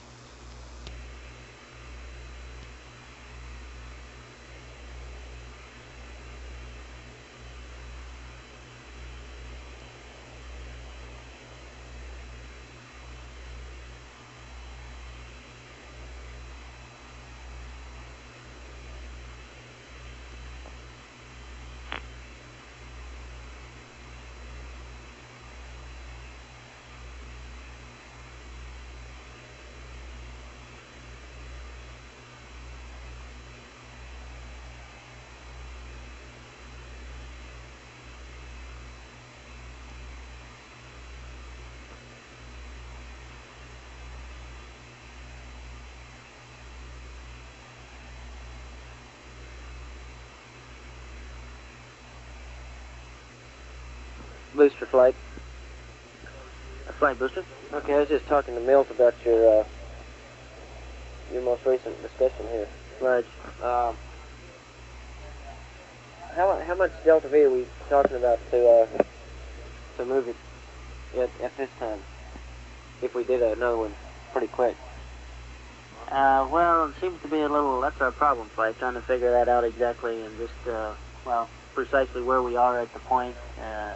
It seems to be a matter of debate at this time.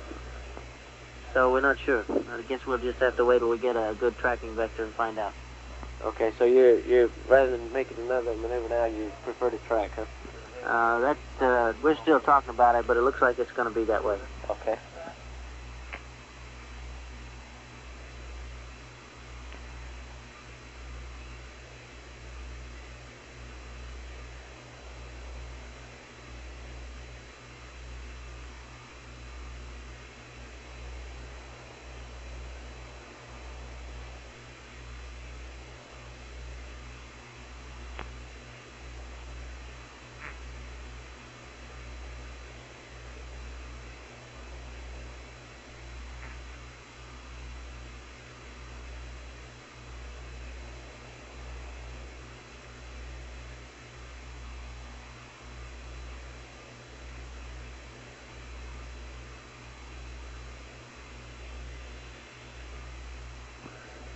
Flight guy. Go ahead. Okay, he's completed the second star, Jerry. He's loading the third star. Raj, loading the vector for the third star. Okay.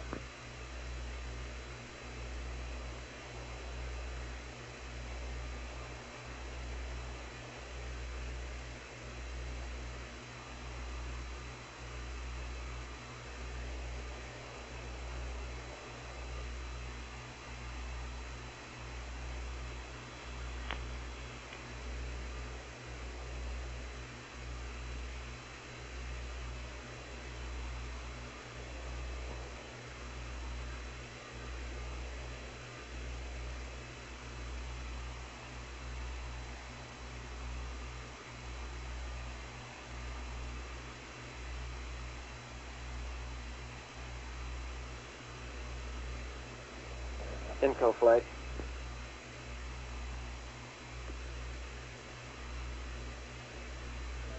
Inco flight. Go ahead, flight. How are you doing? I'm still checking the ground, too, right now. I'll come back to you when we get to that flight. Okay.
Yeah, Quint?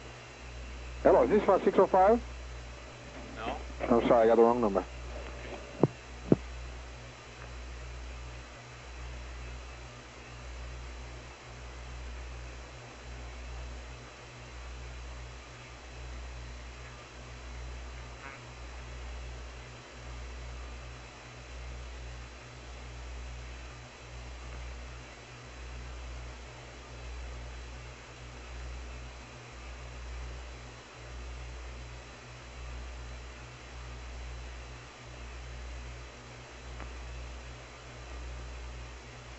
Flight guide.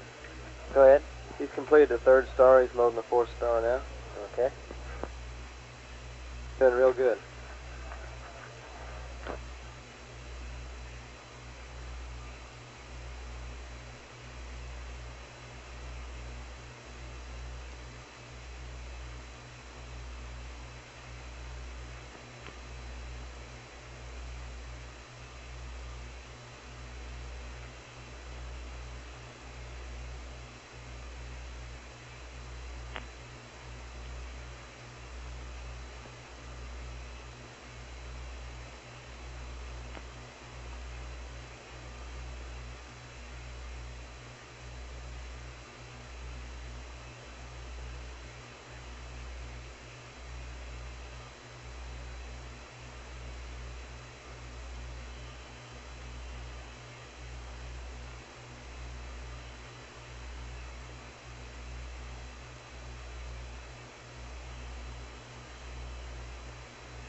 Retro flight.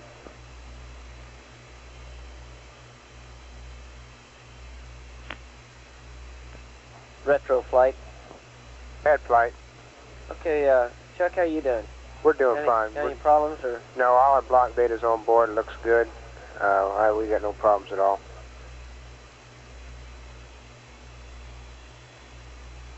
And of course, I'm going off shift, Jerry. Yeah. Who's coming on? Tom Weichel. Okay. I'm here and I'm ready to go. Okay, Tom, you got anything particular you're going to be working on? No, we have block data towards the end of the shift. That's the biggest thing. Okay. That's the only thing, too. Okay. Guidance flight? Still flight. Okay, you're monitoring the P-23s and that all's going on for you for a while, isn't it? That's firm flight. He's getting through these P-23s real smooth. Okay, he's going to be incorporating that data too, isn't he? That's firm. Okay.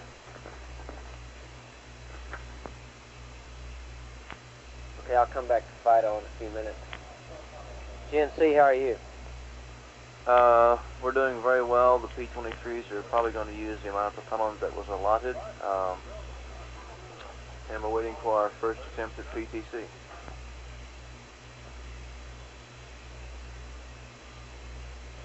It seemed like when I was here before I heard something about a Z Pippa. Did that turn out to be not a problem?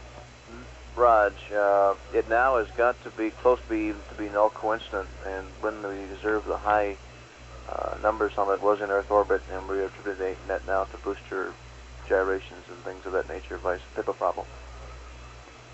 We've seen this before. Okay, so your Pippas and your drifts all look good, huh? Real good.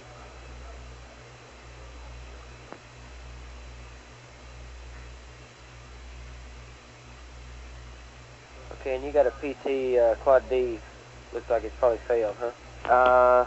We've been watching it some more, and it looks to me like it's biased about 2 to 2.5% high. It's beginning to track now, and we want to set another 3 or 4 hours and watch it. I don't think there's a question of it being failed. I think it's a bias in it. Okay, everything else is normal. Raj. Econ flight? Flight econ. Okay, how about you? Flight, we're normal. Nominal. We've got a battery B under charge.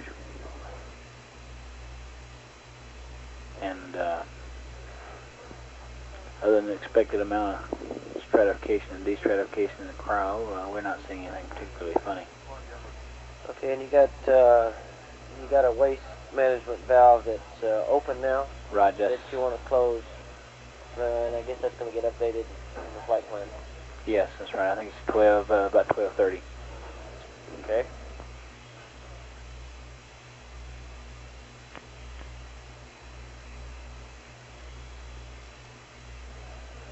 Okay, that sounds good. Surgeon flight? Yes, flight, no problems. Everything seems to be in pretty good shape. The crew has done very well today, and there's certainly been no indications of any illnesses, anything like that to worry us. Biomed looks excellent. Data is good and clean, huh? Very clean. Should be pretty well fatigued by sleep time. They ought to get a good night's rest once they get there. Okay. Inco flight? Go ahead, flight. You got any words for us yet? I'll tell you what I've got so far. The problem we're having is that now downlink is okay. It's the uplink. It's approximately 6 to 7 dB low. And we experienced this problem about GT of about 5 hours when we handed over from the 85-footed Goldstone to Hawaii. And we've checked with Hawaii several times to verify that they're uplinking the proper power. And they are. And we're researching it right now, and I'll get to you as soon as we find out any more. Okay, you're not too worried about it right now, are you? No, right now, fine. We do a handover back to Goldstone at approximately 7 hours. And that's approximately when we start the PTC, so we'll probably be in good shape. Okay, you've been getting all your tape dumps. All our tape dumps to this point are complete.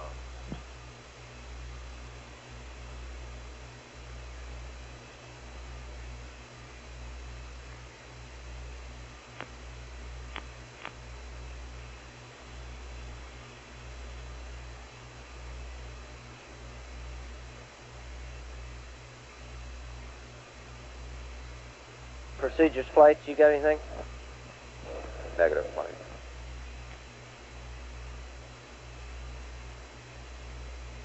Okay. Hold on.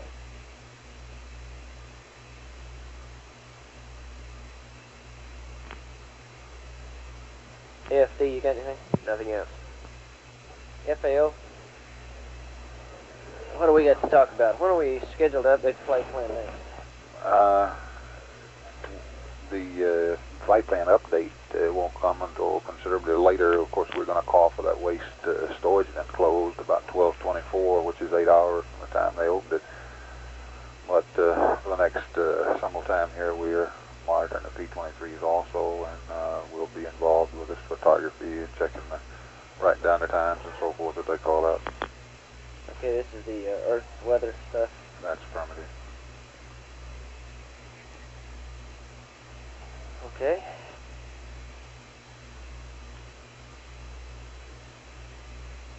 Flight network. Go ahead.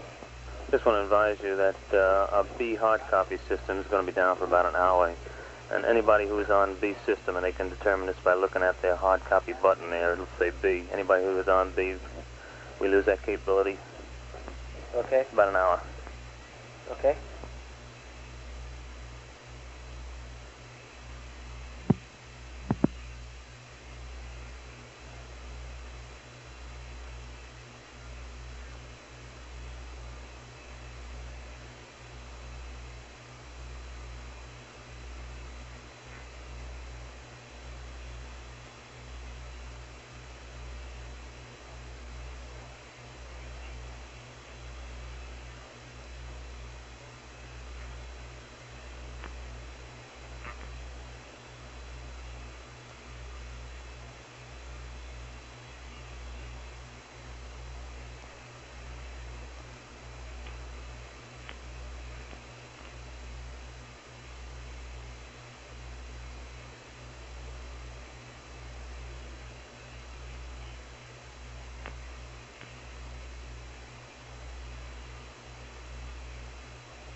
Network flight. Flight network. Okay, have you got any other problems other than the B hard copy? In the total network, we still got one computer red at Hawaii it can't support, though. That's the only major problem we've got. I mean, at Honeysuckle, I'm sorry, not Hawaii. Okay, that's a 642? That's firm.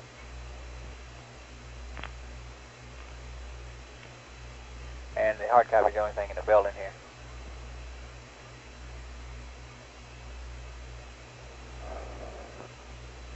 Okay, Fido flight. Flight. Are you ready to talk? About 2 more minutes, flight.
Booster flight.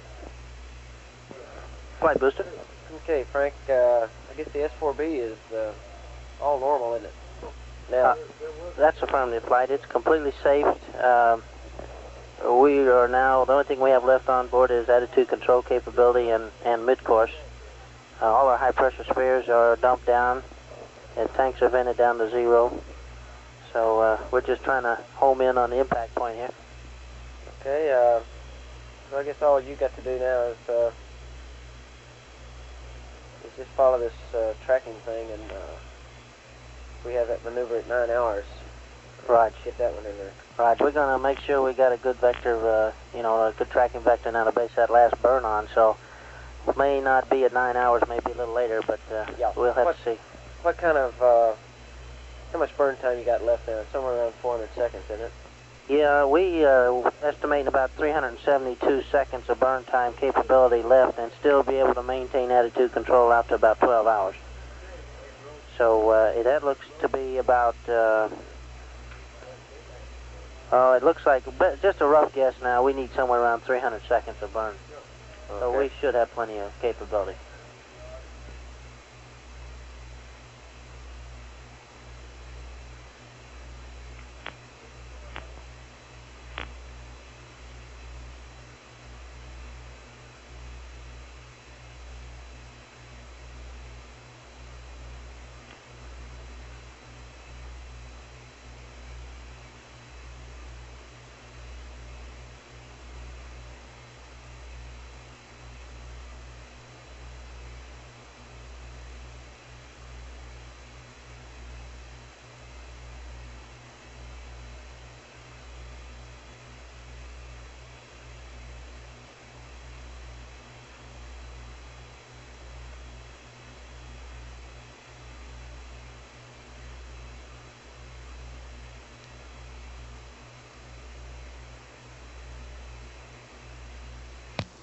This is Apollo Control. It's 6 hours, 38 minutes.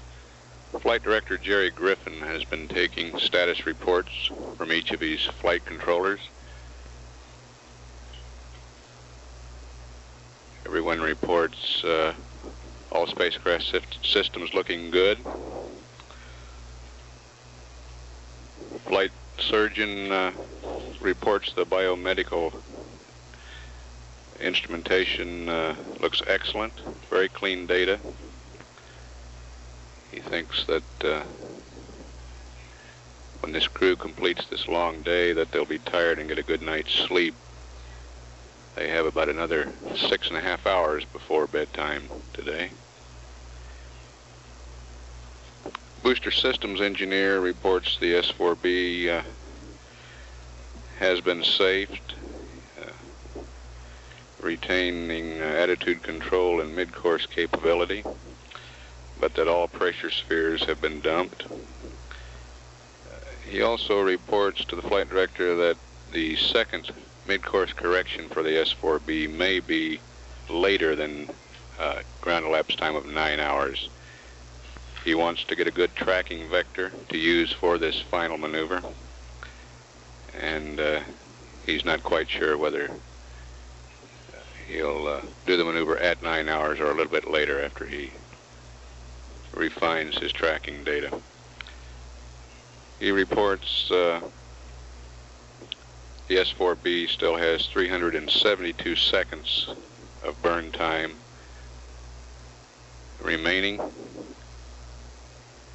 plus enough fuel in the apse after that to maintain attitude until 12 hours elapsed time. The guidance officer is watching Command Module Pilot Jack Swigert perform cislunar navigation tasks. Through telemetry, he's monitoring Swigert's markings stars with the sextant. He's very complimentary of Swigert's ability in this task, known as P23. Says this procedure going very smoothly. At 6 hours, 41 minutes, this is Mission Control, Houston.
Booster flight. Go ahead, flight. Hey, Frank, I've just been here a short time. Any word on the early engine out? What might have been the problem there? The only info we've got, Jerry, is that there was some vibration, which could or couldn't have been the problem. And we really won't know, and I guess they won't know until they get all the FM data, high-speed data, and take a good look at it. And that's all we've got. We've got nothing here to say what it was. Yeah. I thought maybe Huntsville people might have come up with something. This is the only indication we have now. And that was from Huntsville, by the way. Now, also, there was some vibration reported on the S4 burn, wasn't it? Yeah, on the second burn. That was from the crew. Yeah.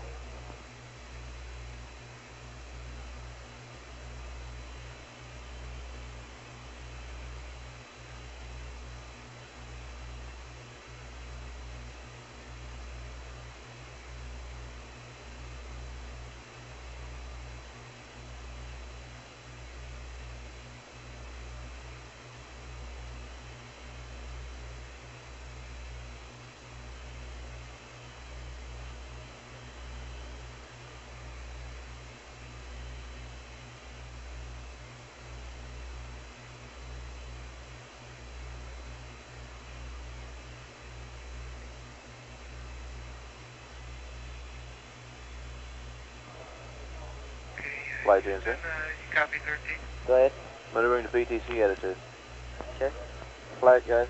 Go ahead. He's completed P23 and he's now maneuvering Yeah, PTC attitude. Started. Joe, crew's calling. Capcom. 13 Houston, go ahead. Hey, were you copying my P23 result? That's affirmative, Jack. We followed you through the whole thing. You're ahead of schedule, hey? Okay. And Joe, are we confirmed there's no mid-course whatever? That is affirmative as far as I know. Let's get a final check on it. You're the crew asking, confirm no mid-course one required? I'll try to get to your flight. Looks like no mid-course one. Okay. We can confirm that, Capcom. Okay, Jim, we confirm that there will be no mid-course one. And he wants to Okay, sounds good. fuel cell Persian wastewater dump. Okay, Tom, you ready for that? That's affirmative, fine. Okay, at his leisure. And 13 Houston, you can go ahead with the purge and dump at your discretion.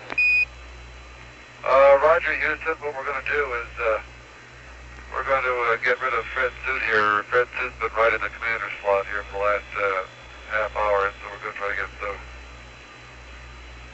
Okay. You did a pretty good job.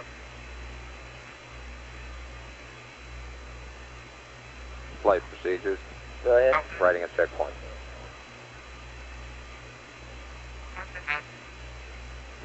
Flight network. Go ahead. We've talked to INCO, and in order to troubleshoot this problem, we'd like to hand over early from Hawaii to Goldstone on the CSM. We'd like to do it at This is Apollo Control. It's 6 hours, 46 minutes. 3.5 minutes. We'll take the release line down now while Okay, the change of shift news briefing Econ flight. is underway. We will tape in here ground, play it back after the news briefing. This is Mission Control, Houston. Will we? Will we lose data during that handover? A little bit? That's a negative, not telemetry flight, no. Okay, never mind. Forget it.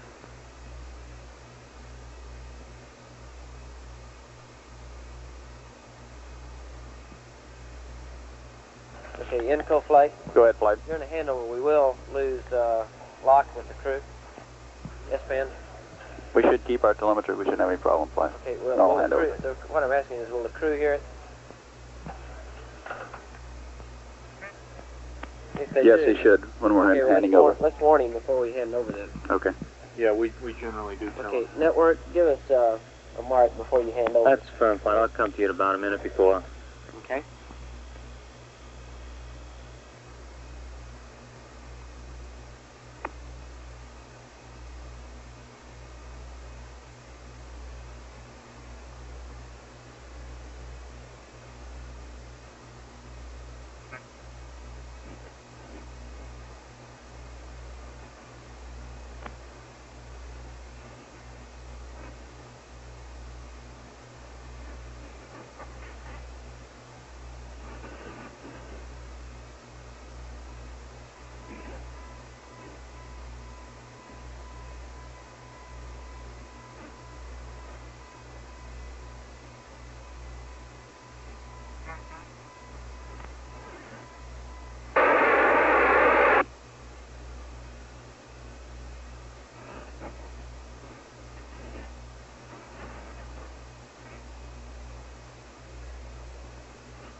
Flight setup.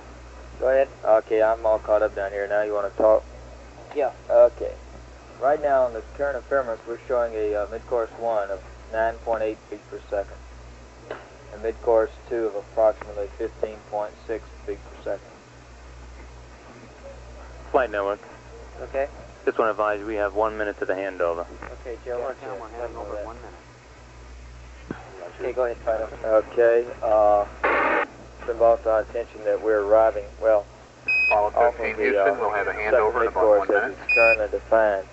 We'd be doing Oh, yes, LOI at Apollo approximately 77 hours. Roger, 47 Jim, we'll have a handover from Hawaii to Goldstone in about 30 seconds. That's right, that's impulsive time. Say again, Houston? We'll be handing and, over from Hawaii to we're right in the Goldstone ballpark, in a few seconds. You what may I'm get a going to be doing temporary during loss this of count. shift, I will be Okay, Houston, trying to we tweak got a up whole this bunch of mid-course noise, by too. changing certain parameters to keep LOI time constant. Okay. And we should be able to do that. The delta V within 1 foot per second either way, thereabouts. S4B right now is we're planning on the second impact burn at 9 hours, and we'll keep you posted on that. And that's about it. Are your Roger that. Data's being processed very well right now. No problems from down here. okay? That time we've got it back. Roger that.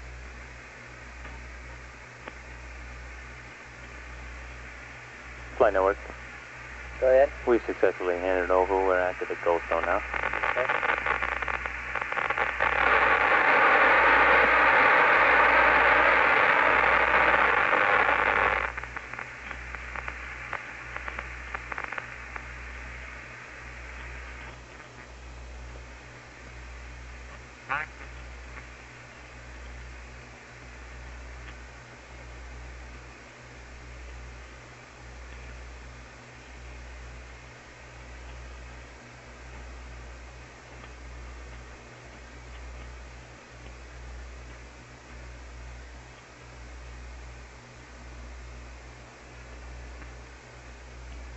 GNC flight. Go ahead, fine. I assume we're going to disable quads A and C or PTC. Have you decided yet? I would prefer probably A and B flight. Oh, okay. Need to be adjacent. Oh, okay. They'll probably be asking for that pretty soon. Right. Is that what you want? You Right. want A and B disabled? A and B disabled. You got that, Capcom?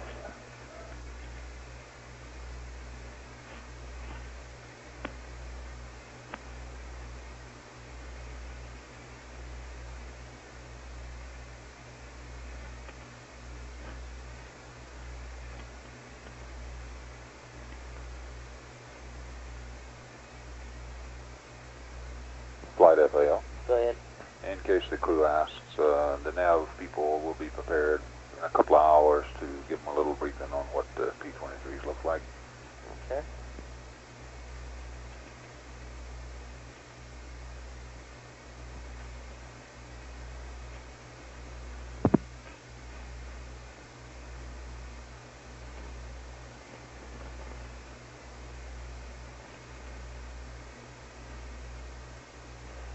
Capcom flight.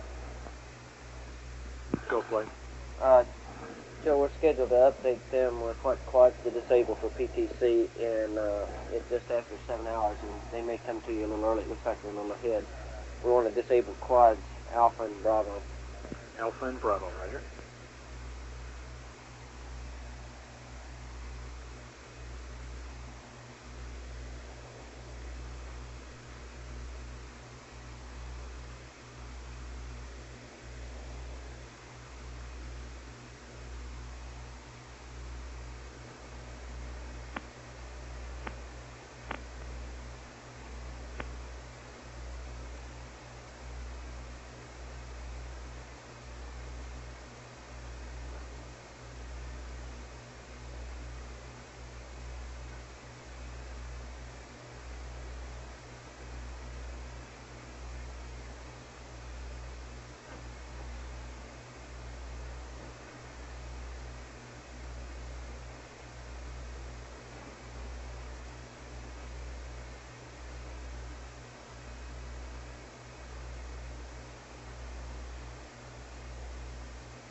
This is Apollo Control at 6 hours 59 minutes.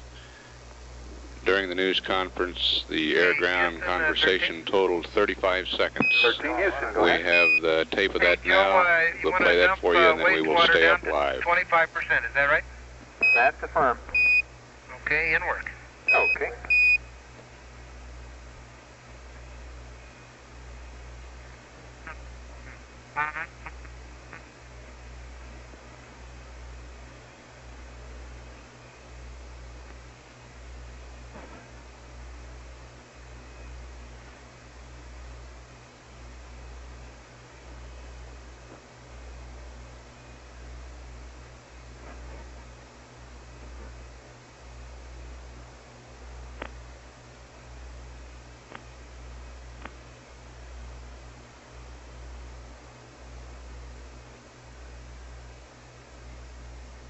Joe, we're also purging fuel cells O2 now. Okay, Jack.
Econ flight. Flight econ? Where's he supposed to dump that wastewater to? 25%. I think he's... Okay.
This is Apollo Control. It's 7 hours, 9 minutes. Astronaut Vance Brand has just relieved astronaut Joe Kerwin at the Capcom console. Okay, Houston, the fuel cell purge and wastewater dump are complete. Roger, Apollo 13. And this is your relief Capcom shift on now. Well, good evening, Vince. Well, you sure made it back fast. Yeah, you guys had a beautiful launch there. Really nice.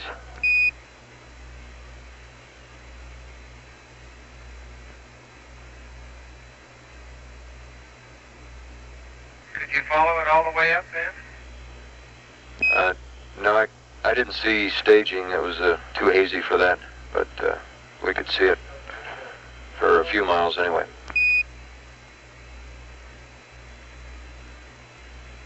I'll tell you, it's sure an interesting ride. Right.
GNC flight. Go, fun. Is he setting up PTC now? I guess that's next on the agenda, isn't it? No, he's just sitting there fine. He was at attitude when he did his purge, and it's his call now for the adjacent quads. Okay, Capcom flight. Capcom, did you get the word that quads A and B are the two that we want to disable for PTC? We haven't told them that yet.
Inco flight.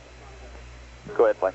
Okay, after we get PTC started, we'll just wait for your call, and after we get come on the subject, we'll send them up some high gain antenna angles. Roger, Blake.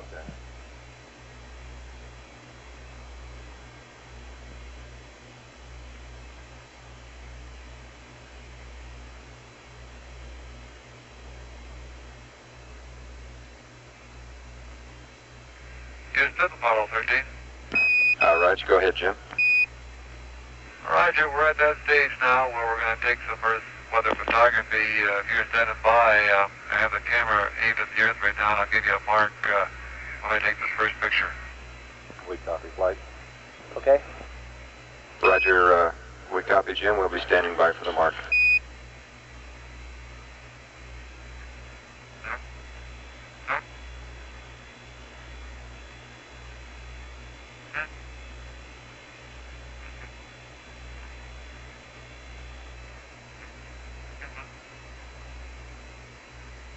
Okay, Houston, 3, 2, 1, mark. Roger, copy.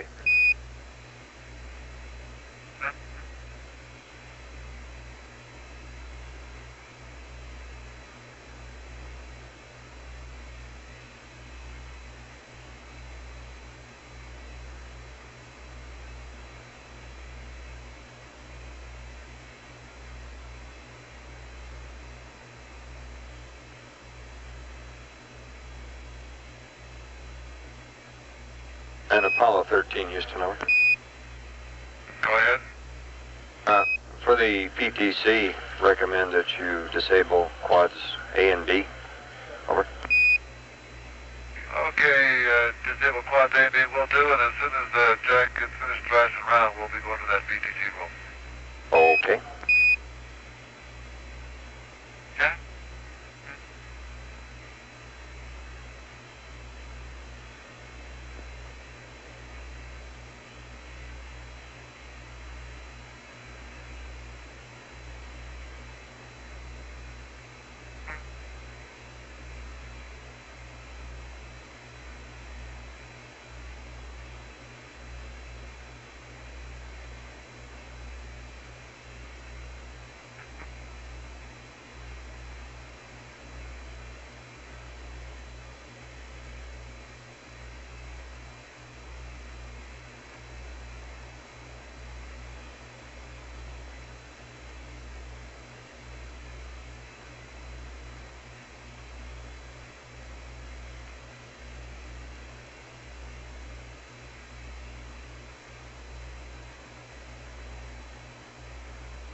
Okay, Houston, we're starting PTC. We're disabling class A and B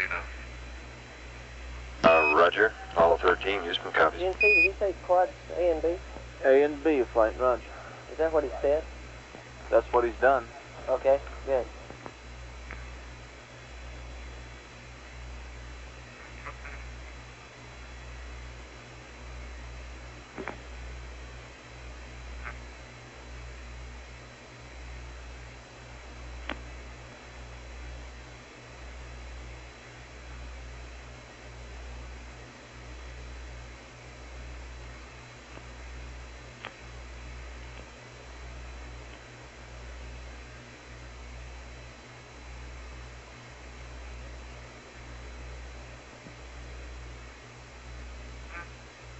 Inco flight. Go ahead, Flight. When will you need to verify that on these? Oh, we might as well go ahead and do it now, Flight, Okay, you're going to have that before you can command your... before I can do my command sequence. Okay, we better do that now so we can command during the PTC to switch on these.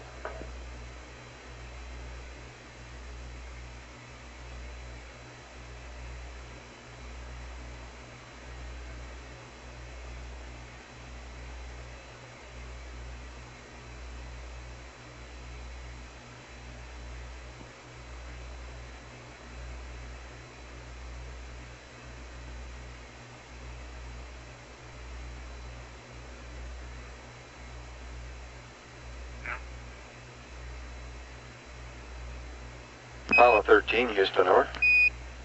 Go ahead. Jim would like to verify that the high gain is secured, that the S-band antenna is on Omni, and Omni B should be the right antenna, over.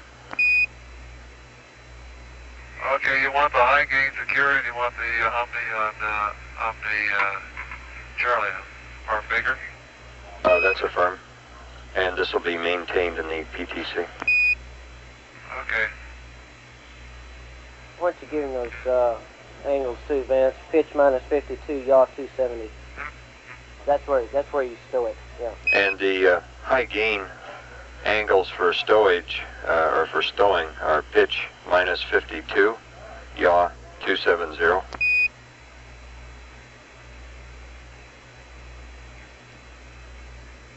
Flight network. Go ahead.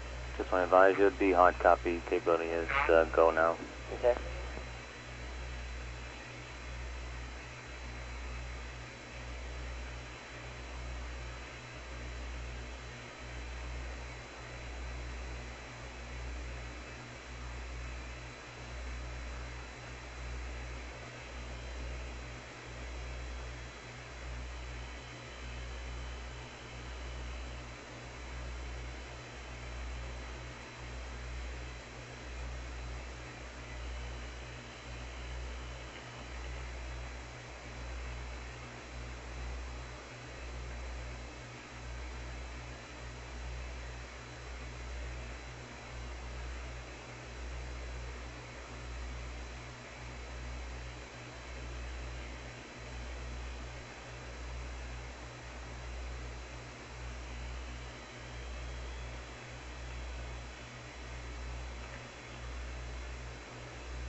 GNC, kind of let me know how that PTC looks like it's going.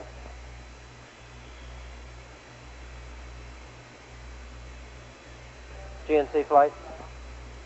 Go ahead, fine. Kind of keep me informed where he is on that PTC every once in a while. Okay, we're waiting the 20 minutes now. We'll probably call it early because we're heavy weight. But, we're waiting for race stamp. Okay.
FAO flight.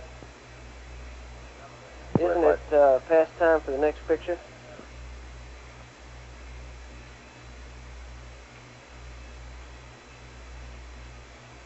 By 1 minute flight. Okay. Affirmative. Should we remind him? I think Go it's ahead and probably a get good that. idea. Oh, wait a minute, flight. They took that before they started PTC. So they're in PTC now. They've started PTC, right? They're waiting for the ramp. Rates at the damp right now. Okay, if they hadn't started roll, let's ask them to take another picture then. Okay. They should. Supposed to get one every 20 minutes. There's nothing magic about Nothing the ready, 20 minutes. but it's about every 20 minutes, and it's been a little over that now. Yeah, the Earth weather. Just remind them to take another picture. And give us some work.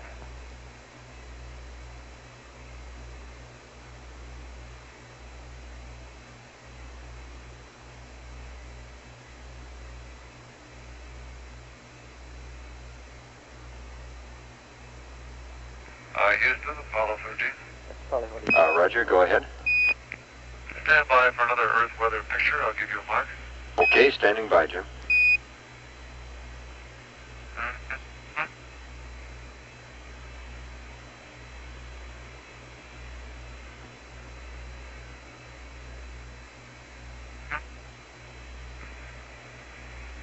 Three, two, one, mark.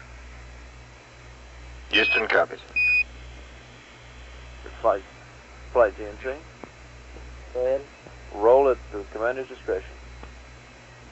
Okay, unless you can tell him his rates look real good, he can go ahead and initiate his PTC roll anytime he wants to. He doesn't have to wait the full 20 minutes.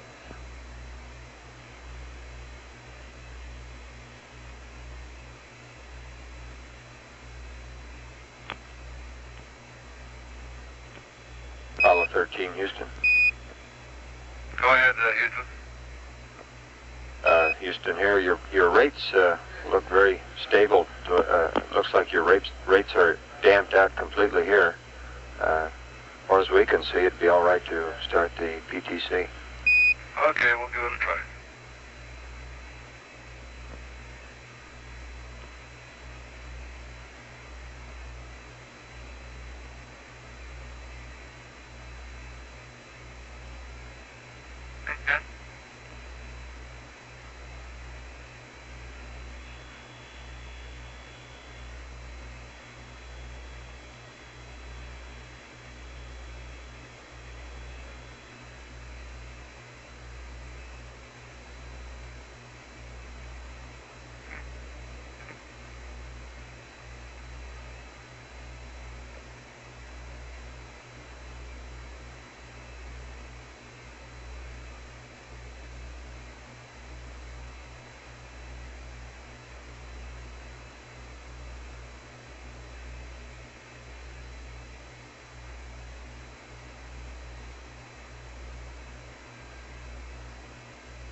Flight GNC, he's loaded the DAF with the expanded stuff, and he's about ready to roll it.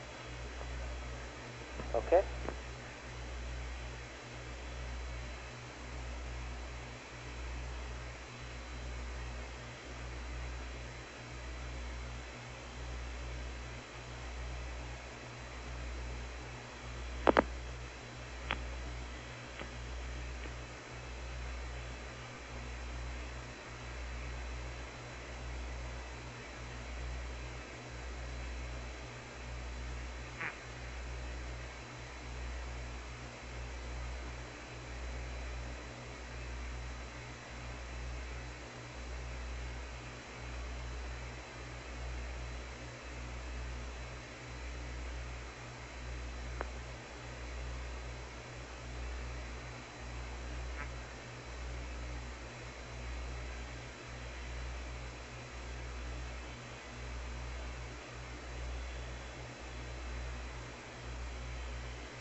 GNC? Go fine. How's it look? It's really too early to tell. We'll have to wait. About a rev here. Okay, is that rate high enough? To me, it's only about a tenth of a degree, huh? On channel 14 flight, what he loaded in there was 0.3. We're looking now as what the disparity is between those two numbers.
This is Apollo Control. It's 7 hours 46 minutes. Apollo 13 now 37,630 nautical miles from Earth. Velocity 9,878 feet per second. Apollo 13 taking Earth weather photography, photographing the Earth one frame every 20 minutes for 3 hours. Jim Lovell has taken 2 photographs so far.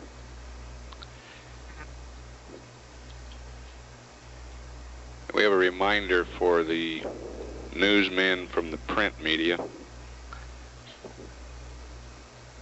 There will be a meeting at 9:30 a.m. tomorrow, Sunday, in the News Center briefing room.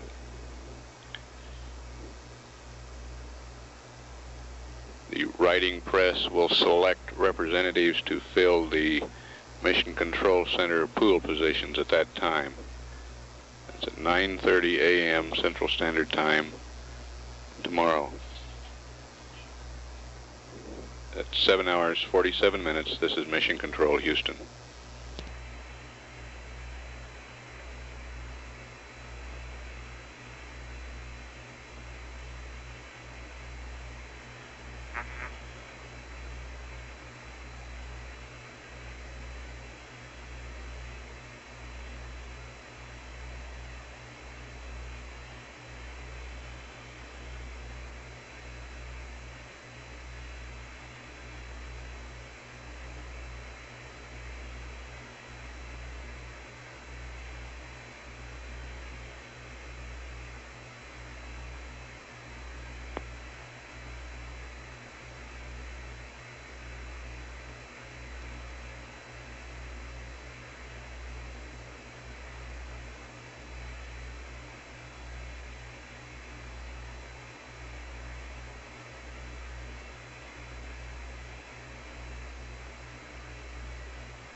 Houston, this is 13, how do you read? 13 Houston, loud and clear.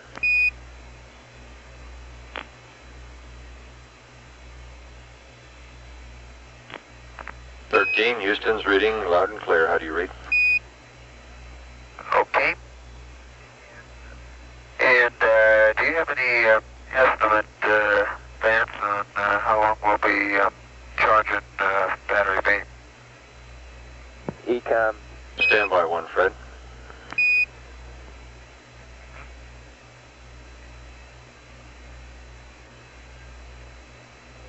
Flight Ecom. Go ahead. Be about 4.5 to 5 hours, probably. Right. 4.5 to 5 hours, man. Right. Apollo 13, Houston. Go ahead. We'll be charging for 4.5 to 5 hours yet, Jim. Roger.